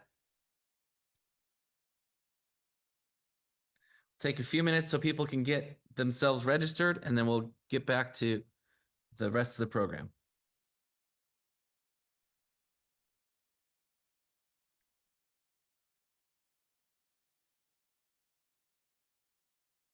Is there any offer for those who attended the last events? Yes. So if you've been to this before and you want to attend again, which people do, because let's face it, healing is an ongoing process. It doesn't mean it doesn't take. The healings get healed, but there's deeper stuff that we can get to every single time. Yeah, if you're an alumni, you can register for the payment plan, and when you get your receipt, forward it to support@coacheswithclients.com and say alumni, and you can join for just the one payment of $77. And Biggs, yeah, you don't need to sign up for this. This is included. You don't need no extra fee for that. If you're an alumni who only did event only before, I don't think you'll get the bonuses. Yeah, you probably wouldn't get the bonuses, but if you signed up and got bonuses before, you'll get these bonuses too. And these the more money program was not included last time, so you'll get that.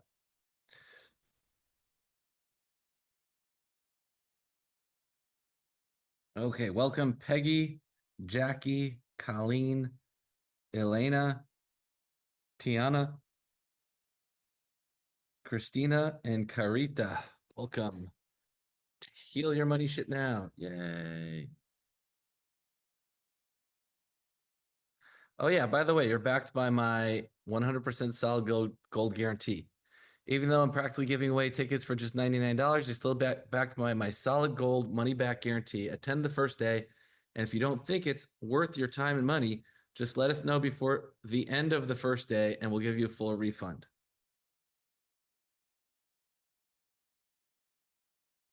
Karen,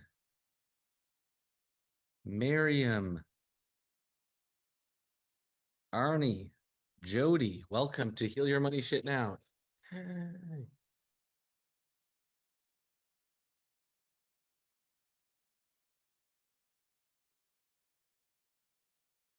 The premier 2-day virtual immersion experience.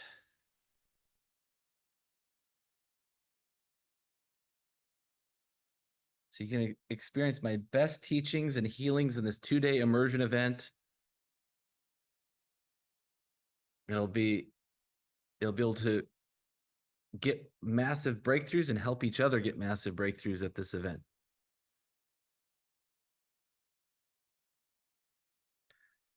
Bente, Diana, Christine, Jenny, Katrina, welcome to Heal Your Money Shit Now. Yay.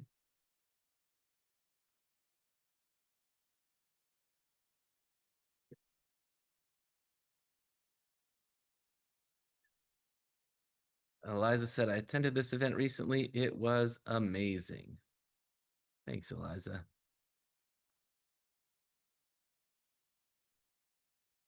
Absolutely life-changing. Yay. Do it, do it, do it, do it.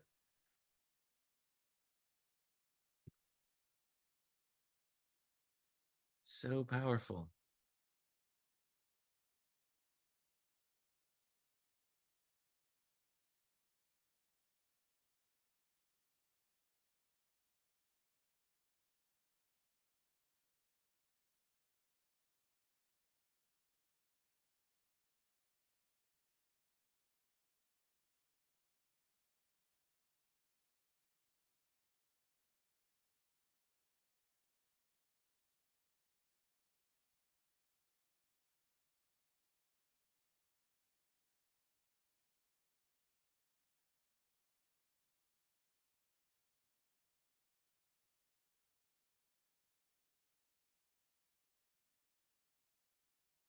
Chris says, do yourself a favor and sign up for Heal Your Money Shit now. Dina says, me too. I went too. It's amazing.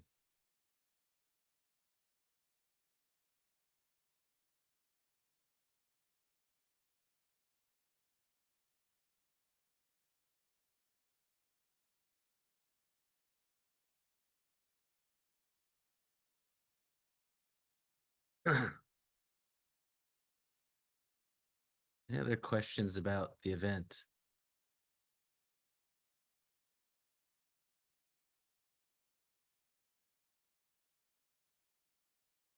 It's for you.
Welcome, Dedra, Bob, Marco, Molly, Andrew, Stephen, Adrian, Jillian, and Mona.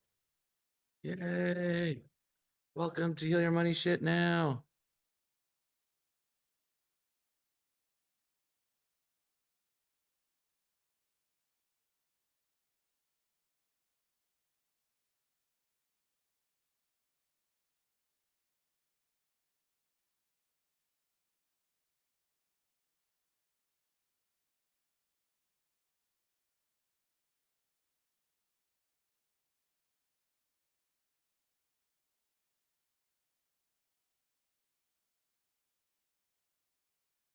All right. We're gonna shut this down. If you want in, please get in. Otherwise, you're gonna miss out. Let's get your money shit healed. HealYourMoneyShitNow.com.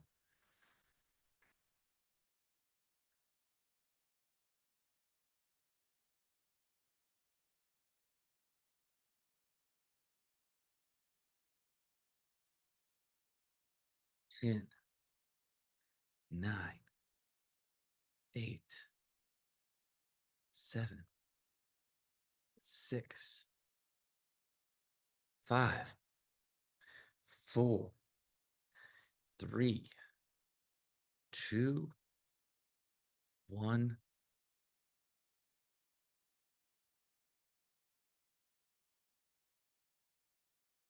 0. Okay, shutting it down.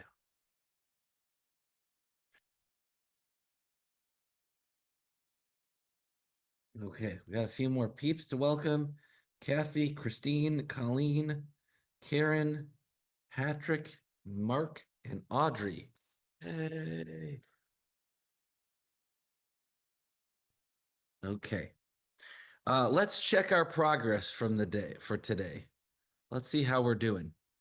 I'm going to put up the time abundance assessment again, and I want you to retake it. You know how we took it this morning? We're going to take it again now. Go ahead and take a few moments to do it. If you don't remember how we did it, type your questions in the chat. Put your original score and then put your new score so we can see the progress that you made.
Again, finishing up.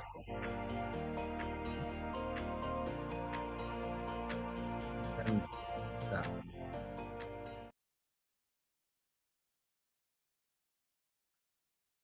All right, team, can we can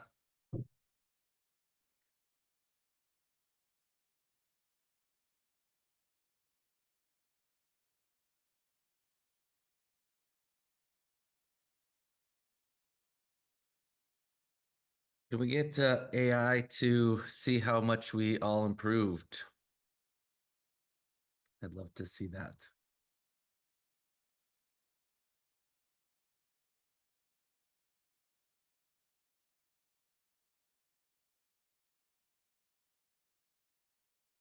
Okay.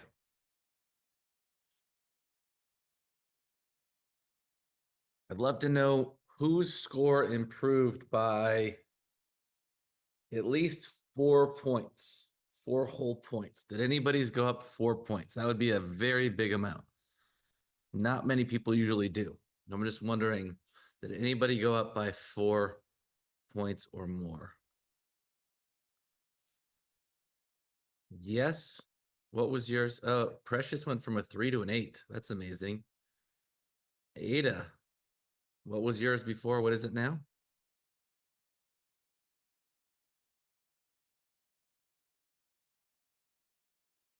4 points, meaning like if it was a 3, it went from a 3 to a 7, or from a 4 to an 8, or something like that. That would be a lot. 3.5 is also huge. Good job, Dora.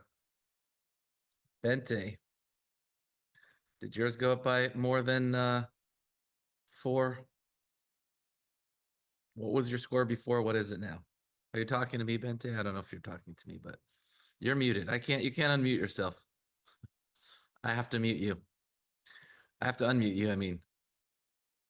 Okay. What was your increase?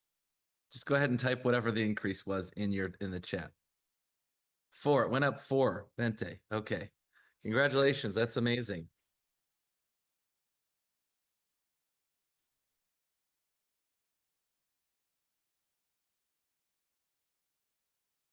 John Martinez, you're an 8. Where were you before? Yeah. Yours is a 1.6, Iskra. Is that right? But you were a 1 before? All right. Where were you before? You were a 0.8?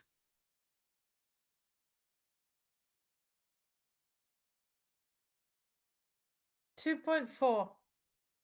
You're a 2.4 now.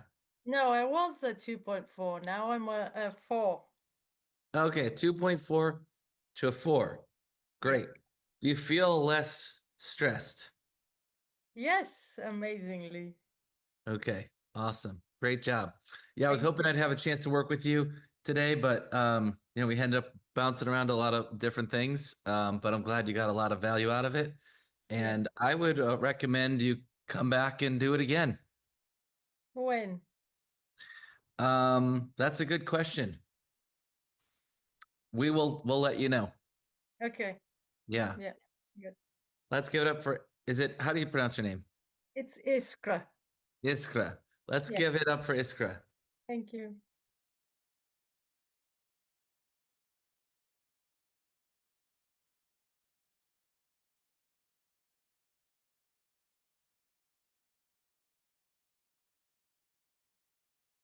What is Biggs? Shh, secreto. Secreto. Can't tell you about Biggs. The first rule of Biggs is nobody talks about Biggs.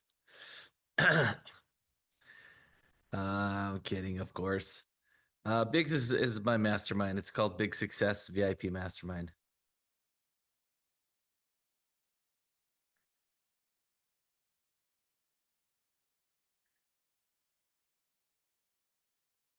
Okay.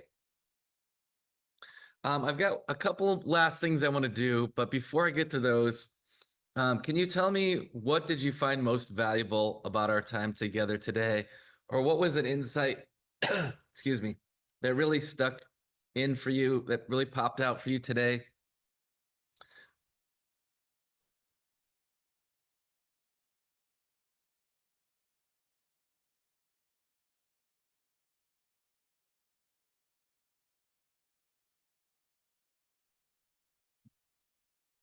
Yeah, a big shift, a big favorite part of the day. John Martinez. Can I buy Bigs? Do you know about Bigs, John, or did you just hear about it today?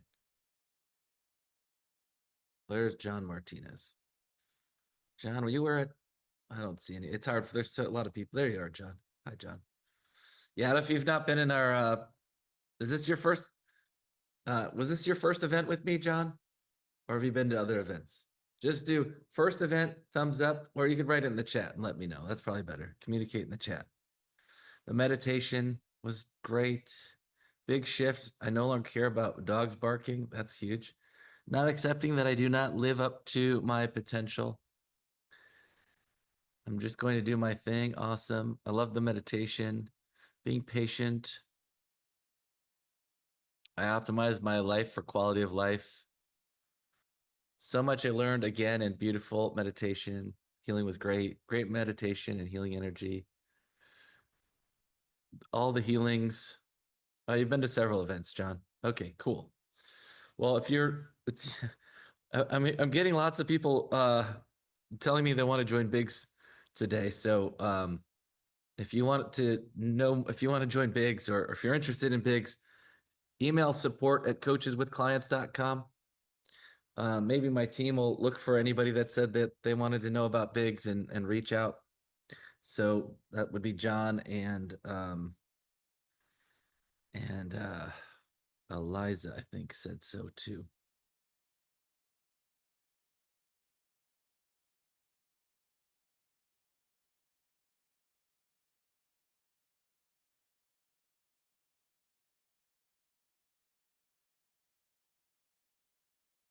How you spend your time is how you spend your life. The more authentic you are, the more lovable you are. Well, think about that. The more authentic you are, the more lovable you are. That's true because in order to be authentic, you have to have made peace with people seeing you however you are, which means you have to love yourself however you are. And the more that you can love yourself, the more other people are going to naturally love you. And the more you're going to be loving everyone else too.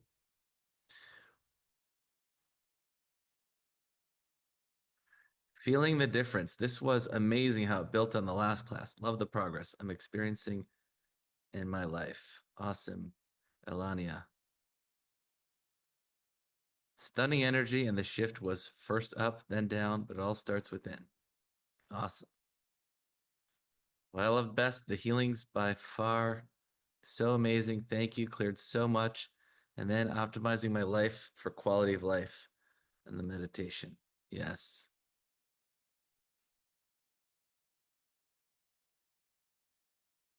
I literally got an opportunity to work a healing office, and while being interviewed, healed the interviewer from her time stuff. I learned it all from you. Ah, good job, Deanna. Today. Oh, man, badass. I love when people learn from me and immediately use it. I love that you spent enough time with the individual healings. Thank you, Barbara.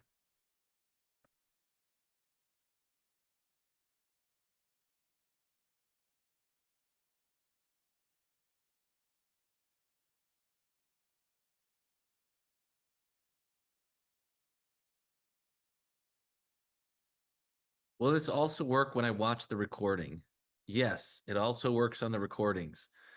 And I want to give you guys one last chance to do the Heal Your Money Shit Now 2-day premium experience or premier experience. We're going to be taking the best of all of our Heal Your Money Shit Now events, removing most of the invitations to other programs and condensing it into just 2 days instead of 3 days. So if you liked today, I don't want you to miss out on Heal Your Money Shit Now 2-day event. So let me, team, if you can put that link back up. It's the other cheers for the event. It was holistic. I found out about what my root was really concerning, time and money issue. Healing is shifting, takes time, and I enjoy the meditation that you were natural. Thank you. The healing sessions were awesome. I'm now more accepting of my speed and the daily activities of my life. So feeling so freeing, and I feel okay that I'm good enough. Thanks for it all. I have to go. Really enjoyed it. Many blessings. Eliza said, I started my coaching company up while in Christian's program, made 1,000 in the first week, 8,000 in the first month. Just moving into the second month now and super excited. This really works. Awesome, Eliza. Deanna wants to know if you've attended before, can you attend again? Yes. If you just do, you can pay the first payment on the payment plan and then take your receipt and forward it to support@coacheswithclients.com. Type in alumni in the subject line, and then you'll only be charged the first payment instead of all the payments.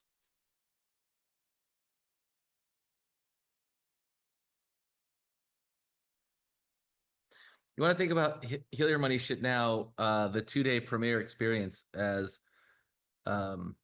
we have breakout rooms. You're going to meet other people, help each other, support each other. All the healings that I do, you'll be following along with, and you're going to get the breakthroughs just like everybody else. And here's some more people to welcome: Rosalind, Sue, Anki, Linda, Matt, Prema, Cindy, Elisa, and Nancy. Welcome to Heal Your Money Shit Now. Yay. Trust me, you're going to love it. If you've got money shit, which we almost all do, which really all of us do. I mean, some of us have a lot more than others, but I used to have so much. Helen, welcome to Heal Your Money Shit Now. I used to have so many things like, oh, if I let people hire me, I'm causing them pain because my parents fought about money and spending money equaled pain to me. You want to clear that stuff up, charging money, getting paid.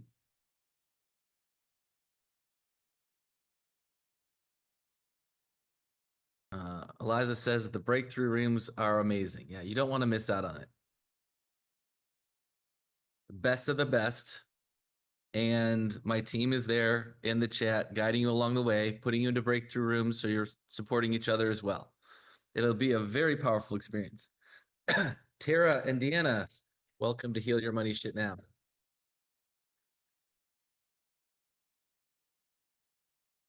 Anne says, I seriously met a potential lifelong best friend and healing partner in one of the breakout rooms. Awesome, Anne. Yeah, we were just talking about the program, Heal Your Money Shit Now. Let me see if I still have that. I'll just throw that on the screen real quick here.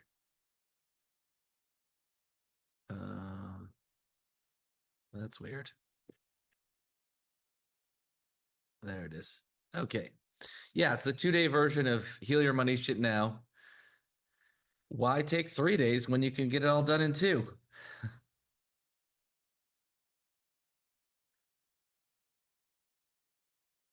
It's September 6th and 7th. You're backed by my solid gold money back guarantee. You can do again, these are the bonuses. Success Accelerator, For Your Time, For Your Life, and Your Dream Life Now. You get those bonuses, and all for just one payment of $195 or 3 payments of $77.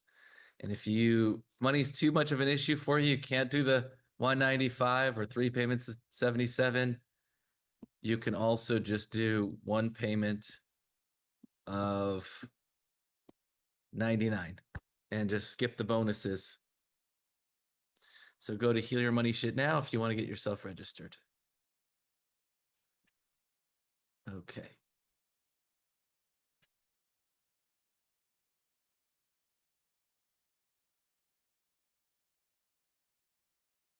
What is the email for support team? It's support@coacheswithclients.com. Well worth it. Okay.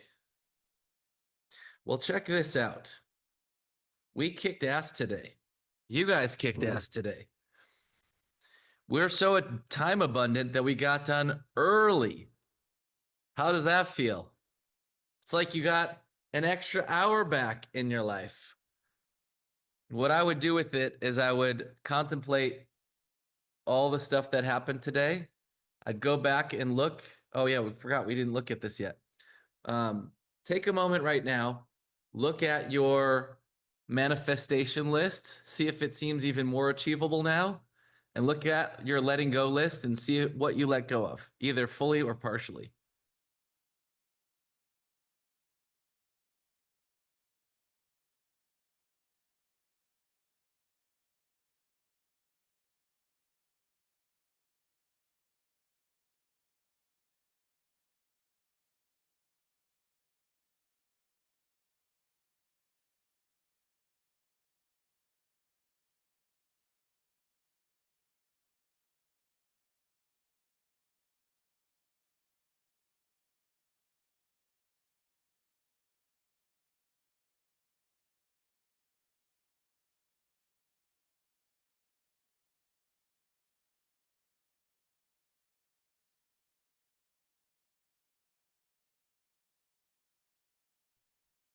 Did you let go of some things from your letting go list?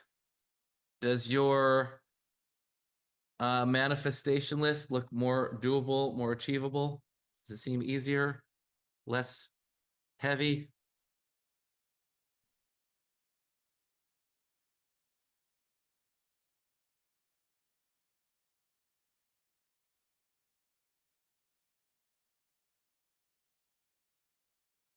James said, I let go of most of my time let go list, only a few more layers.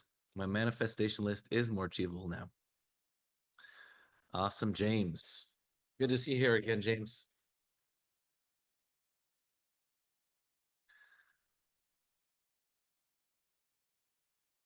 Eliza said everything on the letting go list released. Yay, good job, Eliza. Barbara says, yes, it feels better now. Feel light about my wants, the speed of them manifesting. Thank you so much. This was great. You're welcome, Dahlia. Feel more focused.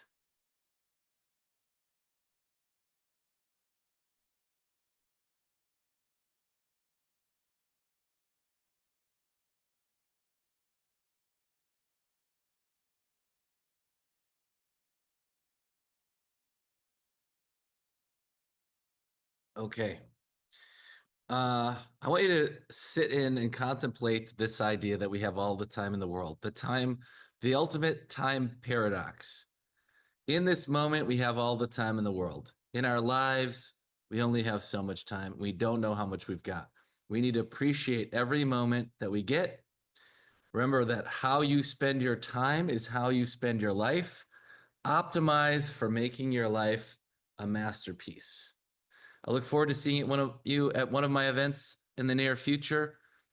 And remember, you are infinitely powerful, infinitely resourceful, and you can have, be, and do anything you want. God bless everyone. See you soon. Take care. Yay, we did it.